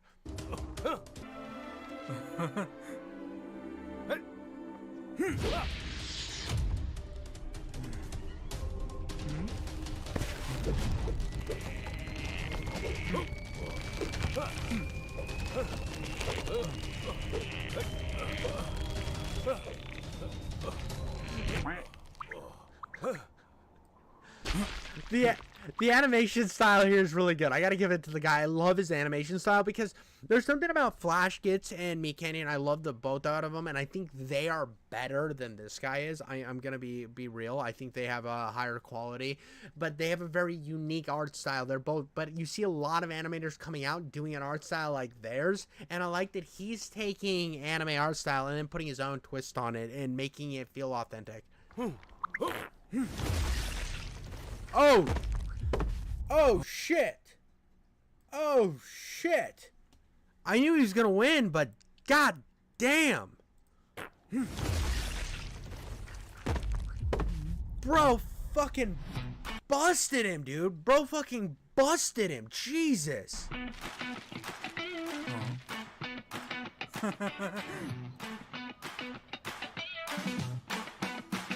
Bro, if he busted that guy that bad, bro, he cooked him that fucking hard. There's no way that he would lose to both Goku and Superman, because they almost had him losing to both of those motherfuckers, and I don't think that's how it would have gone, bro. I think that he had a much better chance and a much better opportunity to get that shit done. Let's see here. Let's see if there's another Saitama one. Ooh, Mashi. They're very similar. I like this. Let's go. Let's get into it. Members only. It's a members only video. I forgot about members only content. I'm gonna find another Saitama one here. That's members only. Oh, he put like Squid Games parody versus. Ooh. The last one we'll watch of him. I wanted to just keep the Saitama train going because I love One Punch Man. I love One Punch Man content. I don't watch enough of it on this channel. I think that he is one of my favorite parodies of all time. I love the author's other work in Mob Psycho. But let's get into this one.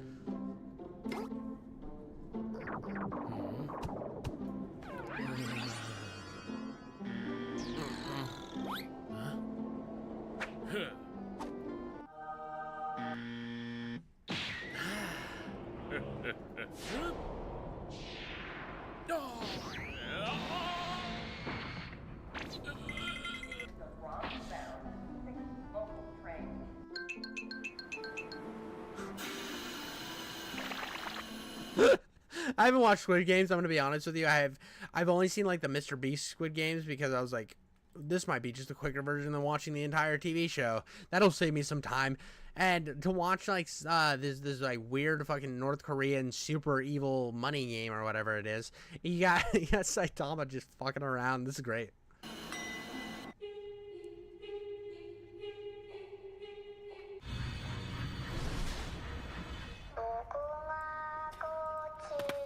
Bro can just keep walking. Nothing can harm him. He is God in this scenario.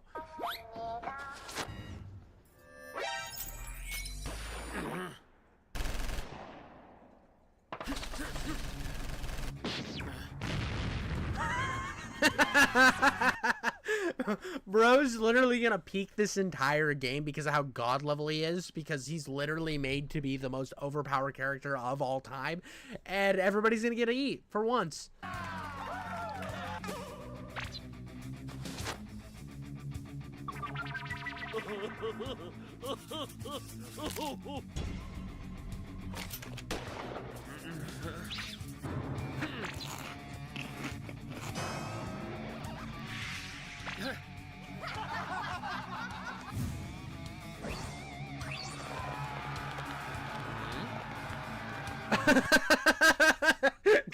Dude, I mean, he already failed. Like, they can't kill him, though, so they just have to keep, like, letting him go through because he's so fucking overpowered. He's literally, if he decided to come one day, like, in this room, he'd blow up half of Korea just from the amount of power that ejaculation would have.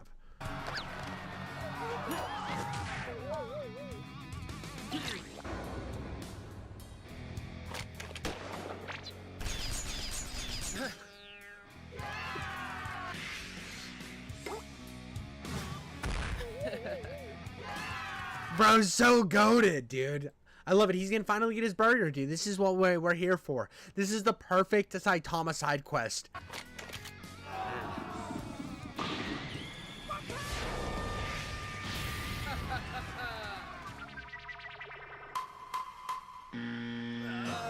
Oh, he gave everybody else the money. No, you Saitama, you stupid fuck.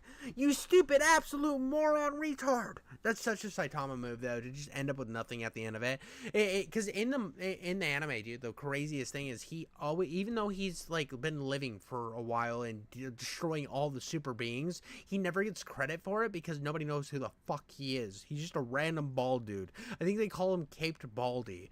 I love everything. Like, if you could pick my favorite anime of all time / manga is Berserk. Then it's One Punch Man. I love One Punch Man. I can't wait for season 3. I like these animations. I do. The first one I still think is a massive L because there wasn't a decisive victory. Now, that might have been an old video. You have to let me know in the comments if there's more that I need to watch. Maybe a better breakdown of a fight between Superman, Goku, and Saitama.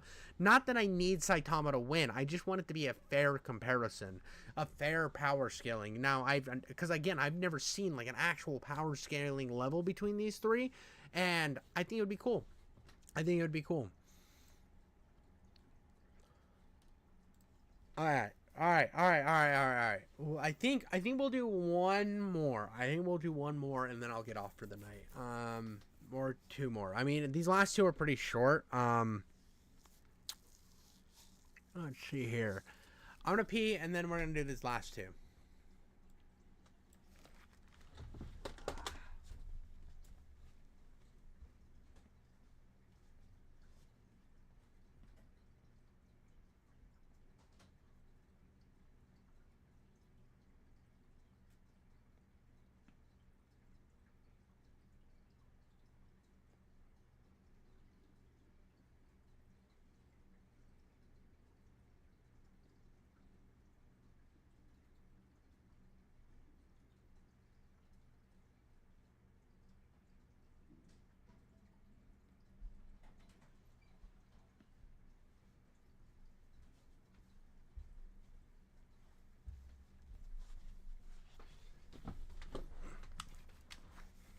All right, here we go. Let's get into this is gamer cred. Now, I don't know how much gamer cred I have. I think that I carry enough just to get by. I have like a sad little seeping bucket of gamer cred that I kind of rely on to hopefully make money online one day. That is my goal, to just get enough gamer cred to squeak by, to where people like join in. Oh, this guy's a gamer, but he's also funny. So I think I'm part of the problem of like a gamer cred being lessened in the world. But if I can get enough people to watch my stuff and play the games that I play, maybe I will raise everybody else's gamer cred, even though I think I'm capped off. We are living through an unprecedented era in gaming right now. For the first time in the history of the world, the average gamer cred score has dropped below 0.25. If that number doesn't terrify you... Oh, dude, usually I have an Audi, and now I have an innie. And if you think I'm talking about my belly button, I'm willfully saying that it is not. It is upon my own will. I'm willfully telling you that it is not. I have went from full-blown man to woman with balls. I'm so afraid. I don't know what will. In today's society, we are surrounded on all sides by pretend gamers. People who pretend to be real gamers, but in reality... dude, it's not even turned on. Do you see they're running nail polish? It's Dreamcast guy. This is Dreamcast guy before the meth. I've never played Super Mario Galaxy. You see, back in the Xbox Live Golden era of gaming, everybody's gamer score was visible to the public. You could just click on somebody's profile and see, okay, you beat Mile High Club on Veteran. This is an actual gamer. But today, they keep it all hidden because of course they do. My favorite video game is FIFA. My favorite video game would have to be NBA 2K. Been playing that for many years. Wrong. My favorite video game is Wrong. I can't prove it. This is something I think is so funny too. I have a lot of problems against like gamer score and platinuming. I understand. I don't have problems that it exists. I don't have problems that you can go look at how much somebody has done. I don't think there's any problem with that. I think people get self-conscious about it or little pussies, because you can beat a game and still only get like 50% of the game completed. And it's like, I hate those people that utilize it as like, look how much of a real gamer I am because I can beat this game. It's like, yeah, dude, I beat the game too. I just didn't go find every fucking piece of dildo cheese in the game. No, it isn't.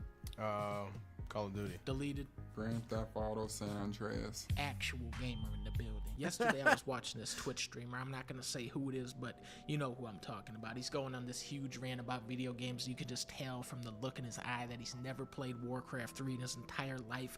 Dude was just radiating this never played a Spyro game energy the whole night. You could tell. Bro, if you haven't played Spyro or at least even turned on a Spyro, you don't know what the fuck you're talking about when it comes to gaming. I need you to walk your happy ass out of the door, then come back in, and I'm gonna sit you down and we're gonna play some Spyro the Dragon. Spyro the Dragon is so litty McTitty that you don't even under the fucking stand. It's got all the giggity schmoodle. It's got all the fucking slapping of the clitoris that you could possibly need. It is a wonderful gaming experience. Now, I'm not the biggest platforming guy, but I am a fucking Spyro fan.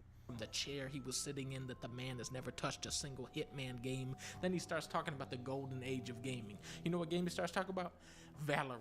And that's when No, Valorant is literally just League of Legends CSGO. That's all it is. So cringe. But I mean, it's a fun game. Don't get me wrong. Valorant is a fun game. So is CSGO. I have never really played CSGO, but I have played Valorant, and it's the same premise. Oh, yeah, you're not a real gamer because you didn't play CSGO. I didn't have a fucking PC, buddy. I had consoles because I was a console scrub for a long time. I finally got PC, and I still don't play games like this. I had a roommate with a PC. That's why I played Valorant. And god damn it, I was like, this is cool. One-shot kills. This is like SWAT and Halo. And I think he thought I said I just punted your puppy because he said get out. And I'm like, but it's like Halo. He's like, don't ever bring up Halo again because PC gamers hate Halo. You know, this is a 0.03 gamer cred level gamer. We have got to boost our numbers, and the first part of this process is learning just how many games are better than Valorant. Max Payne, Max Payne 2, Max Payne 3, Bubsy, Balan. Did you play Assassin's Creed? Yeah, sure. I used to play Red Dead Redemption. That shit was fucking hard. But that's like the easiest game ever made. We have to... It's like the easiest game ever made. Hot take. I like Red Dead Redemption better than Red Dead Redemption 2. Not because I don't think Red Dead Redemption 2 has a better story, because I think it does.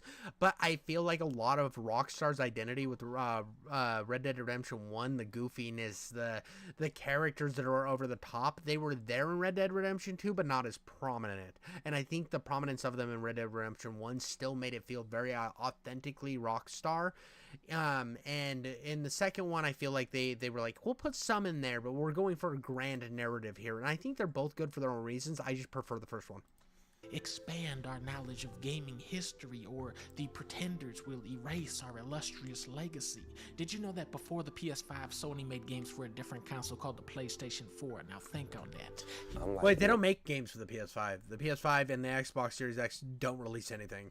Okay, they release like a game a century, but other than that, it's pretty sad. Sports, I'm in the game. I don't have a game, cuz. Snoop, you got more games than Master Chief. You were in True Crime, Def Jam, Way of the Dog, Call of Duty, Fortnite. One of the stages in Tekken is just straight up called Snoop Dogg, and it's you sitting there on a big throne. I don't have a game, cuz. Here is Naked Snake.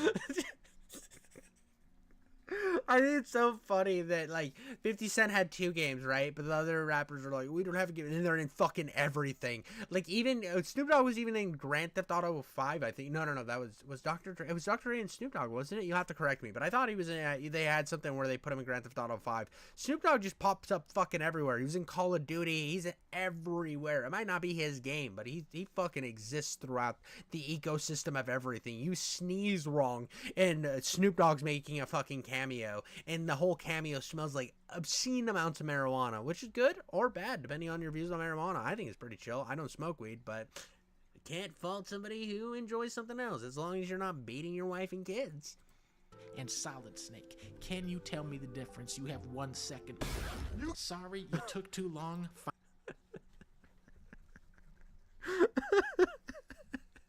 Dude, the amount of I played Metal Gear Solid 5, and I played one of the ones on PSP, and I just, like, I can't tell you the all of the breakdowns in 1 second, because it's like 80 miles long. There are motherfucking like 18-hour breakdowns between what happened in the Metal Gear series that it's such a perfect joke. It's such a perfect fucking joke. 500 cred has been deducted from your account. You have to understand that we are living in a world with gamers that don't even know about Oddworld Munch's Odyssey. I'm a big gamer. You hadn't tell me what dimension King Mickey has been sealed in for the past 27 years exactly. You know, Donkey Kong specifically, like, that character, I don't think he speaks. Okay. When I was a kid, the coolest game was Cool Borders 2 because you could play as a little alien.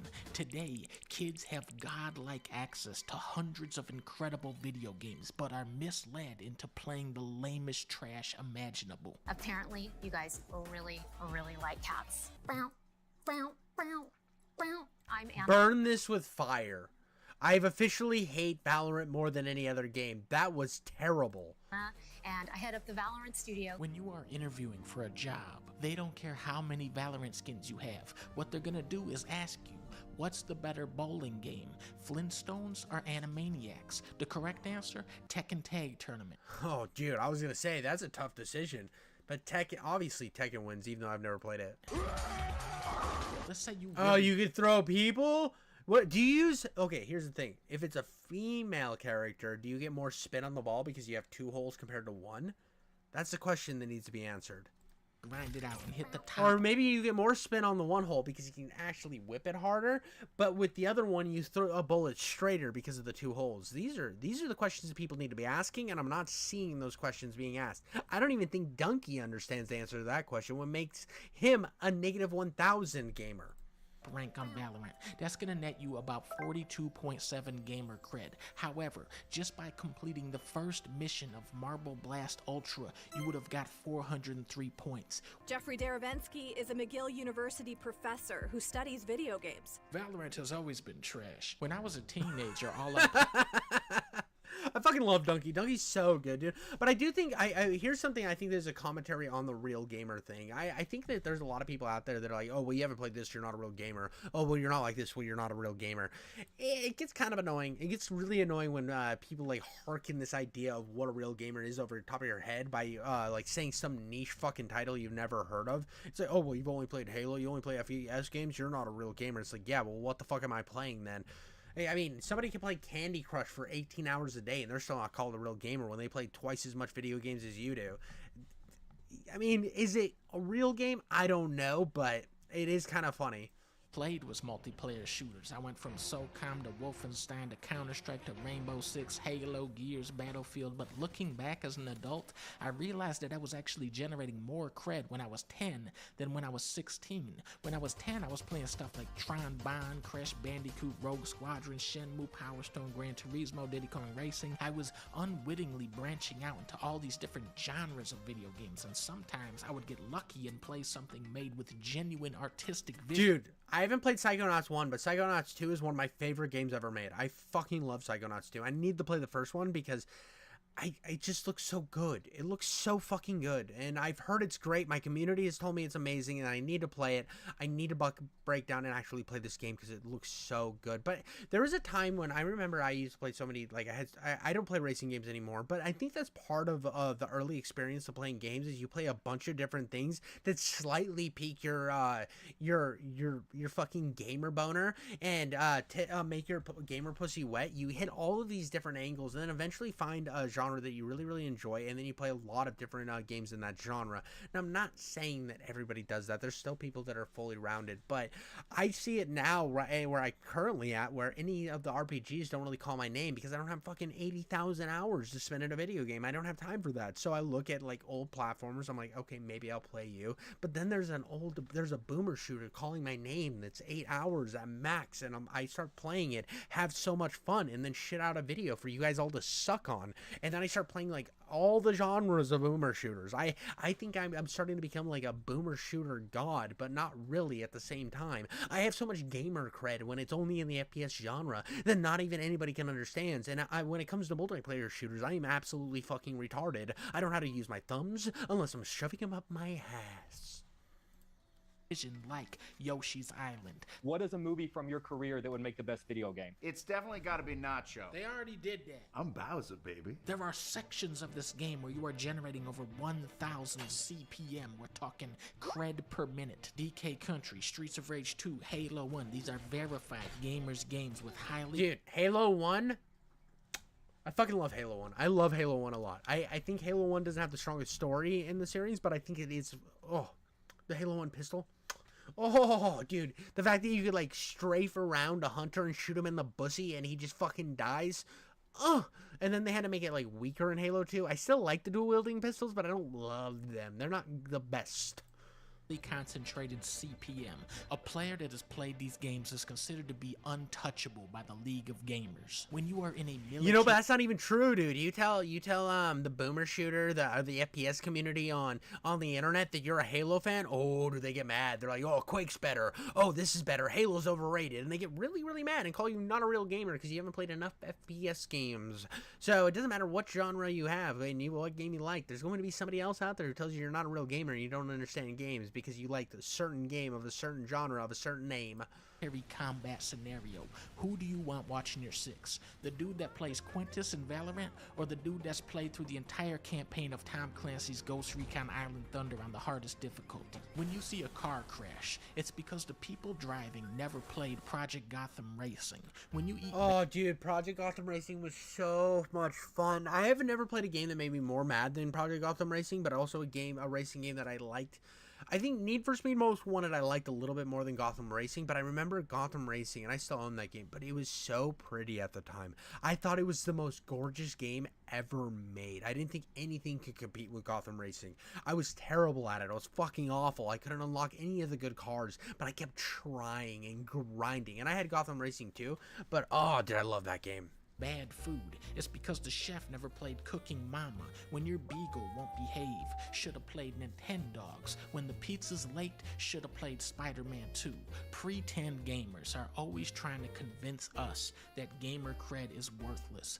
But if that's true, then why are so many rich and powerful people trying to acquire it? At one point I was, maybe one of the best Quake players in the world. I actually own at Smash Brothers. Like, I've never lost. I don't lose at Smash Brothers. And you know what? I choose Luigi. Yeah, right. You only pick Game & Watch. We have something really exciting to talk about. We're here today to talk to you about skins and other cosmetics. The downfall of the pretend gamer is that they are eternally doomed to play games where you can only pretend to have fun. Great game, Julia. However, there is another world of good, cred-generating games like... NBA Jam. Oh, Space Invaders. Classic. NFL Blitz. Classic. Ocarina of Time. Classic. Tony Hawk. Ooh, classic. Mario. The Street Fighter. Tekken. Monkey Ball. Monkey. Favorite video game? Watch Dogs. Look out for this game. Dude, Watch Dogs. I've never played Watch Dogs. I don't think it's worth it. If I had to pick my favorite game, I have no idea, dude. I mean, Shadow Warrior 3 is gonna be up there because I really like Shadow Warrior 3 and I glaze that game all the fucking time. It's not my favorite though, but I think it's in the running. Halo 2, actually, I don't even know why Halo 2 is probably my favorite. I have the most memories with it. It's the most powerful game to me. I think the campaigns are fantastic. I remember playing it with all my friends. There was just so much with Halo 2 that I loved, and I played through that. It's probably the only Halo I played through. I think I played through it on Legendary, and it was a fucking nightmare. I played through it with my buddy, and it was so hard and so difficult, and it was the only Halo that I think I finished on Legendary. I think the closest I did after that is I played with some buddies on Legendary on Halo 3. Now, I'm not the biggest beat every game in every difficulty kind of guy. I play a game, move on to the next experience, play a game, move on to the next experience, but god damn it, did I play a lot of Halo 2 when I was a kid. If I was playing a game, it was 9 times out of 10, it was either Ultimate Spider-Man, Spider-Man 2. I played a lot of Marvel Nemesises, but I wasn't in love with that game. I just enjoyed it somewhat. Halo and Halo 2, I played the fucking piss out of. I played this game. I remember this was this game that I really liked, and I've actually bought 3 copies of this fucking game to try to play it on my original Xbox, and every time I buy that game off of eBay, it just doesn't fucking work. It's called, Mace Griffin Bounty Hunter, and I really like that game as well. One of the games that I like, but with time has gotten worse, is Area 51 for the original Xbox. That game was fucking doo-doo butt cheeks. Compared to like every other id Tech 4 game, it just doesn't hold up like the rest of them do. It looks bad, it plays okay, especially when you can go play Prey 2006, Doom 3, fucking Quake 4, and then you look at their retarded cousin, Alien Area 51, you're like, I mean, It's fine, but compared to the other ones, it just doesn't really hold a candle. I mean, yeah, it's got the X-Files guy, and the X-Files guy, cool voice, but that's fine. It's fine. It didn't hold up that well. All right, this is the last one. This is the best dark fantasy manga I've ever read. Now, is it Berserk? Is it Berserk? No, I don't think he's gonna say it's Berserk. I think that's the best dark fantasy one I've read, but it's the only manga I've read. So, and I haven't read that far into it. I think I'm like, I don't know, about halfway through the big volume or something. I don't know, but we're gonna see. I don't know. You got a lot of ground to cover to beat Berserk. Let's be honest.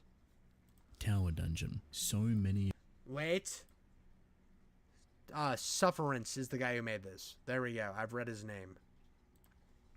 Of you have asked me to read this manga. It has been the most requested, the most frequent comment that I have seen for months now. I knew nothing about this story. I didn't know who the author was. So I was pleasantly surprised when I opened up the first chapter, started reading it, and initially got hit with the utmost craziest nostalgia you could imagine. Tower Dungeon is the brand new work by Nihei Tsutomu. If that name does not sound familiar, maybe some of his most reputable works do. Blame, Abara, Knights of Sidonia, and a plethora of others. I don't know what any of those are.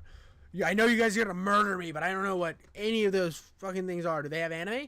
If they have an anime, I might have seen them.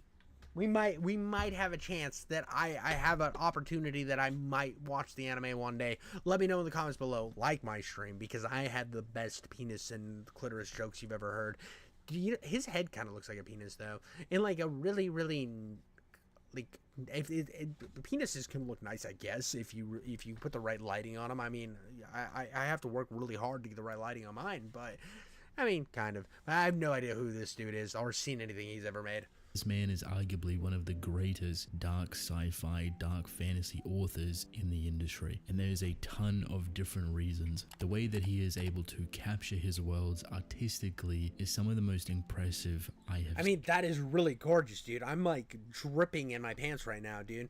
Ben Shapiro was wrong. Women can get wet, and also this guy right here, I can get really wet and wild. Scene, the weight of his panel work, the intricacies of his design. I mean, this is fucking gorgeous. I'm like jizz falconed up right now. That kind of, I know this is part of something and she's not carrying it, or maybe she is carrying it. It reminds me of Gungrave. The liveliness that he brings to the page, it feels intoxicating to be absorbed into his work. He has a very interesting style of storytelling, something that isn't naturally comfortable. A lot of his work is up to interpretation, very low on the dialogue spectrum. However, through recent years and his more recent series, that paradigm has shifted a lot. There is more what is this called? Knights of Sidonia. I'm gonna look this up right now, see if it has an anime.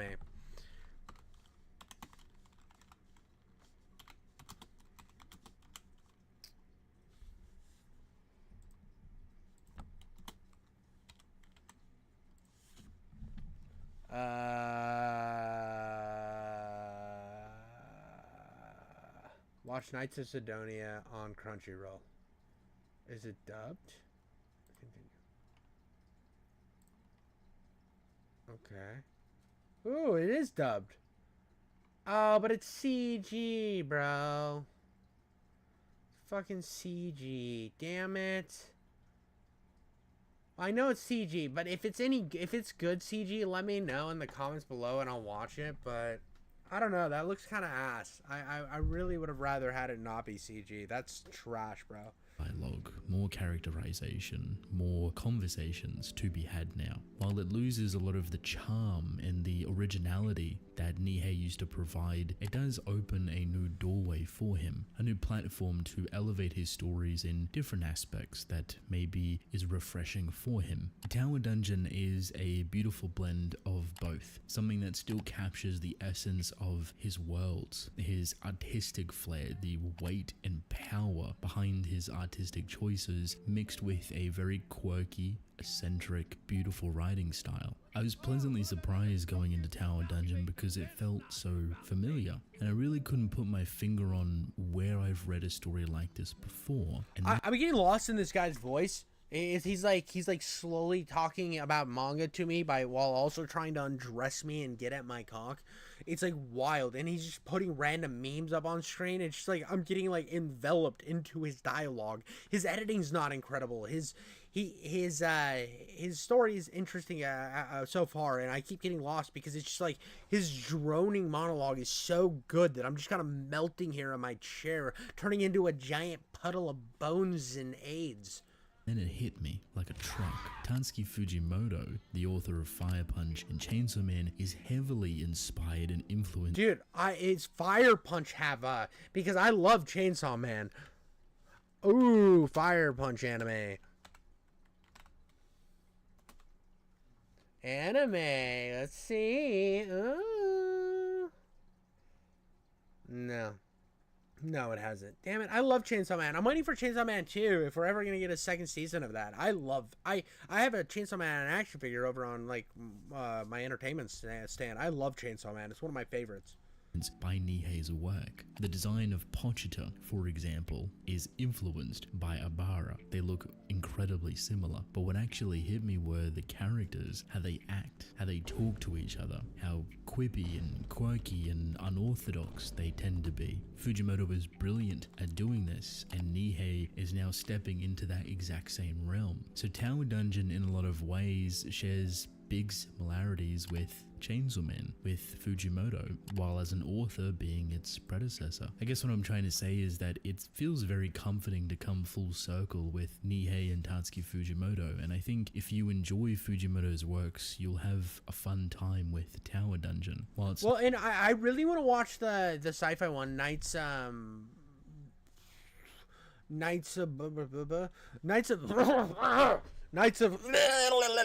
anyway, whatever that Knights one is, I want to give it a shot, but the CG, like, I used to not mind CG animation until I watched the Berserk anime, and I wanted to drill nails through my eyeballs. I wanted to take sandpaper, grind it, just pull off each little speck, and then drop it into my eyes, and then just blink really fast. That's all I wanted to do. I wanted to shove a sounding rod with little spikes up my little tube where a pee comes out, because I hated it so much.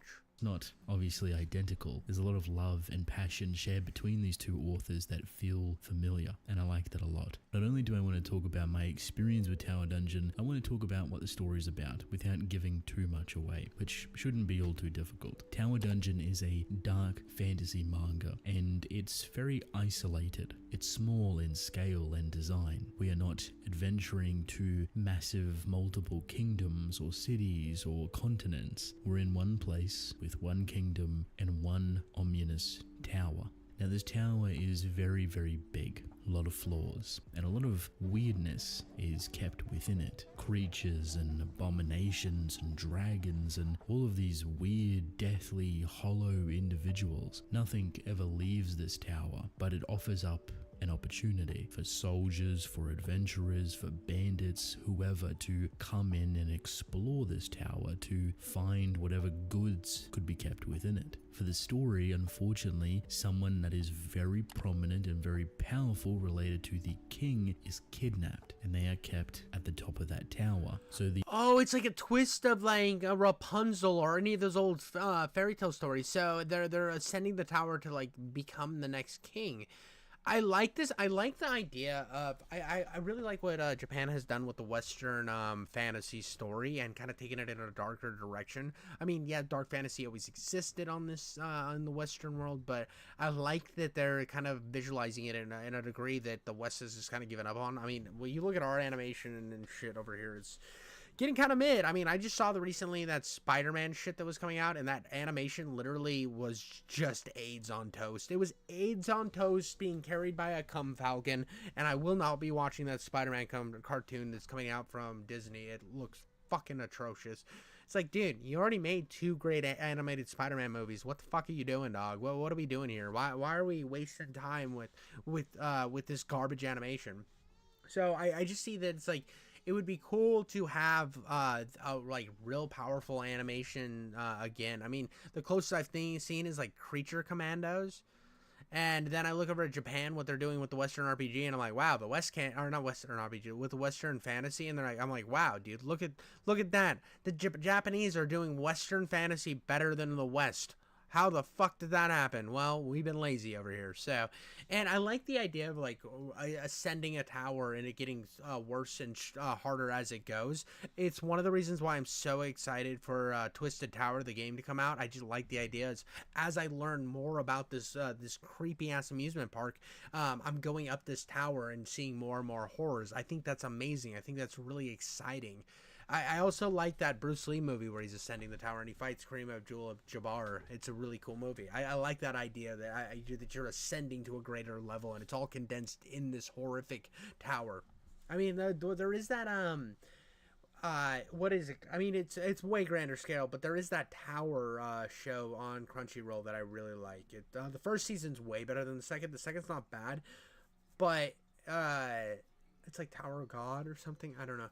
But this first season's animation was fucking amazing. The second one goes to like basic ass animation, which is kind of jarring, but it's still a good show. And they're ascending this tower to become like the all powerful or whatever. And the one kid is like super powerful. I don't know. You'll have to let me know in the comments below. I think that show slaps so much clit, and every time I see a new episode for it, I watch it.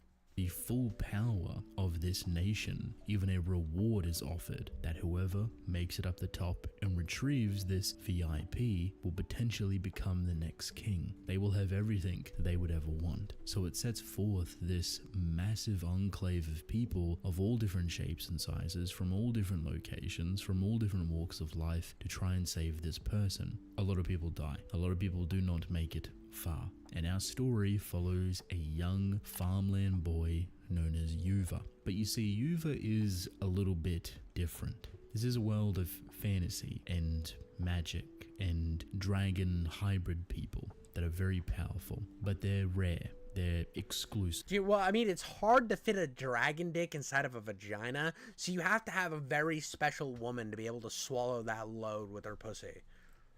Yuva has no experience being a fighter. He has no experience exploring. He is just humble, simple country person.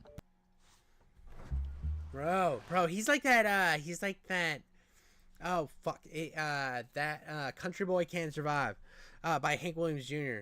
He's I don't know how to song, a country boy can survive. Cause he can run a trout line, he can dynamite ride, a country boy can't survive. Yeah, dude, that's what this guy's got. He's just blaring Hank Williams in his hat, and he's just fucking climbing like an absolute Giga Chad. Protect and serve his family and to help out his town, he takes up this task. Yuva joins a couple of other people, and this would be his little band. He's not treated all too well, just someone to carry the equipment, but you'll quickly come to notice that he is different. His physicality is through the roof. He is incredibly strong, being able to lift up boulders or jump really high or punch people through walls by accident, but he doesn't realize this. You see, Yuva is really, really dense. So even if he gets into combat, even if he gets into action, he does not know how to wield a sword. But if his emotions start to slowly take over him, he gets caught within the moment, and the person he's fighting is getting thrown through 4 brick walls and outside the tower. Safe to say that Yuva is different. Yuva is strong, and there's a really good reveal and explanation for it. This tower is kind of like its own ecosystem. Each floor represents kind of its own little deathly trap. Sometimes it can be simple, sometimes it can be barren, other times it's filled to the brim with booby traps, creatures, abominations. I need to watch this, dude.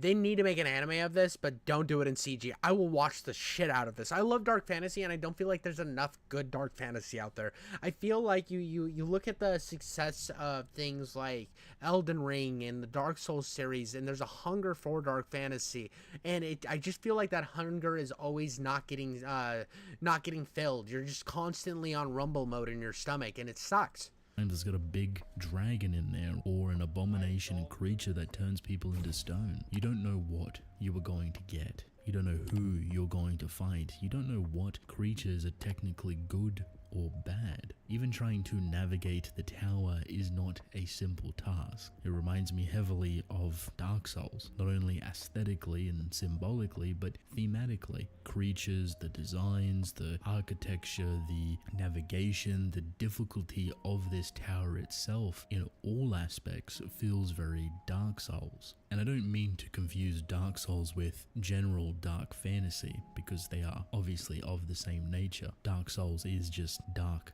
gothic fantasy, but there's a style to Dark Souls that separates it in terms of its layout. Absolutely. I think that it takes a lot of inspiration. So what it did was it took the inspiration of dark fantasy from the West, and then Berserk really heightened that and combined it with like an anime setting. And then these developers over in Japan obviously are going to be are influenced by things like Dark Souls, so it takes its own design. I think this is all Berserk leading to this, leading to that. It's well designed, the difficulty of... Because in my opinion, Berserk is the Lord of the Rings of Japan. Like, I mean, that is their fucking great fantasy story. I think nothing will hold up to as good to it as be as long spanning. I think that when Berserk ends, it will be an all-time masterpiece, and not that it's. I mean, the Golden Age arc in and of itself sits as a masterpiece, in my opinion. So to see that like something else might come out of the woodwork and kind of take up that mantle, and eventually maybe we'll get an anime of some sort of cool dark fantasy, that would be fucking primo. Navigation itself. This feels present in this tower. It's meant to be complicated. It's meant to trick people. It's meant to lure them into the depths and despair away from the easier access all the way to the top. The higher you get, the more difficult it becomes. The bigger the creatures are, the less prepared you are. I can't put the music on, but we got a video game here. Oh, it's fucking Fortnite. Damn it. I don't ever want to get rid of ads, because sometimes I get an ad for a really cool game and it gets me excited and bricked up to see what the future holds. Companions could be. The biggest disappointment about Tower Dungeon is its length. It's very short, and I was very disappointed when I got to the end. Just as I was getting into the meat of the narrative and really hooking myself into this world and just feeling everything so nicely, it ends. It stops. I'm caught up. And that is one of the biggest painstaking waits that you can have. Of course, better to wait than to rush something out, or at the risk of the author's health, of course. But the amount of monthly stories I read are far and few between, and only the best of the best, for me, when it comes to monthly manga, stick around. Tower Dungeon, I believe, is a story that I will keep up with, because I am hooked. I am excited to see this story. Yeah, dude, I want to see that. I can't wait until this gets bigger and it actually gets an anime, and I will watch the shit out of this. I think there is a big hole that needs to be filled, and I love filling holes, but I don't have the abilities to create an anime. I think that dark fantasy is just this huge void that isn't filled very often. You see a lot of isekais and a lot of like regular fantasy, but when it comes to dark fantasy, I think that if I could think down to like incredibly popular ones, it's like Berserk, I guess. I don't really know anything that really holds a level to that. I don't really, I can't think of anything that really hits. You look up what's like Berserk, right? Claymore. Claymore is another one. Claymore would be up in that thing. So you got Claymore and Berserk, but after that, it's just like you constantly will be trying to find that next little hit, that next little bite. But other than that, you're just constantly hungry. For its narrative, for its characters, for its reveal and surprises, and while it doesn't seem grand in its approach, the amount of detail going into it already feels long running. This story could be finished in under 3 years, but it could be something that lasts longer. And for monthly stories, length isn't in their favor. 100 chapters could be the equivalent of 10 years. When for something that is commonly weekly is only 2. This is all to say that I like what Tower Dungeon is doing, and I want to see it grow, and I want to see more people engage. Well, at least it's having monthly issues, because I think Berserk's had like dropped 3 chapters a year and then wait 47,000 more years until Berserk ever finishes. With it. This is by an incredibly talented author, one that has made a name for themselves over the past 30 years, continued to improve and refine and experiment. Because of Tower Dungeon and continuing to ignite my appreciation for fantasy and dark Dark Souls, Elden Ring, Night Rain, etc., this resurgence of love towards fantasy and all of its different aspects is because of Tower Dungeon. Because his art is so identifiable, just viewing it, you can tell that. I mean, all this shit goes so hard. I said that from the very beginning of the video. There's just so much brilliance to every single one of these pictures. That's Nihei. There really is a level of enjoyment you get just from viewing it. Like, yeah, typical manga experience, but Nihei's works take that. Well, here's another thing. I don't know. There was a video I watched a while back where the guy had a fucking trash art video. It was garbage, one of the worst art videos I'd ever seen. But he brought up the art from Claymore, and I think Claymore is a prime example of brilliant art. And you could see the influence of Claymore in this guy. You can see the influence of Berserk. It's like he's taking both of those worlds and just fucking heightening them. Now I don't know who wrote. I can't remember the names of the people who wrote all these things because like I would lose my mind if I remembered the name of everything. I barely remember the names of the popular people that I covered on this channel, but there is something about this feeling like an accompany piece with his art style to how brilliantly made Berserk and Claymore are, because they both have incredible art styles. It really heightens this stuff and puts me to wanting to watch this because I love both of those other things. To the next level. You look at Blame, you look at Abara, you look at Sidonia, Paroxysm, whatever. They have such a style that feels like a breath of fresh air. Seeing how he visualizes a Tower Dungeon and these rooms and these creatures and these abominations isn't necessarily anything new, but he does an impeccable job of showing it his way. The scale, the perspective, everything is huge, filled with volume. No space is left empty unless on purpose. Every inch and every line is purposefully and meticulously crafted to a much bigger picture. Yeah, the memes kind of got a little bit overwhelming in this video, but for the most part, it has me really excited to see what this is about. I've never heard of this. I really like the idea that there's something else other than, because I think Claymore's over. I know that the anime is they're not making the anime anymore, so I don't actually know how much is left of it, or I haven't fully finished the anime either. So that's one that I'm working on.